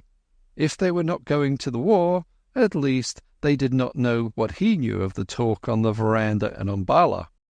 "I know you are not at the war now, but I tell you that as soon as you get to Umballa, you will be sent to the war, the new war. It is a war of 8,000 men, besides the guns." "That's explicit. Do you add prophecy to your other gifts? Take him along, Sergeant.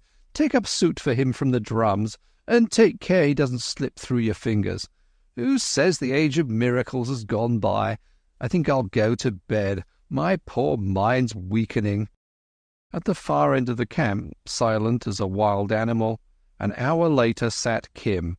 newly washed all over, in a horrible stuff suit that rasped his arms and legs.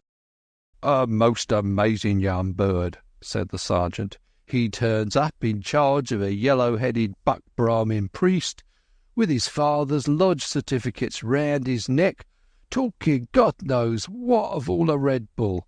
The buck Brahmin evaporates without explanations, and the boy sits cross-legged on the chaplain's bed, prophesying bloody war to the men at large.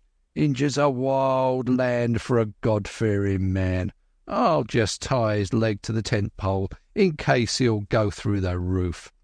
What do you say about the war?" 8,000 men, besides guns, said Kim. "Very soon you will see." "You're a consoling little imp. Lie down between the drums and go to bye-bye. Those two boys will watch your slumbers." Chapter 6. Now I remember comrades, old playmates on new seas, when as we traded orpiment among the savages. 10,000 leagues to southward, and 30 years removed, they knew not noble Valdez, but me they knew and loved. Song of Diego Valdez. Very early in the morning the white tents came down and disappeared as the Mavericks took a side road to Umballa. It did not skirt the resting pace, and Kim, trudging beside a baggage cart under fire of comments from soldiers' wives, was not so confident as overnight. He discovered that he was closely watched, Father Victor on the one side and Mr. Bennett on the other. In the forenoon the column checked. A camel orderly handed the colonel a letter. He read it and spoke to a major.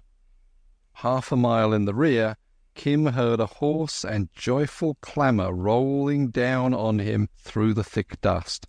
Then someone beat him on the back, crying, "Tell us how you knew, you little limb of Satan. Father dear, see if you can make him tell." A pony raged alongside, and he was hauled onto the priest's saddle-bow. "Now, my son, your prophecy of last night was come true. Our orders are to entrain at Umballa for the front tomorrow." "What is that?" said Kim, for front and entrain were newish words to him. "We're going to the war, as you called it." "Of course you are going to the war. I said last night." "You did, but powers of darkness, how did you know?" Kim's eyes sparkled. He shut his lips, nodded his head, and looked unspeakable things. The chaplain moved on through the dust, and privates, sergeants, and subalterns called one another's attention to the boy. The colonel at the head of the column stared at him curiously. "It was probably some bizarre rumour," he said, "but even then—" He referred to the paper in his hand. "Hang it all! The thing was only decided within the last 48 hours."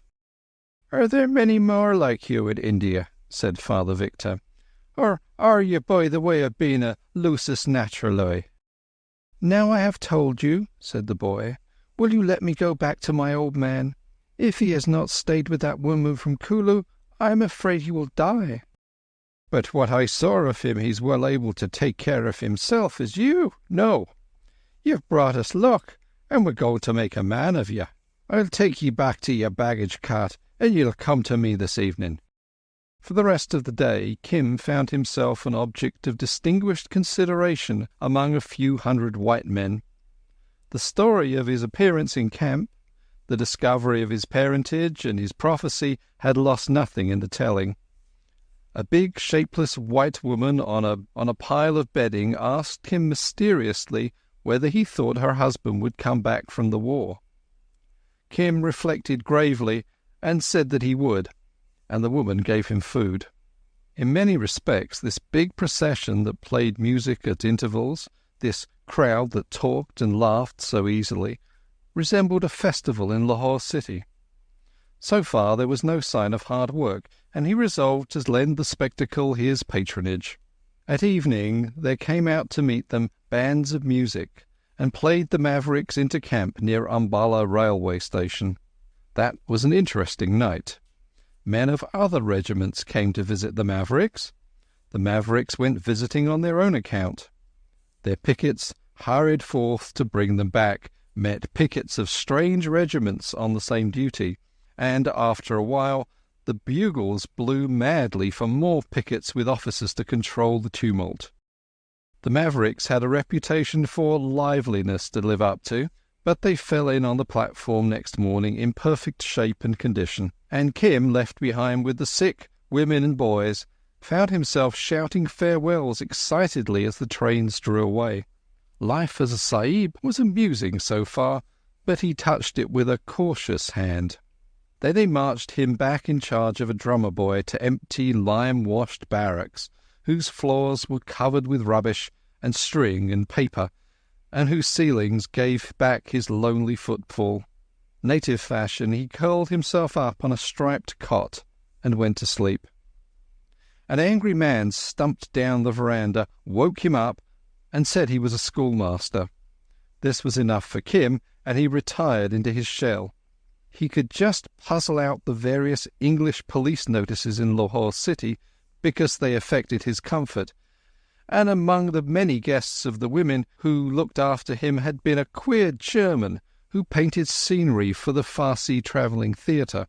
He told Kim that he had been on the barricades in 48, and therefore, at least that was how it struck Kim, he would teach the boy to write in return for food. Kim had been kicked as far as single letters, but did not think well of them. "I do not know anything. Go away," said Kim, scenting evil. Hereupon the man caught him by the ear, dragged him to a room in a far-off wing where a dozen drummer boys were sitting on forms, and told him to be still if he could do nothing else.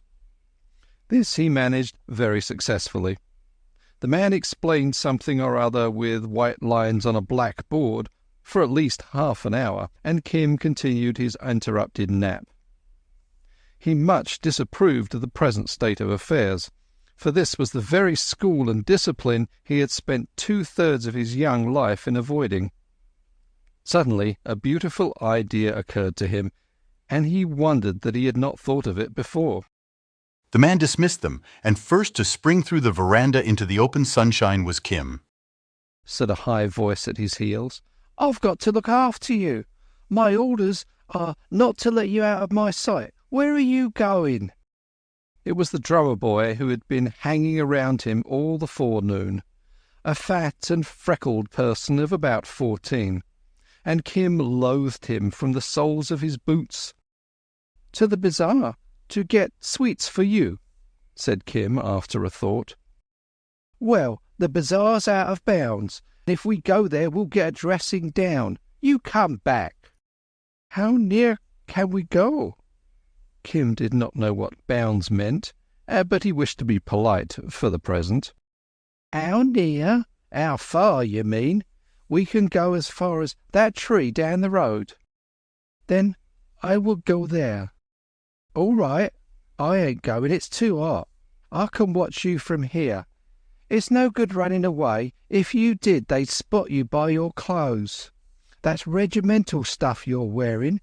There ain't a picket in Umballa wouldn't edge you back quicker than you started out." This did not impress Kim as much as the knowledge that his raiment would tire him out if he tried to run. He slouched to the tree at the corner of a bare road leading toward the bazaar, and eyed the natives passing. Most of them were barrack servants of the lowest caste. Kim hailed a sweeper, who promptly retorted with a piece of unnecessary insolence, in the natural belief that the European boy could not follow it. The low, quick answer undeceived him. Kim put his fettered soul into it, thankful for the late chance to abuse somebody in the tongue he knew best. "And now, go to the nearest letter-writer in the bazaar and tell him to come here. I would write a letter." But what manner of white man's son art thou to need a bazaar letter-writer? Is there not a schoolmaster in the barracks?" "Aye, and hell is full of the same sort. Do my order, you ode. Thy mother was married under a basket, servant of Lal Beg. Kim knew the god of the sweepers. "Run on my business, or we will talk later." The sweeper shuffled off in haste. "There is a white boy by the barracks waiting under a tree who is not a white boy," he stammered to the first bizarre letter-writer he came across. "He needs thee." "Will he pay?" said that spruce scribe, gathering up his desk and pens and sealing wax, all in order. "I do not know. He is not like other boys. Go and see. It is well worth." Kim danced with impatience when the slim young Kayeth hove in sight. As soon as his voice could carry, he cursed him volubly. "First, I will take my pay," the letter-writer said. "Bad words have made the price higher. But who art thou, dressed in that fashion, to speak in this fashion?" "Aha! That is in the letter which thou shalt write. Never was such a tale. But I am in no haste. Another writer will serve me. Umballa city is full of them, as is Lahore." 4 annas, said the writer, sitting down and spreading his cloth in the shade of a deserted barrack wing. Mechanically, Kim squatted beside him, squatted as only the natives can, in spite of the abominable clinging trousers. The writer regarded him sideways. "That is the price to ask of sahibs," said Kim. "Now fix me a true one." "An anna and a half. How do I know, having written the letter, that thou wilt not run away?" "I must not go beyond this tree, and there is also the stamp to be considered." "I get no commission on the price of the stamp. Once more, what manner of white boy art thou?" "That shall be said in the letter, which is to Mahbub Ali, the horse-dealer in the Kashmir Sarai at Lahore. He is my friend." "Wonder on wonder," murmured the letter-writer, dipping a reed in the inkstand. "To be written in Hindi?" "Assuredly. To Mahbub Ali, then. Begin. I have come down with the old man as far as Umballa in the train. At Umballa I carried the news of the bay mare's pedigree." After what he had seen in the garden, he was not going to write of white stallions. "Slower a little. What has a bay mare to do? Is it Mahbub Ali, the great dealer?" "Who else? I have been in his service. Take more ink. Again. As the order was, so I did it. We then went on foot to Benares, but on the third day we found a certain regiment. Is that down?" "Aye, Pulton," murmured the writer, all ears. "I went into their camp and was caught, and by means of the charm about my neck, which thou knowest, it was established that I was the son of some man in the regiment, according to the prophecy of the Red Bull, which thou knowest was common talk of our bazaar." Kim waited for this shaft to sink into the letter-writer's heart, cleared his throat, and continued. "A priest clothed me and gave me a new name. One priest, however, was a fool. The clothes are very heavy, but I am a sahib, and my heart is heavy too. They send me to a school and beat me. I do not like the air and water here. Come then and help me, Mahbub Ali, or send me some money, for I have not sufficient to pay the writer who writes this." "Who writes this?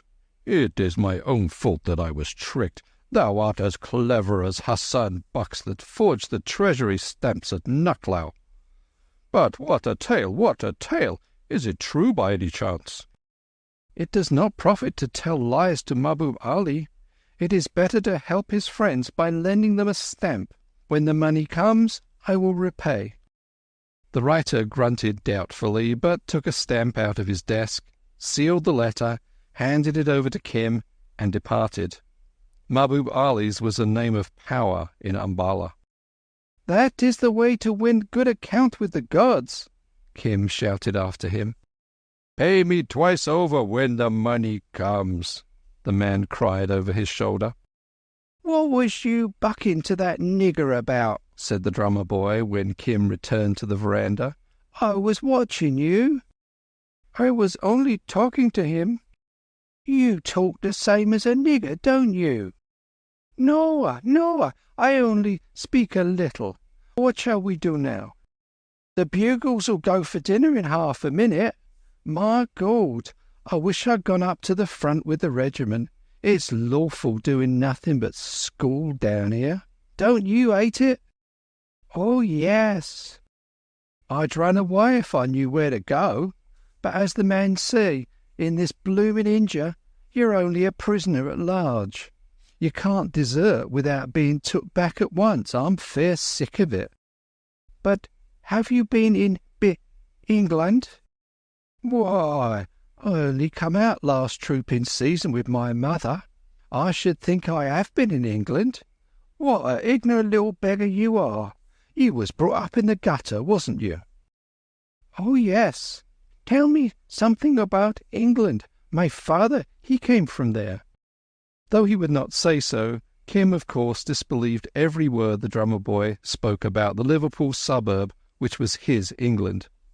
It passed the heavy time till dinner, a most unappetizing meal served to the boys and a few invalids in a corner of a barrack room. But that he had written to Mahbub Ali, Kim would have been almost depressed. The indifference of native crowds he was used to, but this strong loneliness among white men preyed on him. He was grateful when, in the course of the afternoon, a big soldier took him over to Father Victor, who lived in another wing across another dusty parade ground. The priest was reading an English letter written in purple ink. He looked at Kim more curiously than ever. "And how do you like it, my son, as far as you've gone? Not much, eh? It must be hard, very hard on a wild animal. Listen now, I've an amazing epistle from your friend." Where is he? Is he well? Oh, if he knows to write me letters, it is all right. You're fond of him, then? Of course I am fond of him. He was fond of me. It seems so by the look of this. He can't write English, can he? Oh, I know. Not that I know, but of course he found a letter writer who can write English very well, so he wrote. I do hope you understand. That accounts for it. Do you know anything about his money affairs? Kim's face showed that he did not. How can I tell? That's what I'm asking. Now listen, if you can make head or tail of this. We'll skip the first part. It's written from Jagged Hill Road. Sitting on wayside in grave meditation, trusting to be favoured with your honour's applause of present step, which recommend your honour to execute for Almighty God's sake. Education is greatest blessing, if of best sorts, otherwise no earthly good. Faith, the old man's hit the bull's-eye that time. If your honour, condescending, giving my boy best education, Saviour, I suppose that's Saint Saviour's impatibus, in terms of our conversation dated in your tent, 15th instant, a business-like touch there. Then Almighty God, blessing your honour's succeedings to 3rd and 4th generations, and, listen now, confide in your honour's humble servant for adequate remuneration per hundi per annum 300 rupees a year to one expensive education Saint Xavier, Lucknow, and allow small time to forward same per hundi sent to any part of India as your honour shall address yourself.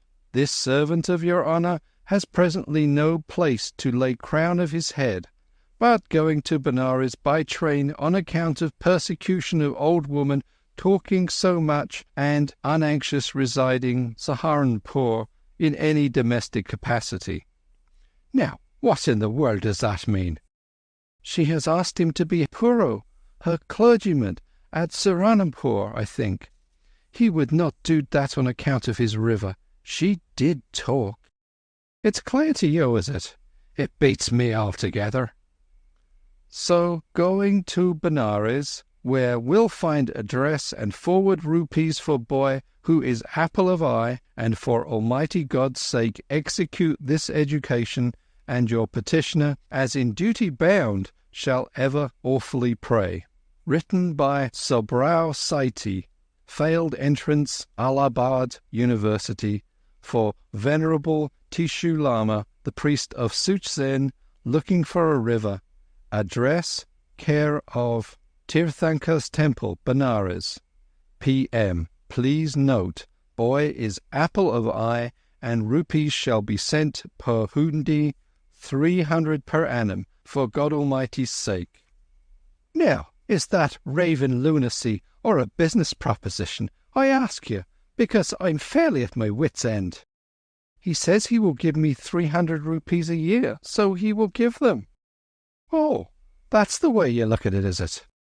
Of course, if he says so. The priest whistled. Then he addressed Kim as an equal. I don't believe it, but we'll see.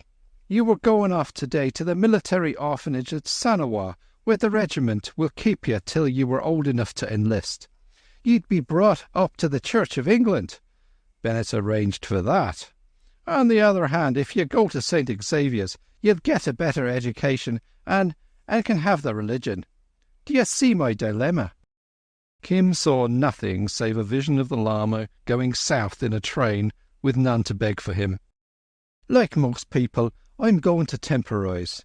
If your friend sends the money from Benares, powers of darkness below, where's a street beggar to raise 300 rupees? You'll go down to Lucknow, and I'll pay you fair, because I can't touch the subscription money if I intend, as I do, to make you a Catholic. If he doesn't, you'll go to the military orphanage at the regiment's expense. I'll allow him 3 days' grace, though I don't believe in it at all. Even then, if he fails in his payments later on, but it's beyond me. We can only walk one step at a time in this world, praise God. And they sent Bennett to the front and left me behind. Bennett can't expect everything. Oh, yes, said Kim vaguely. The priest leaned forward. I'd give a month's pay to find out what's going on in that little round head of yours. There is nothing, said Kim, and scratched it. He was wondering whether Mahbub Ali would send him as much as a whole rupee. Then he could pay the letter writer and write letters to the Lama at Benares. Perhaps Mahbub Ali would visit him next time he came south with horses. Surely he must know that Kim's delivery of the letter to the officer at Umballa had caused the great war which the men and the boys had discussed so loudly over the barrack dinner tables. But if Mahbub Ali did not know this, it would be very unsafe to tell him so. Mahbub Ali was hard upon boys who knew, or thought they knew, too much. Well, till I get further news, Father Victor's voice interrupted the reverie. You can run along now and play with the other boys. They'll teach you something, but I don't think you'll like it. The day dragged to its weary end. When he wished to sleep, he was instructed how to fold up his clothes and set out his boots, the other boys deriding. Bugles waked him in the dawn. The schoolmaster caught him after breakfast, thrust a page of meaningless characters under his nose, gave them senseless names, and whacked him without reason. Kim meditated poisoning him with opium borrowed from a barrack sweeper, but reflected that, as they all ate at one table in public, this was particularly revolting to Kim, who preferred to turn his back on the world at meals. The stroke might be dangerous. Then he attempted to run off to the village where the priest had tried to drug the Lama, the village where the old soldier lived. But far-seeing sentries at every exit headed back the little scarlet figure. Trousers and jacket crippled body and mind alike.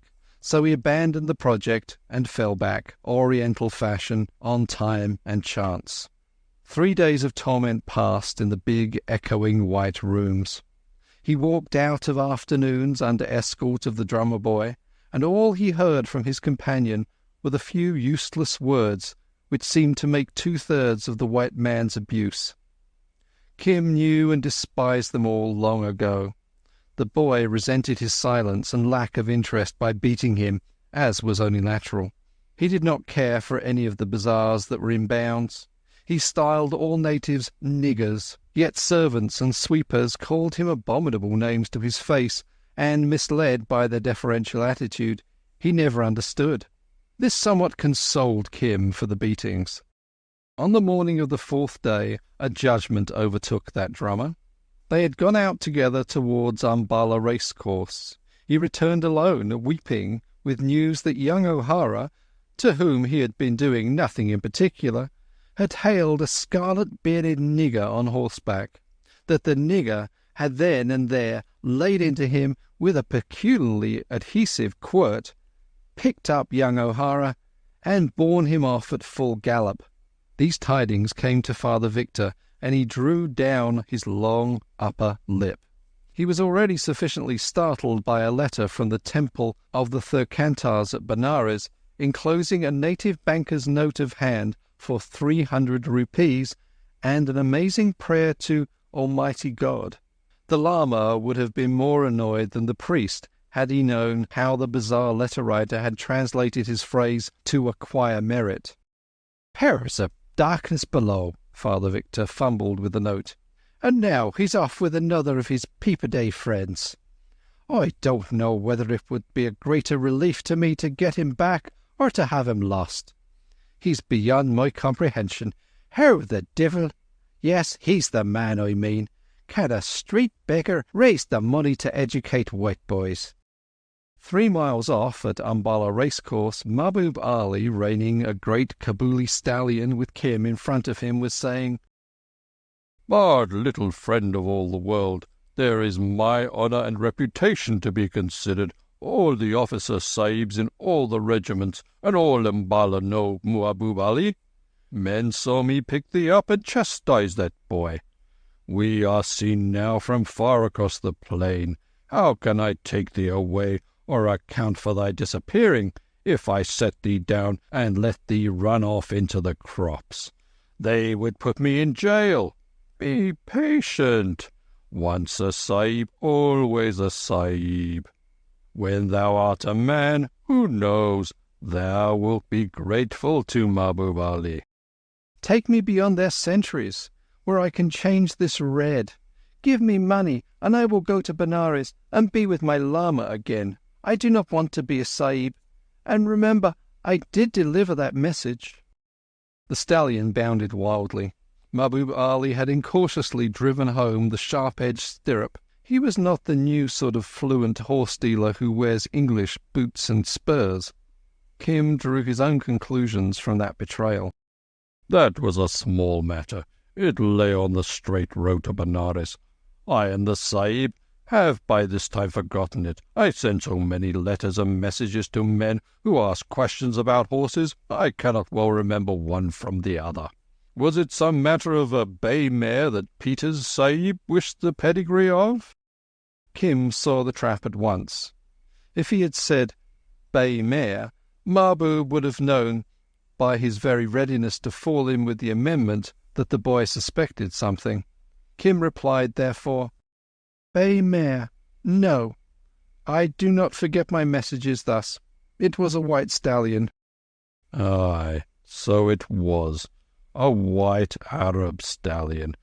But thou didst write bay mare to me." "Who cares to tell the truth to a letter-writer?" Kim answered, feeling Mahbub's palm on his heart. "Ha ha! Hi, Mahbub, you old villain, pull up!" cried a voice, and an Englishman raced alongside on a little polo pony. "I've been chasing you half over the country. That Kabuli of yours can go. For sale, I suppose?" "I have some young stuff coming on, made by heaven for the delicate and difficult polo game. He has no equal. He—" "Plays polo and waits at table, yes. We know all that. What the deuce have you got there?" "A boy," said Mahbub gravely. "He was being beaten by another boy. His father was once a white soldier in the big war. The boy was a child in Lahore city. He played with my horses when he was a babe. Now I think they will make him a soldier. He has been newly caught by his father's regiment that went up to the war last week. But I do not think he wants to be a soldier. I take him for a ride. Tell me where thy barracks are, and I will set thee there." "Let me go. I can find the barracks alone." "And if thou runnest away, who will say it is not my fault?" "He'll run back to his dinner. Where's he to run to?" the Englishman asked. "He was born in the land. He has friends. He goes where he chooses. He is Chabuk Sawai, a sharp chap. It needs only to change his clothing, and in a twinkling he would be a low-caste Hindu boy." "The deuce he would!" The Englishman looked critically at the boy as Mahbub headed toward the barracks. Kim ground his teeth. Mahbub was mocking him, as faithless Afghans will, for he went on, "They will send him to a school and put heavy boots on his feet and swaddle him in these clothes. Then he will forget all he knows. Now, which of the barracks is thine?" Kim pointed, he could not speak, to Father Victor's wing, all staring white nearby. "Perhaps he will make a good soldier," said Mahbub reflexively. "He will make a good orderly at least. I sent him to deliver a message once from Lahore, a message concerning the pedigree of a white stallion." Here was deadly insult on deadlier injury, and the Sahib to whom he had so craftily given that war-waking letter heard it all. Kim beheld Mahbub Ali frying in flame for his treachery, but for himself he saw one long grey vista of barracks, schools, and barracks again.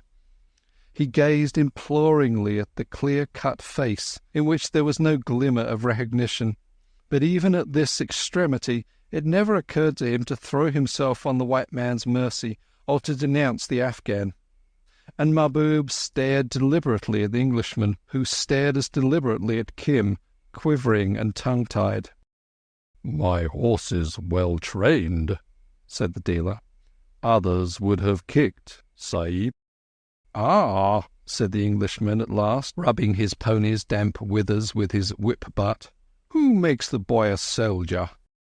"He says the regiment that found him, and especially the Padre Sahib of the regiment." "There is the Padre," Kim choked as bare-headed Father Victor sailed down upon them from the veranda. "Powers of darkness below, O'Hara! How many more mixed friends do you keep in Asia?" he cried as Kim slid down and stood helplessly before him. "Good morning, Padre," the Englishman said cheerily. "I know you by reputation well enough. Meant to have come over and called before this. I'm Crichton." "Of the Ethnological Survey," said Father Victor. The Englishman nodded. "Faith, I'm glad to meet you then, and I owe you thanks for bringing back the boy." "No thanks to me, Padre. Besides, the boy wasn't going away. Don't you know old Mahbub Ali?" The horse-dealer sat impassive in the sunlight. "You will when you've been in the station a month. He sells us all our crocks. That boy is rather a curiosity. Can you tell me anything about him?" "Can I tell you?" huffed Father Victor. "You'll be the one man that could help me in my quandaries. Tell you? Powers of darkness!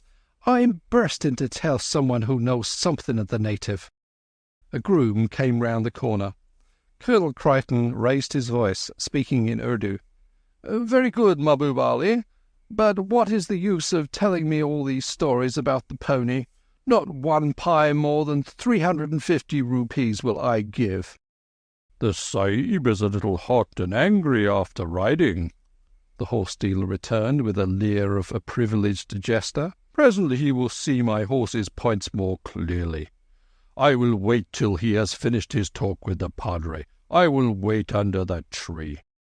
"Confound you!" The colonel laughed.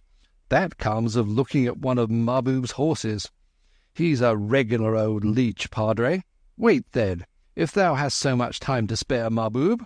Now, I'm at your service, Padre. Where is the boy? And he's gone off to collogue with Mahbub. Queer sort of boy. Might I ask you to send my mare over under cover?" He dropped into a chair which commanded a clear view of Kim and Mahbub Ali in conference beneath the tree. The Padre went indoors for cheroots. Crichton heard Kim say bitterly, "Trust a Brahmin before a snake, and a snake before a harlot, and a harlot before a Pathan, Mahbub Ali." "That is all one." The great red beard wagged solemnly. "Children should not see a carpet on the loom till the pattern is made plain. Believe me, friend of all the world, I do thee great service. They will not make a soldier of thee." "You crafty old sinner," thought Crichton. "But you're not far wrong. That boy mustn't be wasted if he is as advertised." "Excuse me half a minute," cried the padre from within, "but I'm getting the documents in the case." "If through me the favour of this bold and wise Colonel Sahib comes to thee, and thou art raised in honour, what thanks wilt thou give Mahbub Ali when thou art a man?" "Nay, nay, I beg thee to let me take the road again, where I should have been safe, and thou hast sold me back to the English. What will they give thee for blood money?" "A cheerful young demon." The colonel bit his cigar and turned politely to Father Victor. "What are the letters that the fat priest is waving before the colonel? Stand behind the stallion as though looking at my bridle," said Mahbub Ali. "A letter from my Lama, which he wrote from Jahangir Road, saying that he will pay 300 rupees by the year for my schooling." "Oh, is that old Red Hat of that sort? At which school?" "God knows. I think in Nuclau." "Yes, there is a big school there for the sons of Sahibs and half-Sahibs. I've seen it when I sell horses there. So the Lama also loved the friend of all the world." "Aye, and he did not tell lies or return me to captivity." Small wonder the padre does not know how to unravel the thread. How fast he talks to the Colonel Sahib. Mahbub Ali chuckled. "By Allah!" The keen eyes swept the veranda for an instant. "Thy Lama has sent what to me looks like a note of hand. I have had some few dealings in Hundis. The Colonel Sahib is looking at it." "What good is all this to me?" said Kim wearily. "Thou wilt go away, and they will return me to those empty rooms where there is no good place to sleep, and where the boys beat me." "I do not think that. Have patience, child. All Pathans are not faithless, except in horseflesh." 5, 10, 15 minutes passed. Father Victor talking energetically or asking questions, which the colonel answered. "Now, I've told you everything that I know about the boy from beginning to end, and it's a blessed relief to me. Did you ever hear the like?" "At any rate, the old man has sent the money. Gobind Sahai's notes of hand are good from here to China," said the colonel. "The more one knows about natives, the less one can say what they will or won't do. That's consoling from the head of the Ethnological Survey. It's this mixture of Red Bulls and rivers of healing, poor heathen, God help him, and notes of hand and Masonic certificates. Are you a Mason by any chance?" "By Jove, I am, now I come to think of it. That's an additional reason," said the colonel absently. "I'm glad you see a reason in it, but as I said, it's the mixture of things that's beyond me. And his prophesying to our colonel, sitting on my bed, with his little shimmy torn open, showing his white skin, and the prophecy coming true. They'll cure all that nonsense at St. Saviour's, eh?" "Sprinkle him with holy water," the colonel laughed. "On my word, I fancy I ought to sometimes, but I'm hoping he'll be brought up as a good Catholic. All that troubles me is what'll happen if the old beggar man—" Lama, my dear sir, and some of them are gentlemen in their own country. "The Lama, then, fails to pay next year. He's a fine business head to plan at the spur of the moment, but he's bound to die one day, and taking a heathen's money to give a child a Christian education." "But he said explicitly what he wanted. As soon as he knew the boy was white, he seems to have made his arrangements accordingly. I'd give a month's pay to hear how he explained it all at the Tirthankar's temple at Benares. Look here, Padre, I don't pretend to know much about natives, but if he says he'll pay, dead or alive. I mean, his heirs will assume the debt. My advice to you is, send the boy down to Lucknow. If your Anglican chaplain thinks you've stolen a march on him, bad luck to Bennett. He was sent to the front instead of me. Doherty certified me medical unfit. I'll excommunicate Doherty if he comes back alive. Surely Bennett ought to be content with glory, leaving you the religion. Quite so. As a matter of fact, I don't think Bennett will mind. Put the blame on me. I strongly recommended sending the boy to St. Xavier's. He can go down on a pass as a soldier's orphan, so the railway fare will be saved. You can buy him an outfit from the regimental subscription. The lodge will be saved the expense of his education, and that will put the lodge in a good temper. It's perfectly easy. I've got to go down to Lucknow next week. I'll look after the boy on the way, give him in charge of my servants, and so on. You're a good man. Not in the least. Don't make that mistake. The Lama has sent us money for a definite end. We can't very well return it. We shall have to do what he says. Well, that's settled, isn't it? Shall we say that Tuesday next you'll hand him over to me at the night train south? It's only 3 days. He can't do much harm in 3 days. It's a weight off my mind. But this thing here, he waved the note of hand. I don't know Gobind Sahai or his bank, which may be a hole in the wall. You've never been a subaltern in debt. I'll cash it if you like and send you the vouchers in proper order. But with all your own work too, it's asking. It's not the least trouble indeed. You see, as an ethnologist, the thing's very interesting to me. I'd like to make a note of it for some government work that I'm doing. The transformation of a regimental badge like your Red Bull into a sort of fetish that the boy follows is very interesting. But I can't thank you enough. There's one thing you can do. All we ethnological men are jealous as jackdaws of one another's discoveries. They're of no interest to anyone but ourselves, of course, but you know what book collectors are like. Well, don't say a word, directly or indirectly, about the Asiatic side of the boy's character, his adventures and his prophecy and so on. I'll worm them out of the boy later on, and, you see? I do. You'll make a wonderful account of it. Never a word will I say to anyone till I see it in print. Thank you. That goes straight to an ethnologist's heart. Well, I must be getting back to my breakfast. Good heavens! Oh, Mahbub here still? He raised his voice, and the horse dealer came out from under the shadow of the tree. Well, what is it? As regards that young horse, said Mahbub, I say that when a colt is born to be a polo pony, closely following the ball without teaching, when such a colt knows the game by divination, then I say it is a great wrong to break that colt to a heavy cart, Sahib. So say I also, Mahbub. The colt will be entered for polo only. These fellows think of nothing in the world but horses, Padre. I'll see you tomorrow, Mahbub, if you've anything likely for sale. The dealer saluted horseman fashion with a sweep of the offhand. Be patient a little, friend of all the world, he whispered to the agonized Kim. Thy fortune is made. In a little while thou goest to Nuclau, and here is something to pay the letter writer. I shall see thee again, I think, many times. And he cantered off down the road. Listen to me, said the colonel from the veranda, speaking in the vernacular.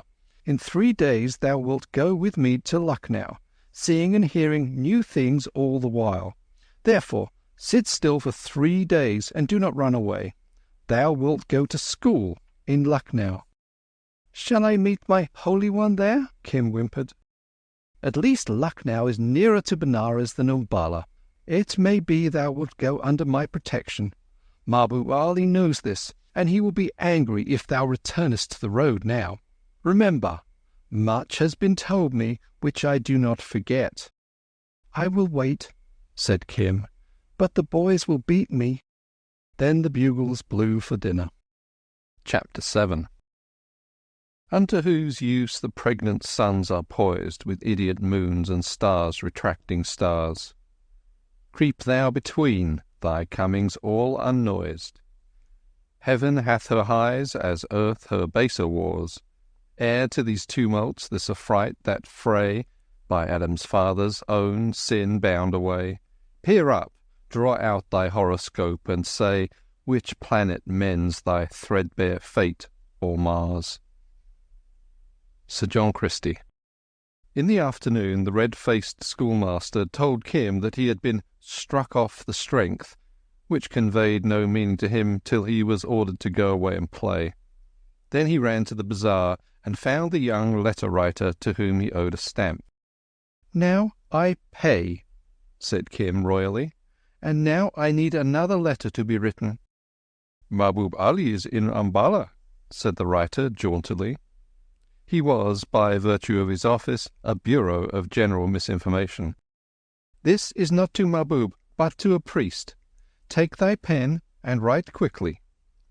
To Teshu Lama, the Holy One, from Bhotiyal, seeking for a river, who is now in the temple of the Tirthankars at Benares. Take more ink. In 3 days I am to go down to Nucklao, to the school at Nucklao. The name of the school is Xavier. I do not know where that school is, but it is at Nucklao." "But I know," the writer interrupted. "I know the school." "Tell him where it is, and I will give half an anna." The reed pen scratched busily. "He cannot mistake." The man lifted his head. "Who watches us across the street?" Kim looked up hurriedly and saw Colonel Crichton in tennis flannels. "Oh, that is some sahib who knows the fat priest in the barracks. He is beckoning me." "What dost thou?" said the colonel when Kim trotted up. I am not running away. I send a letter to my Holy One at Benares." "I had not thought of that. Hast thou said that I take thee to Lucknow?" "Nay, I have not.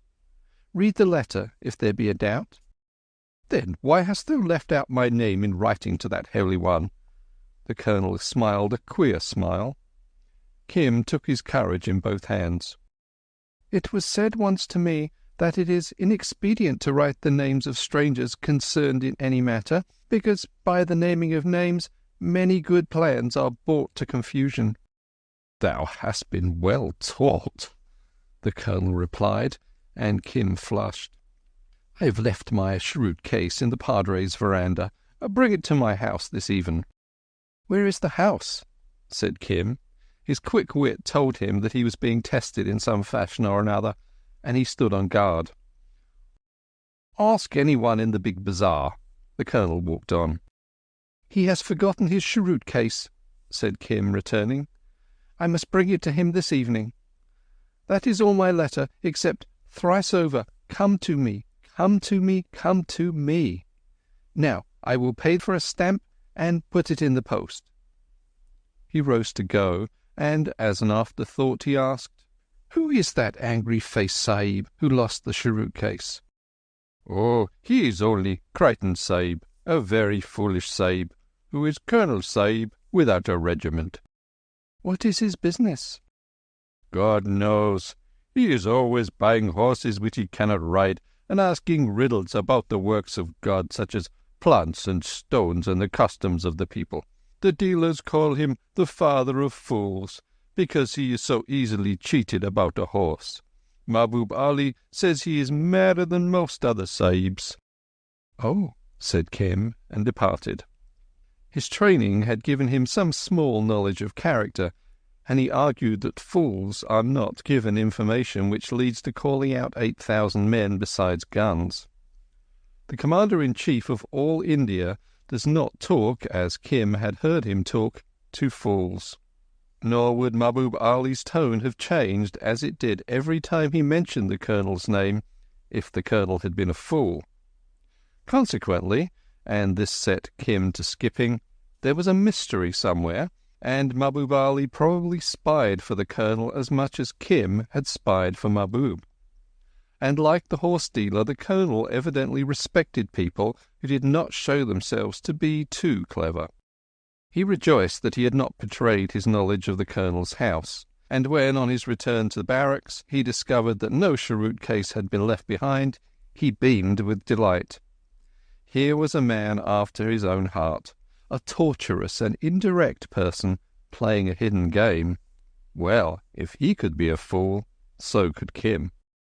He showed nothing of his mind when Father Victor, for 3 long mornings, discoursed to him on an entirely new set of gods and godlings, notably of a goddess called Mary, who he gathered was one with Bibi Miriam of Mahbub Ali's theology. He betrayed no emotion when, after the lecture, Father Victor dragged him from shop to shop buying articles of outfit, nor when envious drummer boys kicked him because he was going to a superior school did he complain, but awaited the play of circumstances with an interested soul. Father Victor, good man, took him to the station, put him into an empty second class next to Colonel Crichton's first, and bade him farewell with genuine feeling. "They'll make a man of you, O'Hara, at St. Xavier's, a white man, and I hope a good man. They know all about your coming, and the Colonel will see that you're not lost or mislaid anywhere on the road. I've given you a notion of religious matters, at least I hope so, and you'll remember, when they ask you your religion, that you're a Catholic. Better say Roman Catholic, though I'm not fond of the word." Kim lit a rank cigarette. He had been careful to buy a stock in the bazaar, and lay down to think. This solitary passage was very different from that joyful down journey in the 3rd class with the Lama. "Sahibs get little pleasure of travel," he reflected.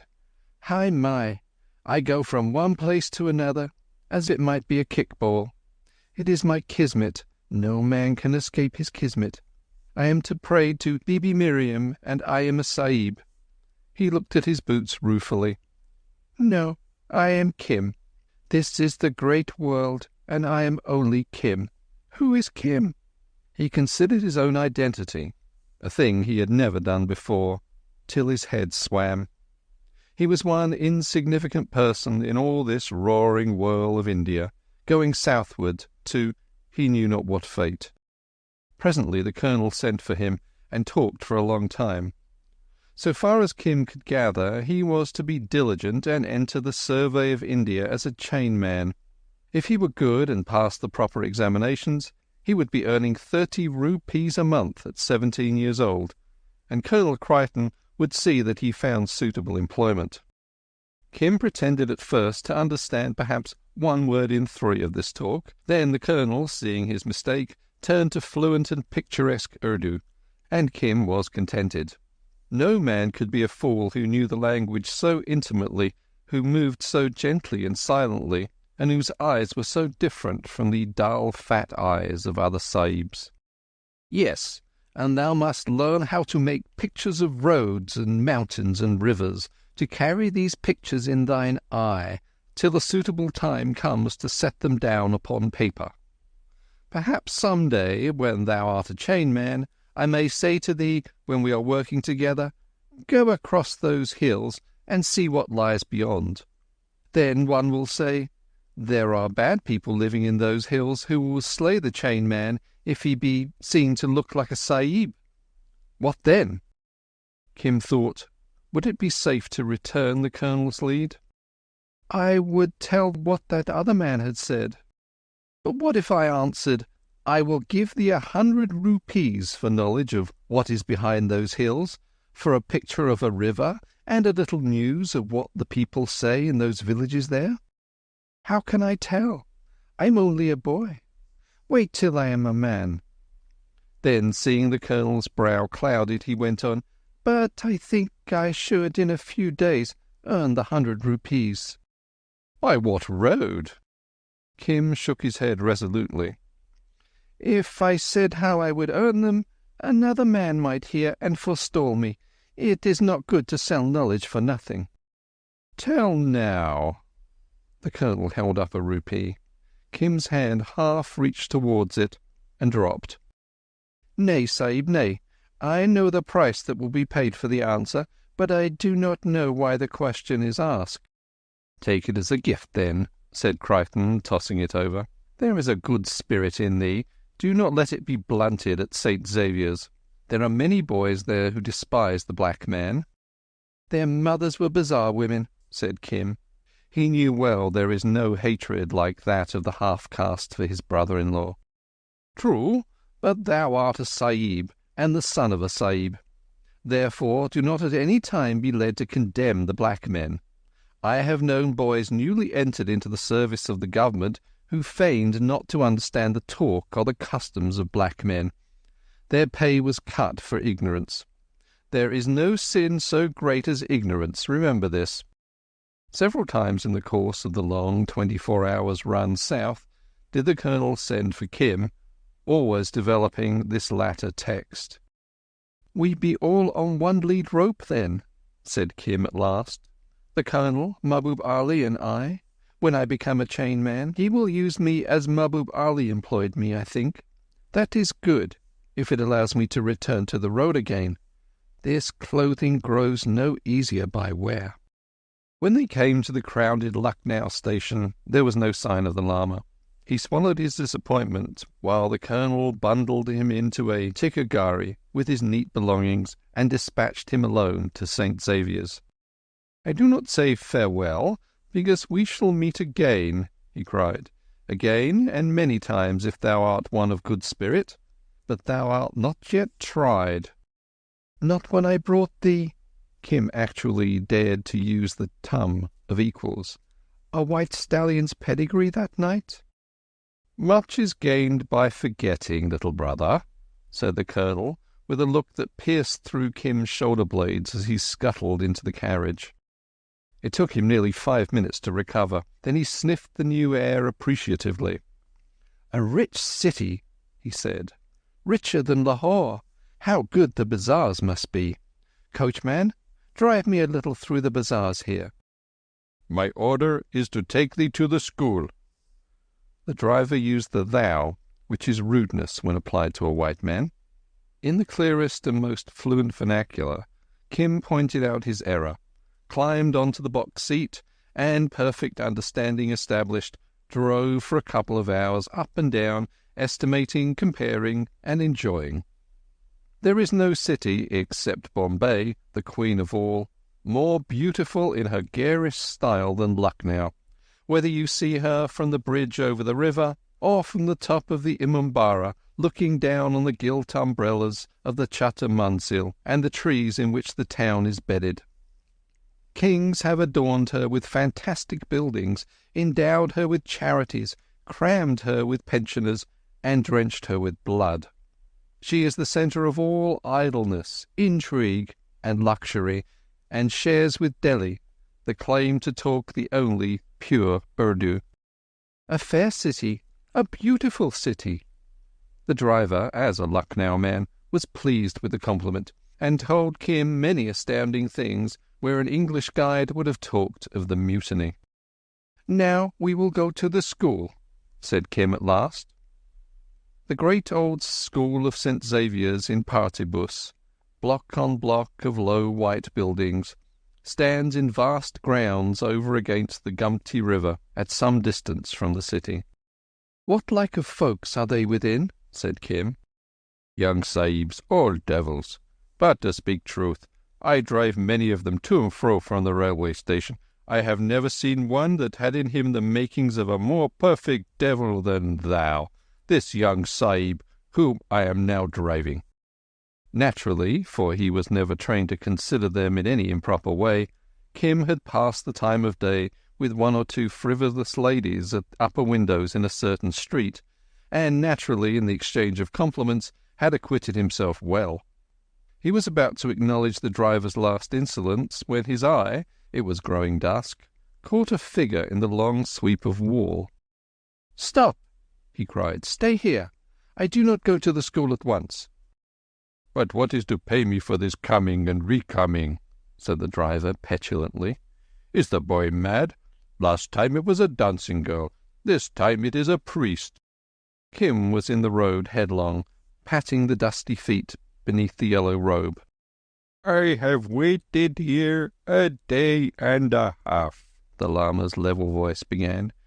"Nay, I had a disciple with me, he that was my friend in the temple of the Tirthankars gave me a guide for this journey. I came from Benares in the terrain when thy letter was given to me. Yet I am well fed. I need nothing." "But why didst thou not stay with the Kulu woman, O Holy One? In what way didst thou get to Benares? My heart has been heavy since we parted." "The woman wearied me by constant flux of talk and requiring charms for children. I separated myself from that company, permitting her to acquire merits by gifts. She is at least a woman of open hands, and I made a promise to return to her house if need arose. Then, perceiving myself alone in this great and terrible world, I bethought me of the terrain to Benares, where I knew one abode in the Tirthankar's temple who was a seeker, even as I." "Ah, thy river," said Kim. "I had forgotten the river." "So soon, my chela? I have never forgotten it. But when I had left thee, it seemed better that I should go to the temple and take counsel. For, look you, India is very large, and it may be that wise men before us, some 2 or 3, have left a record of the place of our river.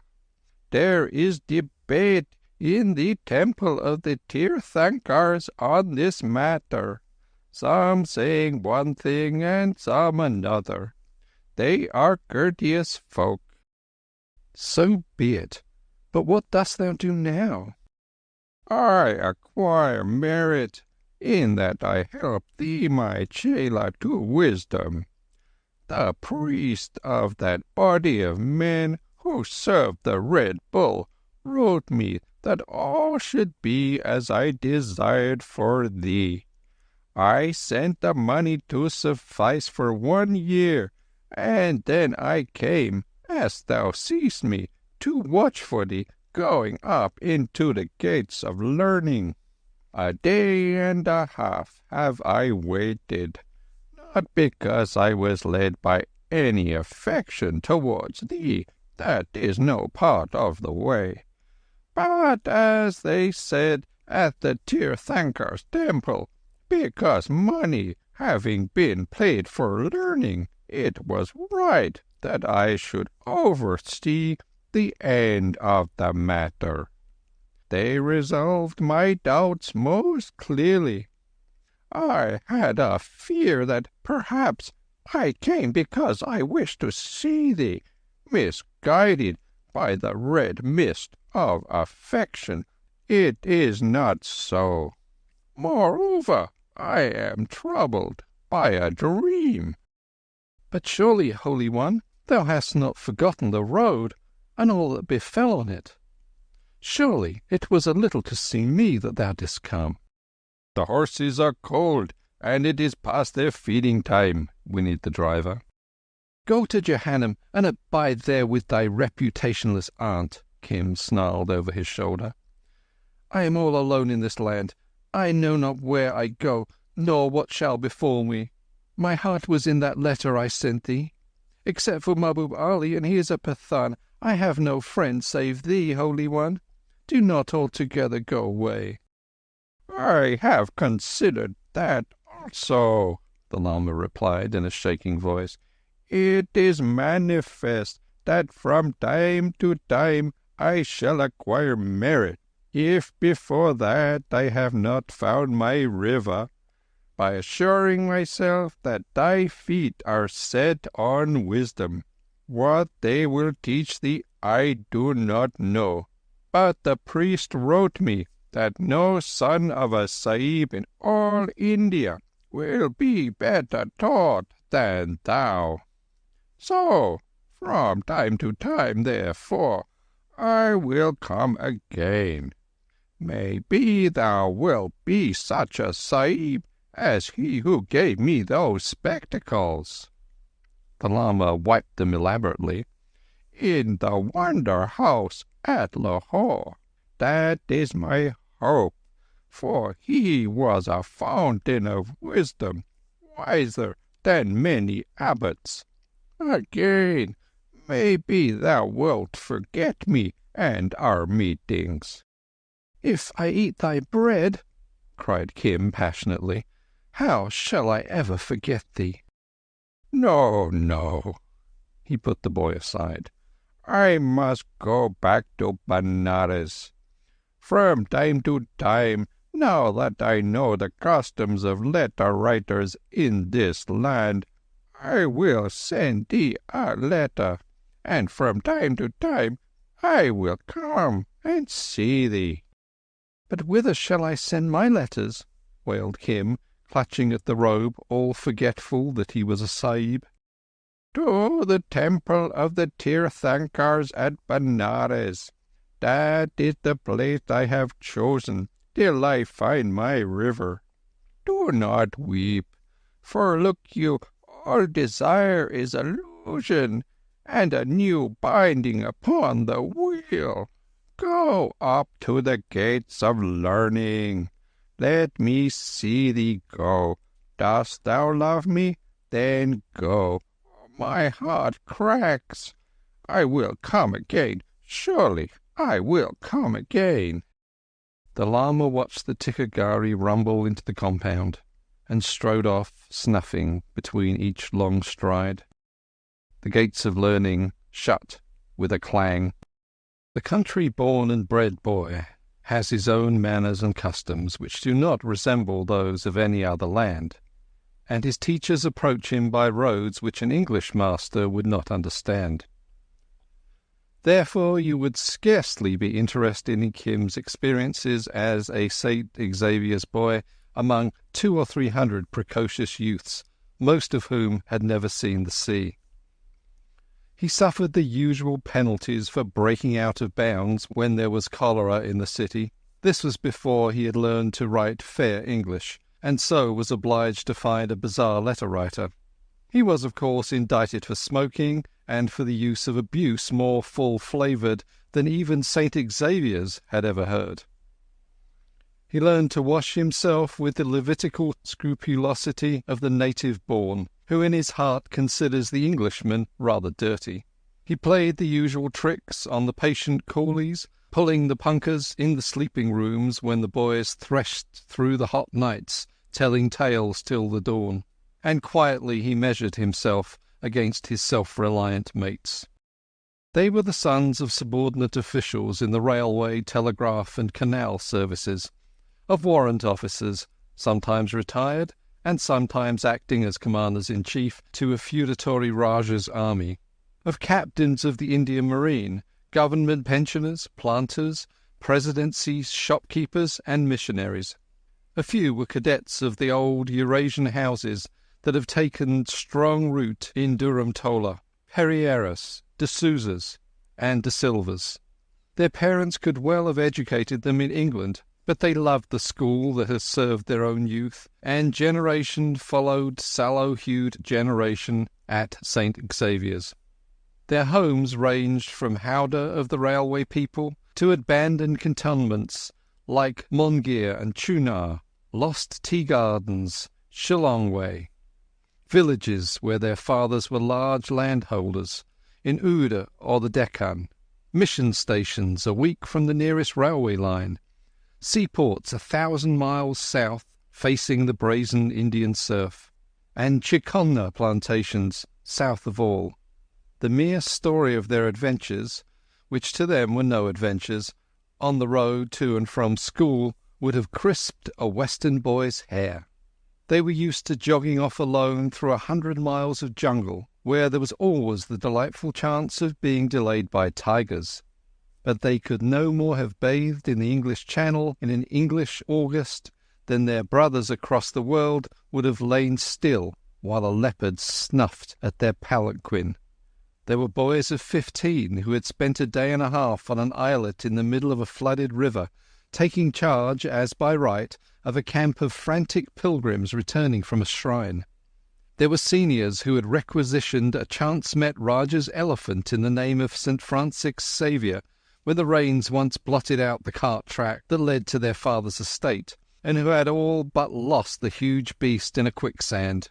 There was a boy who, he said, and none doubted, had helped his father to beat off with rifles from the veranda a rush of Akas in the days when those headhunters were bold against lonely plantations.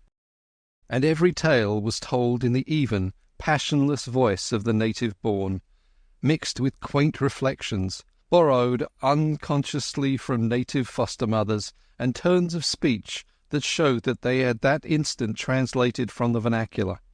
Kim watched, listened, and approved. This was not insipid single-word talk of drummer boys. It dealt with a life he knew and in part understood. The atmosphere suited him, and he throve by inches. They gave him a white drill suit as the weather warmed, and he rejoiced in the new-found bodily comforts, as he rejoiced to use his sharpened mind over the tasks they set him. His quickness would have delighted an English master, but at St. Xavier's they know the first rush of minds developed by sun and surroundings, as they know the half-collapse that sets in at 22 or 23. None the less, he remembered to hold himself lowly. When tales were told of hot nights, Kim did not sweep the board with his reminiscences, for St. Xavier's looks down upon boys who go native altogether. One must never forget that one is a sahib, and that some day, when examinations are passed, one will command natives. Kim made a note of this, for he began to understand where examinations led.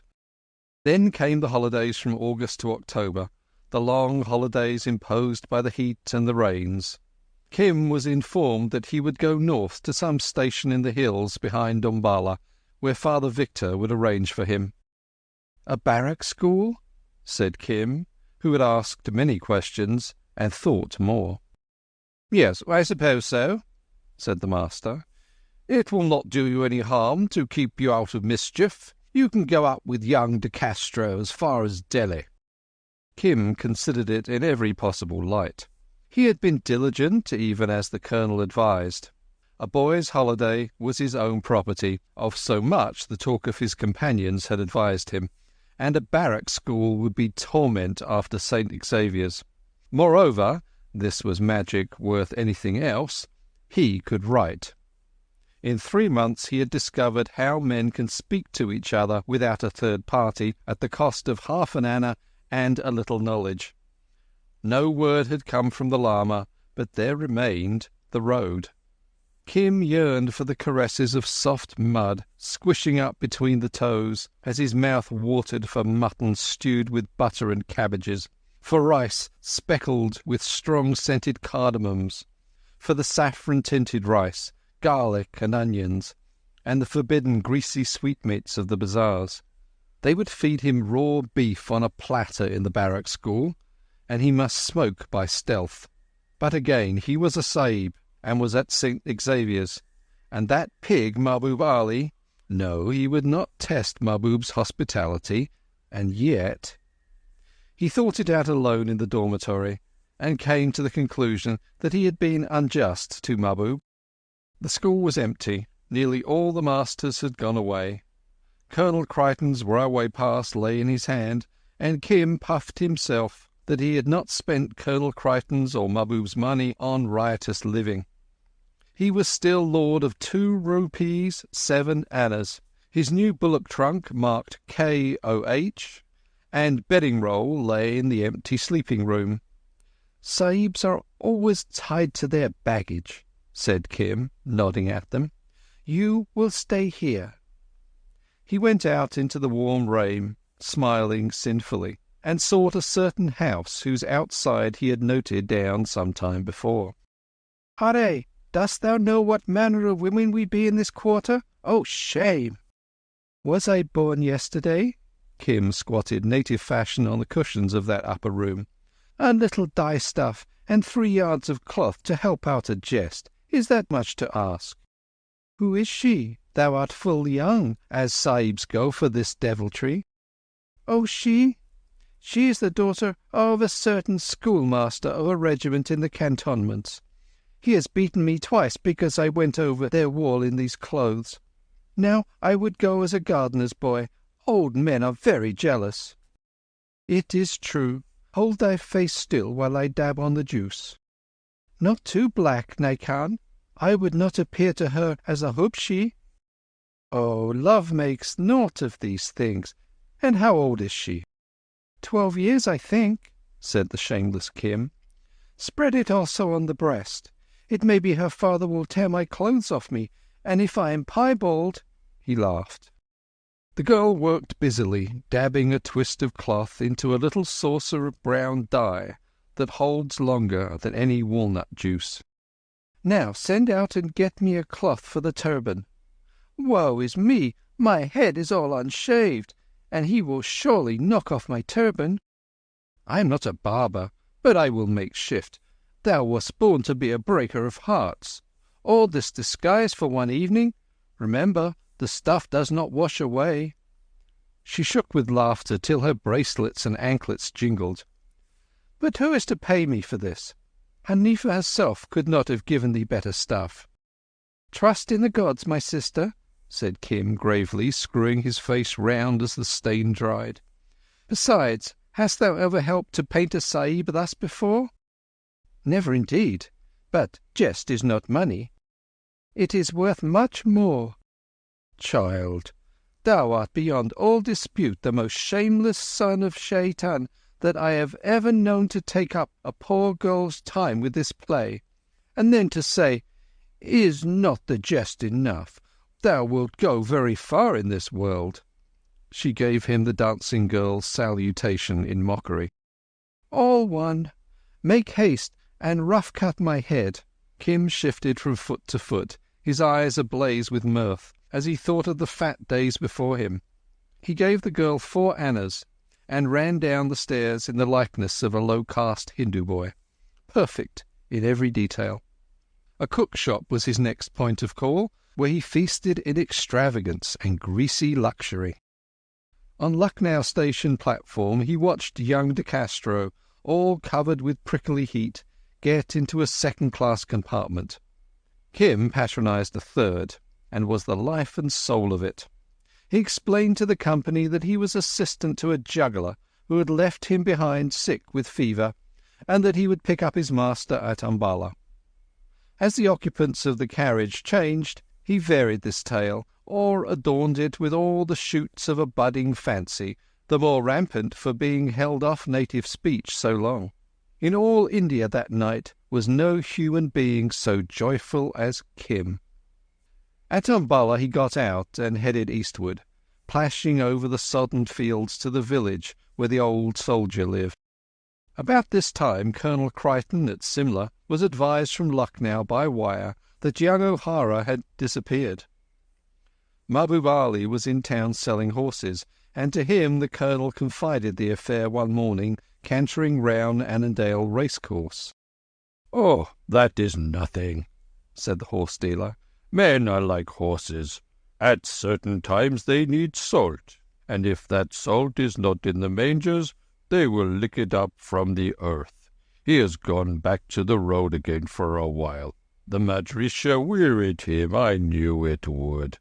Another time I will take him up on the road myself. Do not be troubled, Crichton Sahib.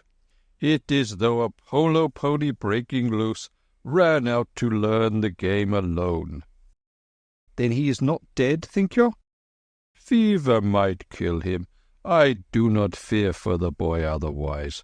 A monkey does not fall among trees. Next morning, on the same course, Mahbub's stallion ranged beside the colonel. "It is as I had thought," said the horse-dealer. He has come through Umballa at least, and there has written a letter to me, having learned in the bazaar that I was here."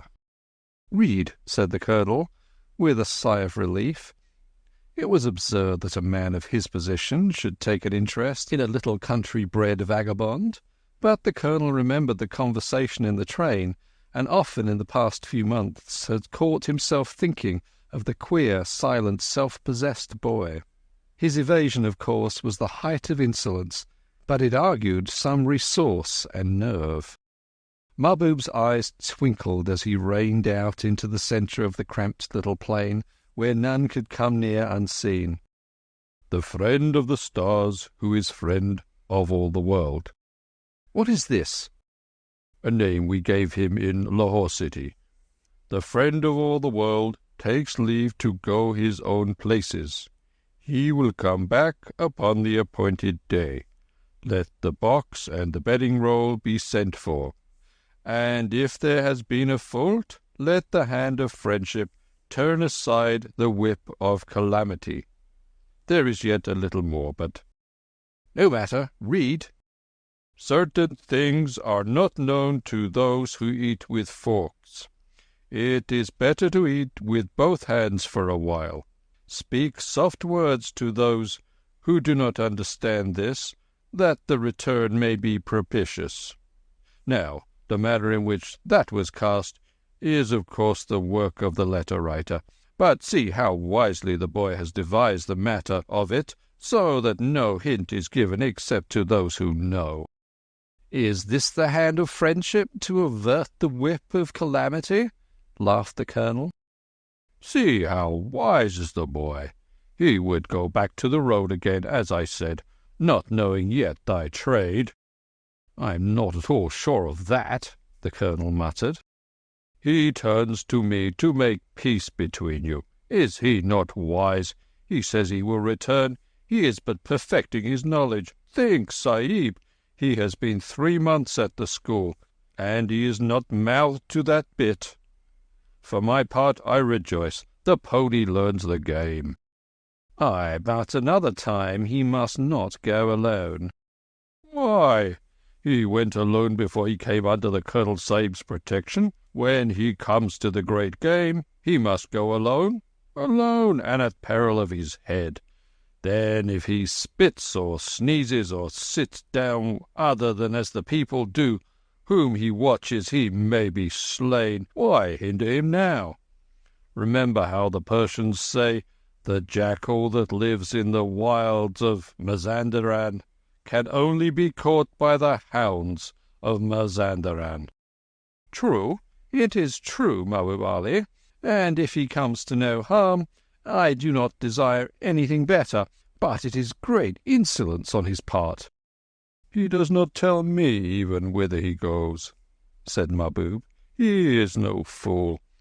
When his time is accomplished, he will come to me. It is time the healer of pearls took him in hand. He ripens too quickly, as Sahibs reckon." This prophecy was fulfilled to the letter a month later. Mahbub had gone down to Umballa to bring up a fresh consignment of horses, and Kim met him on the Kalka road at dusk, riding alone, begging an alms of him, was sworn at, and replied in English. There was nobody within earshot to hear Mahbub's gasp of amazement. Oh, and where hast thou been?" "Up and down, down and up." "Come under a tree out of the wet and tell." "I stayed for a while with an old man near Umballa, anon with a household of my acquaintance in Umballa. With one of these I went as far as Delhi to the southward. That is a wondrous city. Then I drove a bullock for a teli, an oilman, coming north. But I heard of a great feast forward in Patiala, and thither came I in the company of a firework maker. It was a great feast." Kim rubbed his stomach. "I saw Rajas and elephants with gold and silver trappings, and they lit all the fireworks at once, whereby 11 men were killed, my firework maker among them, and I was blown across a tent, but took no harm." Then I came back to the rail with the Sikh horseman, to whom I was groom for my bread, and so here." "Shabash," said Mahbub Ali. "And what does the Colonel Sahib say? I do not wish to be beaten." "The hand of friendship has averted the whip of calamity. But another time, when thou takest the road, it will be with me. This is too early." "Late enough for me. I have learned to write English a little at the Madrisa. I shall soon be altogether a Sahib." "Hear him!" laughed Mahbub, looking at the little drenched figure dancing in the wet. "Salaam, Sahib." And he saluted ironically. "Well, art tired of the road, or wilt thou come on to Ambala with me and work back with the horses?" "I come with thee, Mahbub Ali." Chapter 8. Something I owe to the soil that grew, more to life that fed, but most to Allah, who gave me 2 separate sides to my head. I would go without shirts or shoes, friends, tobacco or bread, sooner than for an instant lose either side of my head. "Then in God's name take blue for red," said Mahbub, alluding to the Hindu colour of Kim's disreputable turban. Kim countered with the old proverb, "I will change my faith and my bedding, but thou must pay for it." The dealer laughed till he nearly fell from his horse. At a shop on the outskirts of the city the change was made, and Kim stood up, externally at least, a Mohammedan. Mahbub hired a room over against the railway station, sent for a cooked meal of the finest with almond curd sweetmeats, balashai we call it, and fine chopped Lucknow tobacco. "This is better than some other meat that I ate with the Sikh," said Kim, grinning as he squatted, "and assuredly they give no such victuals at my Madrisa." "I have a desire to hear of that same Madrisa." Mahbub stuffed himself with great boluses of spiced mutton fried in fat with cabbage and golden brown onions. "But tell me first, altogether and truthfully, the manner of thy escape. For, O friend of all the world," he loosed his cracking belt, "I do not think it is often that a Sahib and the son of a Sahib runs away from there." "How should they? They do not know the land. It was nothing," said Kim, and began his tale. When he came to the disguisement and the interview with the girl in the bazaar, Mahbub Ali's gravity went from him. He laughed aloud and beat his hand on his thigh. "Shabash, shabash! Oh, well done, little one! What will the healer of turquoises say to this? Ha! Now, slowly, let us hear what befell afterwards, step by step, omitting nothing." Step by step, then, Kim told his adventures between coughs, as the full flavoured tobacco caught his lungs. "I said," growled Mahbub Ali to himself, "I said it was the pony breaking out to play polo. The fruit is ripe already, except that he must learn his distances and his pacings, and his rods and his compasses. Listen now, I have turned aside the Colonel's whip from thy skin, and that is no small service." "True," Kim puffed serenely. "That is all true." "But it is not to be thought that this running out and in is in any way good." "It was my holiday, Haji. I was a slave for many weeks. Why should I not run away when the school was shut? Look, too, how I, living upon my friends or working for my bread, as I did with the Sikh, have saved the Colonel Sahib a great expense." Mahbub's lips twitched under his well-pruned Mohammedan moustache. "What are a few rupees?" The Pathan threw out his open hand carelessly. "To the Colonel Sahib. He spends them for a purpose, not in any way for love of thee." "That," said Kim slowly, "I knew a very long time ago. Who told? The Colonel Sahib himself. Not in those many words, but plainly enough for one who is not altogether a mudhead. Yea, he told me in the terrain when we went down to Lucknow. Be it so.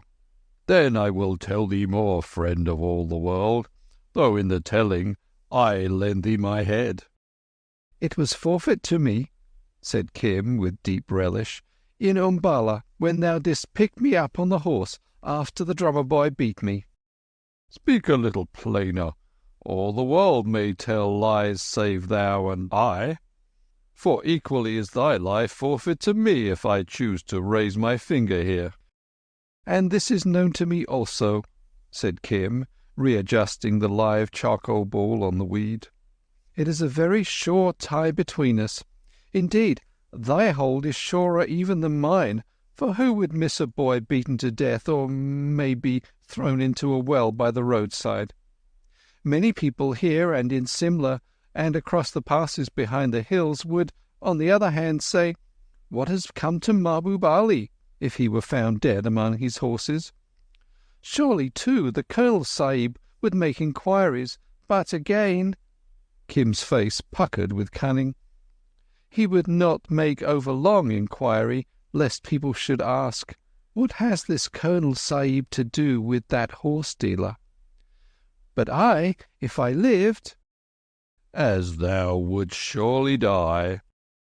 Maybe, but I say, if I lived, I, and I alone, would know that one had come by night as a common thief perhaps to Mahbub Ali's bulkhead in the Sarai, and there had slain him, either before or after that thief had made a full search into his saddlebags and between the soles of his slippers. Is that news to tell the Colonel? Or would he say to me— I have not forgotten when he sent me back for a cigar case that he had not left behind him, "What is Mahbub Ali to me?" Up went a gout of heavy smoke. There was a long pause. Then Mahbub Ali spoke in admiration. And with these things on thy mind, dost thou lie down and rise up again among all the Sahib's little sons at the Madrissah, and meekly take instruction from thy teachers? It is an order, said Kim blandly. Who am I to dispute an order? A most finished son of Eblis, said Mahbub Ali. And what is this tale of the thief and the search? That which I saw, said Kim, the night that my Lama and I lay next thy place in the Kashmir Sarai. The door was left unlocked, which I think is not thy custom, Mahbub. He came in as one assured that thou wouldst not soon return. My eye was against a knot-hole in the plank. He searched, as it were, for something, not a rug, not stirrups, not a bridle, nor brass pots, something little and most carefully hid. Else why did he prick with an iron between the soles of thy slippers? Ah! Mahbub Ali smiled gently. And seeing these things, what tale didst thou fashion to thyself, well of the truth? None. I put my hand upon my amulet, which lies always next to my skin, and remembering the pedigree of a white stallion that I had bitten out of a piece of Musalmani bread, I went away to Umballa, perceiving that a heavy trust was laid upon me. At that hour, had I chosen, thy head was forfeit.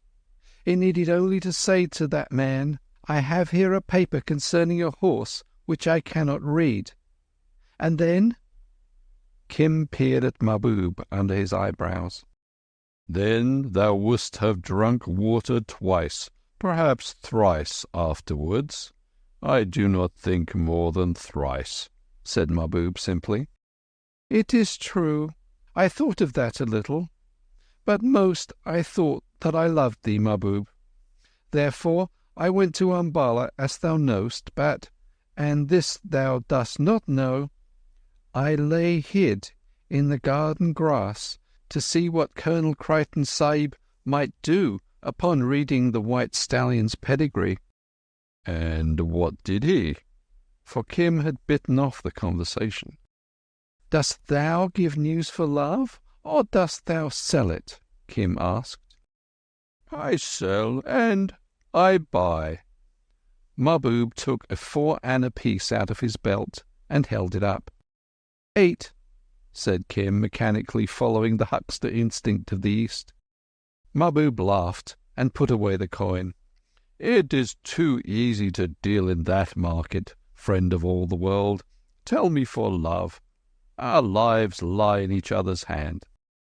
Very good. I saw the Jungilat Sahib, the Commander-in-Chief, come to a big dinner. I saw him in Crichton Sahib's office. I saw the two read the White Stallion's pedigree. I heard the very orders given for the opening of a great war. Ah! Mahbub nodded with deepest eyes afire. The game is well played. That war is done now, and the evil, we hope, nipped before the flower, thanks to me and thee. What didst thou later? I made the news as it were a hook to catch me victual and honour among the village whose priest drugged my lama. But I bore away the old man's purse, and the Brahmin found nothing. So next morning he was angry. Ho! And I also used the news when I fell into the hands of that white regiment with their bull. That was foolishness. Mahbub scowled. News is not meant to be thrown about like dung cakes, but used sparingly, like bung. So I think now, and moreover, it did me no sort of good. But that was very long ago. He made to brush it all away with a thin brown hand. And since then, and especially in the nights under the punkah at the Madrissah, I have thought very greatly. Is it permitted to ask whither the heaven-born's thought might have led? Said Mahbub, with an elaborate sarcasm, smoothing his scarlet beard. It is permitted, said Kim, and threw back the very tone. They say at Nucklao that no Sahib must tell a black man that he has made a fault. Mahbub's hand shot into his bosom, for to call a Pathan a black man, Kala Admi, is a blood insult. Then he remembered and laughed. Speak, Sahib, thy black man hears. But, said Kim, I am not a Sahib, and I say I made a fault to curse thee, Mahbub Ali, on that day at Umballa when I thought I was betrayed by a Pathan. I was senseless, for I was but newly caught, and I wished to kill that low-caste drummer boy. I say now, Haji, that it was well done, and I see my road all clearly before me to a good service. I will stay in the Madrissah till I am ripe. Well said. Especially are distances and numbers and the manner of using compasses to be learned in that game. One waits in the hills above to show thee. I will learn their teaching upon a condition, that my time is given to me without question when the Madrissah is shut. Ask that for me of the Colonel. But why not ask the Colonel in the Sahib's tongue? The Colonel is the servant of the government. He is sent hither and yon at a word, and must consider his own advancement. See how much I have already learned at Nucklao. Moreover, the Colonel I know since 3 months only. I have known one Mahbub Ali for 6 years. So to the Madrissah I will go. At the Madrissah I will learn. In the Madrissah I will be a Sahib. But when the Madrissah is shut, then must I be free, and go among my people, otherwise I die. And who are thy people, friend of all the world? This great and beautiful land, said Kim, waving his paw round the little clay-blacked room where the oil lamp in its niche burned heavily through the tobacco smoke. And further, I would see my lama again, and further, I need money. That is the need of everyone, said Mahbub ruefully. I will give thee 8 annas for much money is not picked out of horses' hoofs, and it must suffice for many days. As to all the rest, I am well pleased, and no further talk is needed. Make haste to learn, and in 3 years, or it may be less, thou wilt be an aid, even to me." "Have I been such a hindrance till now?" said Kim with a boy's giggle. "Do not give answers," Mahbub grunted. "Thou art my new horse-boy. Go and bed among my men. They are near the north end of the station with the horses." "They will beat me to the south end of the station if I come without authority." Mahbub felt in his belt, wetted his thumb on a cake of Chinese ink, and dabbed the impression on a piece of soft native paper. From Balka to Bombay, men know that rough-ridged print with the old scar running diagonally across it. "That is enough to show my headman. I come in the morning." "By which road?" said Kim. "By the road from the city. There is but one, and then we return to Crichton Sahib. I have saved thee a beating." "Allah! What is a beating when the very head is loose on the shoulders?" Kim slid out quietly into the night, walked half round the house, keeping close to the walls, and headed away from the station for a mile or so. Then, fetching a wide compass, he worked back at leisure, for he needed time to invent a story if any of Mahbub's retainers asked questions. They were camped on a piece of waste ground beside the railway, and, being natives, had not, of course, unloaded the 2 trucks in which Mahbub's animals stood among a consignment of country breds bought by the Bombay Tram Company. The headman, a broken-down, consumptive-looking Mohammedan, promptly challenged Kim, but was pacified at sight of Mahbub's sign manual. "The Hajj has of his favour given me service," said Kim testily. "If this be doubted, wait till he comes in the morning. Meantime, a place by the fire." Followed the usual aimless babble that every low-caste native must raise on every occasion. It died down, and Kim lay out behind the little knot of Mahbub's followers, almost under the wheels of a horse-truck, a borrowed blanket for covering. Now a bed among brickbats and ballast refuse on a damp night between overcrowded horses and unwashed Baltis would not appeal to many white boys, but Kim was utterly happy. Change of scene, service, and surroundings were the breath of his little nostrils, and thinking of the neat white cots of St. Saviour's all a row under the punkah gave him joy as keen as the repetition of the multiplication table in English. "I am very old," he thought sleepily. "Every month I become a year more old. I was very young and a fool to boot when I took Mahbub's message to Umballa. Even when I was with that white regiment, I was very young and small and had no wisdom. But now I learn every day, and in 3 years the colonel will take me out of the Madrissah and let me go upon the road, with Mahbub hunting for horses' pedigrees, or maybe I shall go by myself. Or maybe I shall find the Lama and go with him. Yes, that is best, to walk again as a chela with my Lama when he comes back to Benares." The thoughts came more slowly and disconnectedly. He was plunging into a beautiful dreamland when his ears caught a whisper, thin and sharp, above the monotonous babble round the fire.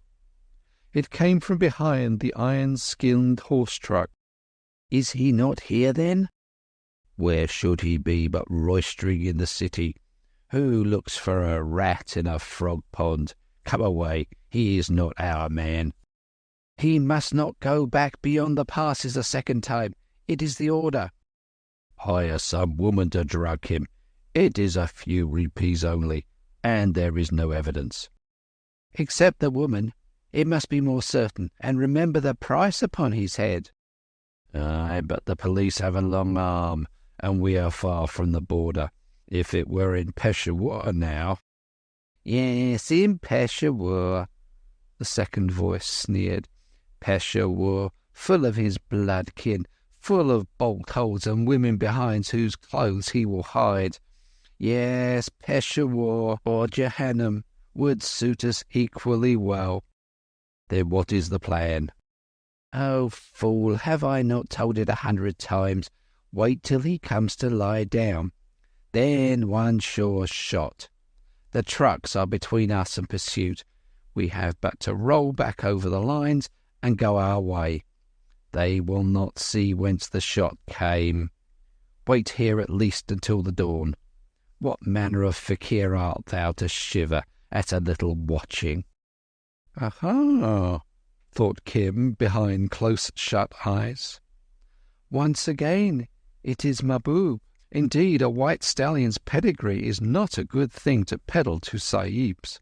Or maybe Mahbub has been selling other news. Now, what is to do, Kim?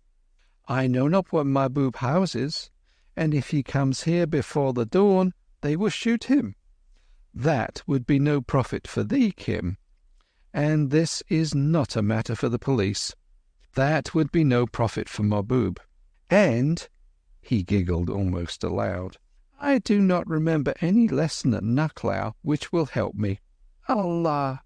Here is Kim, and yonder are they. First, then, Kim must wake and go away, so they shall not suspect. A bad dream wakes a man, thus. He threw the blanket off his face and raised himself suddenly with the terrible, bubbling, meaningless yell of the Asiatic, roused by a nightmare. Ya-la-la-la-la, Narain, the churl, the churl. A churl is the particularly malignant ghost of a woman who has died in childbed. She haunts lonely roads. Her feet are turned backwards on the ankles, and she leads men to torment. Louder rose Kim's quavering howl, till at last he leaped to his feet and staggered off sleepily, while the camp cursed him for waking them. Some 20 yards farther up the line he lay down again, taking care that the whisperers should hear his grunts and groans as he recomposed himself. After a few minutes he rolled towards the road and stole away into the thick darkness. He paddled along swiftly till he came to a culvert and dropped behind it, his chin on a level with the coping stone. Here he could command all the night traffic himself unseen. 2 or 3 carts passed, jingling out to the suburbs. A coughing policeman and a hurrying foot passenger or two who sang to keep off evil spirits. Then rapped the shod feet of a horse. Ah, this is more like Mahbub, thought Kim as the beast shied at the little head above the culvert. Oh, hey, Mahbub Ali, he whispered, have a care. The horse was reined back almost on its haunches and forced toward the culvert. Never again, said Mahbub, will I take a shod horse for night work. They pick up all the bones and nails in the city. He stooped to lift its forefoot, that brought his head within a foot of Kim's. Down, keep down, he muttered, the night is full of eyes. 2 men wait thy coming, behind the horse trucks. They will shoot thee at thy lying down, because there is a price on thy head, I heard, sleeping near the horses. Didst thou see them? Hold still, sire of devils. This furiously to the horse. No. Was one dressed belike as a fakir? One said to the other, What manner of fakir art thou to shiver at a little watching? Good, go back to the camp and lie down. I do not die tonight. Mahbub wheeled his horse and vanished. Kim tore back down the ditch till he reached a point opposite his second resting place, slipped across the road like a weasel, and recoiled himself in the blanket. At least Mahbub knows, he thought contentedly, and certainly he spoke as one expecting it. I do not think those 2 men will profit by tonight's watch. An hour passed, and with the best will in the world to keep awake all night, he slept deeply. Now and again a night train roared along the metals within 20 feet of him, but he had all the Oriental's indifference to mere noise, and it did not even weave a dream through his slumber. Mahbub was anything but asleep. It annoyed him vehemently that people outside his tribe, but unaffected by his casual amours, should pursue him for the life. His first and natural impulse was to cross the line lower down, work up again, and, catching his well-wishers from behind, summarily slay them. Here, he reflected with sorrow, another branch of the government, totally unconnected with Colonel Crichton, might demand explanations which would be hard to supply, and he knew that south of the border a perfectly ridiculous fuss was made about a corpse or so. He had not been troubled in this way since he sent Kim to Umballa with the message, and hoped that suspicion had been finally diverted. Then a most brilliant notion struck him. "The English do eternally tell the truth," he said. "Therefore we of this country are eternally made foolish. By Allah, I will tell the truth to an Englishman. Of what use is the government police if a poor Kabuli be robbed of his horses in their very trucks? This is as bad as Peshawar. I should lay a complaint at the station. Better still, some young sahib on the railway. They are zealous, and if they catch thieves, it is remembered to their honour."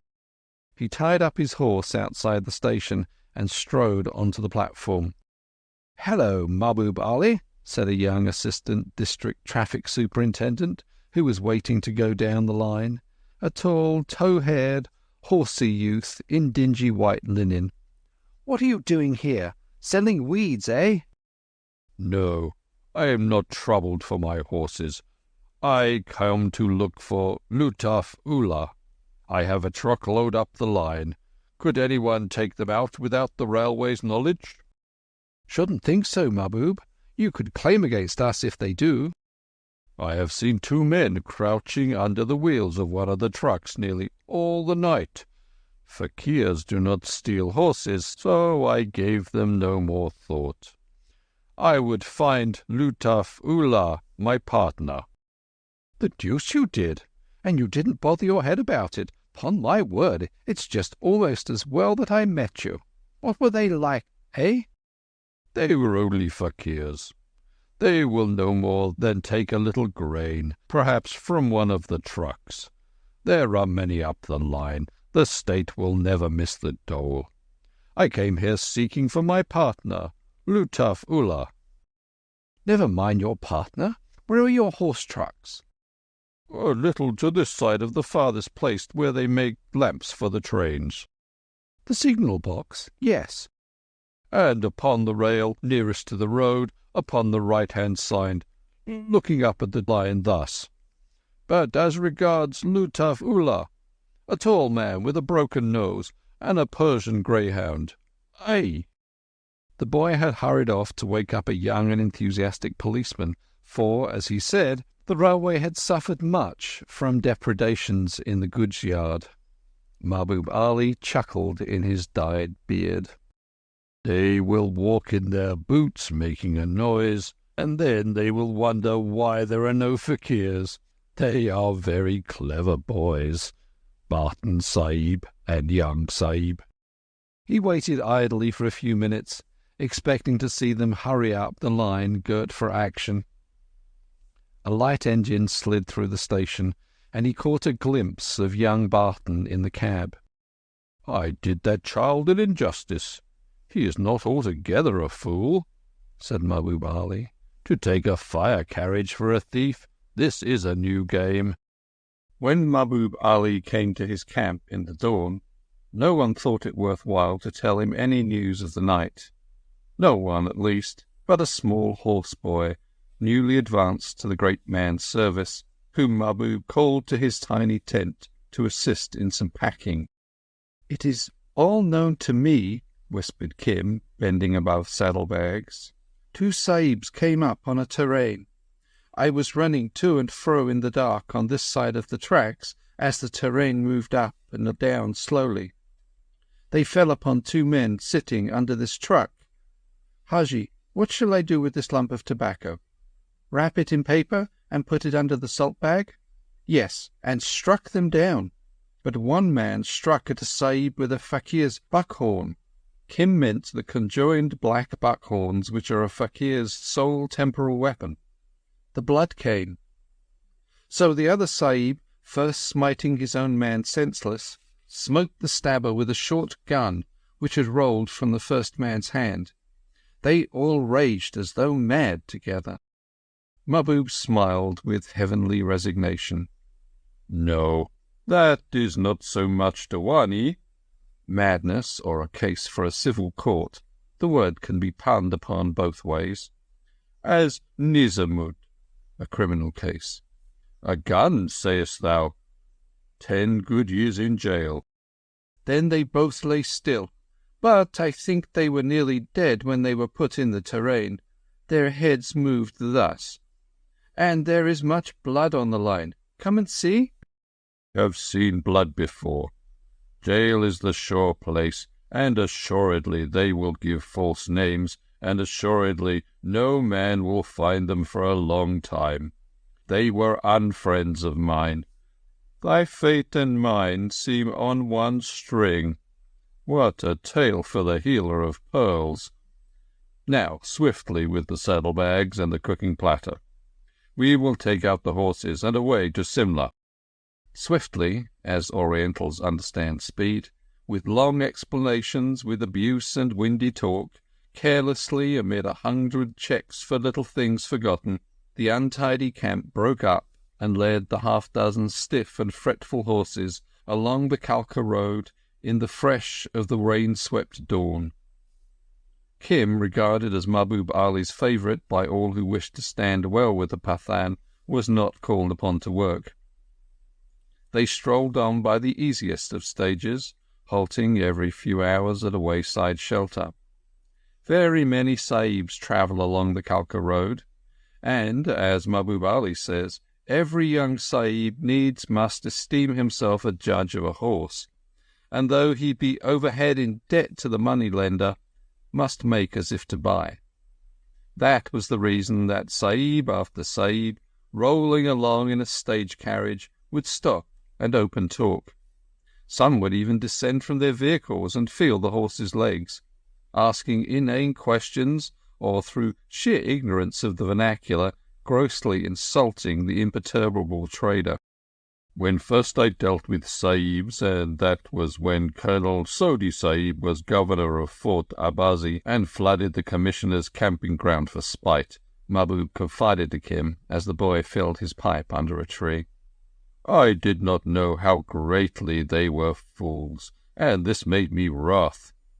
As thus, and he told Kim a tale of an expression misused in all innocence that doubled Kim up with mirth. Now I see, however, he exhaled smoke slowly, that it is with them as with all men. In certain matters they are wise, in others most foolish. Very foolish it is to use the strong word to a stranger, for though the heart may be clean of offence, how is the stranger to know that? He is more like to search truth with a dagger. True talk, said Kim solemnly. Fools speak of a cat when a woman is brought to bed, for instance. I have heard them. Therefore, in one situate as thou art, it particularly behooves thee to remember this with both kinds of faces. Among Sahibs, never forgetting thou art a Sahib. Among the folk of Hind, always remembering thou art... He paused with a puzzled smile. What am I? Mussulman, Hindu, Jain, or Buddhist? That is a hard knot. Thou art beyond question an unbeliever, and therefore thou wilt be damned. So says my law, or I think it does. But thou art also my little friend of all the world, and I love thee. So says my heart. This matter of creeds is like horse-flesh. A wise man knows horses are good, that there is profit to be made from all, and for myself, But that I am a good Sunni and hate the men of Tirah, I could believe the same of all faiths. How manifestly a Kathir war mare, taken from the sands of her birthplace and removed to the west of Bengal founders. Nor is even a Balka stallion, and there are no better horses than those of Balka, were they not so heavy in the shoulder, of any account in the great northern deserts beside the snow camels I have seen. Therefore I say in my heart, the faiths are like the horses. Each has merit in its own country. But my Lama said altogether a different thing. Ah, but he is an old dreamer of dreams from Bhotiyal. My heart is a little angry, friend of all the world, that thou shouldst see such worth in a man so little known. It is true, Haji, but that worth I do see, and to him my heart is drawn. And is to thine, I hear. Hearts are like horses, they come and they go against bit or spur. Shout Gulsha Khan yonder to drive in that bay stallion's picket more firmly. We do not want a horse fight at every resting stage, and the dun and the black will be locked in a little. Now hear me. Is it necessary to the comfort of thy heart to see that Lama? It is one part of my bond, said Kim. If I do not see him, and if he is taken from me, I will go out of that madrissah in Nukhlau, and once gone, who is to find me again? It is true. Never was colt held on a lighter heel rope than thou. Mahbub nodded his head. Do not be afraid. Kim spoke as though he could have vanished on the moment. My Lama has said that he will come to see me at the madrissah. A beggar and his bowl in the presence of those young Sahib. Not all, Kim cut in with a snort. Their eyes are blued, and their nails are blackened with low-caste blood, many of them. Sons of Metaranis, brothers-in-law of the Bungi sweeper. We need not follow the rest of the pedigree, but Kim made his little point clearly and without heat, chewing a piece of sugar-cane the while. Friend of all the world, said Mahbub, pushing over the pipe for the boy to clean. I have met many men, women and boys, and not a few sahibs. I have never in all my days met such an imp as thou art. And why, when I always tell thee the truth? Perhaps the very reason, for this is a world of danger to honest men. Mahbub Ali hauled himself off the ground, girt in his belt, and went over to the horses. Or sell it. There was that in the tone that made Mahbub halt and turn. What new deviltry? 8 annas, and I will tell thee, said Kim, grinning. It touches thy peace. Oh, Shaitan! Mahbub gave the money. Rememberest thou the little business of the thieves in the dark, down yonder at Umballa? Seeing they sought my life, I have not altogether forgotten. Why? Rememberest thou the Kashmir Sarai? I will twist thy ears in a moment, Sahib. No need, Pathan. Only the second fakir, whom the Sahibs beat senseless, was the man who came to search thy bulkhead at Lahore. I saw his face as they helped him on the engine. The very same man. Why didst thou not tell before? Oh, he will go to jail and be safe for some years. There is no need to tell more than is necessary at one time. Besides, I did not then need money for sweetmeats. Allah Kareem, said Mahbub Ali. Wilt thou some day sell my head for a few sweetmeats, if the fit takes thee? Kim will remember till he dies that long, lazy journey from Umballa through Kalka and the Pinjore Gardens nearby up to Simla. A sudden spate in the Guga River swept down one horse, the most valuable, be sure, and nearly drowned Kim among the dancing boulders. Farther up the road the horses were stampeded by a government elephant, and, being in a high condition of grass food, it cost a day and a half to get them together again. Then they met Sikandar Khan, coming down with a few unsaleable screws, remnants of his string, and Mahbub, who has more of horse coping in his little fingernail than Sikandar Khan in all his tents, must needs buy 2 of the worst, and that meant 8 hours' laborious diplomacy and untold tobacco. But it was all pure delight. The wandering road, climbing, dipping, and sweeping about the growing spurs. The flush of the morning laid upon the distant snows. The branched cacti, tier upon tier, on the stony hillsides. The voices of 1,000 water channels. The chatter of the monkeys. The solemn deodars climbing one after another with down-dropped branches. The vista of the plains rolled out far beneath them. The incessant twanging of the tonga horns, and the wild rush of the horses when the tonga swung round a curve. The halts for prayers. Mahbub was very religious in dry washings and bellowings when time did not press. The evening conferences by the halting places when camels and bullocks chewed solemnly together, and the stolid drivers told the news of the road. All these things lifted Kim's heart to song within him. "But when the singing and dancing is done," said Mahbub Ali, "comes the Colonel Sahib's, and that is not so sweet."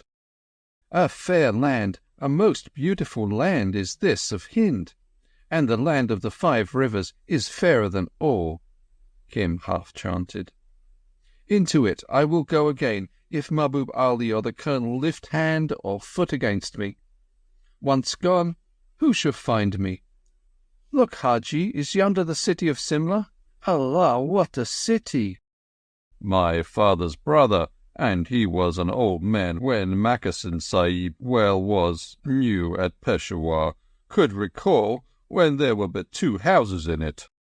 He led the horses below the main road into the lower Simla Bazaar, the crowded rabbit warren that climbs up from the valley to the town hall at an angle of 45. A man who knows his way there can defy all the police of India's summer capital. So cunningly does veranda communicate with veranda, alleyway with alleyway, and bolt-hole with bolt-hole. Here live those who minister to the wants of the glad city. Jampanis who pull the pretty ladies' rickshaws by night and gamble till the dawn. Grocers, oil sellers, curio vendors, firewood dealers, priests, pickpockets, and native employees of the government.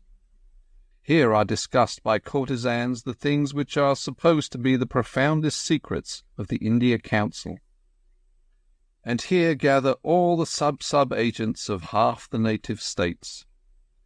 Here too Mahbub Ali rented a room, much more securely locked than his bulkhead at Lahore, in the house of a Mohammedan cattle dealer. It was a place of miracles too, for there went in at twilight a Mohammedan horseboy, and there came out, an hour later, a Eurasian lad. The Lucknow girl's dye was of the best, in badly fitting shop clothes. "I have spoken with Crichton Sahib," quoth Mahbub Ali, "and a second time has the hand of friendship averted the whip of calamity. He says thou hast altogether wasted 60 days upon the road, and it is too late therefore to send thee to any hill school." "I have said that my holidays are my own. I do not go to school twice over. That is one part of my bond." "The Colonel Sahib is not yet aware of that contract. Thou art to lodge in Lurgan Sahib's house till it is time to go again to Lucknow."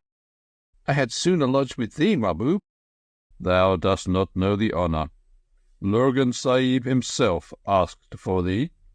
Thou wilt go up to the hill and along the road atop, and there thou must forget for a while that thou hast ever seen or spoken to me, Mahbub Ali, who sells horses to Crichton Sahib, whom thou dost not know. Remember this order." Kim nodded. "Good," said he. "And who is Lurgan Sahib?" "Nay." He caught Mahbub's sword-keen glance. "Indeed, I have never heard his name. Is he by chance," he lowered his voice, "one of us?" "What talk is this of us, Sahib?" Mahbub returned in the tone he used toward Europeans.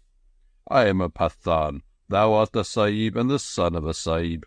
Lurgan Sahib has a shop among the European shops. All Simla knows it. Ask there.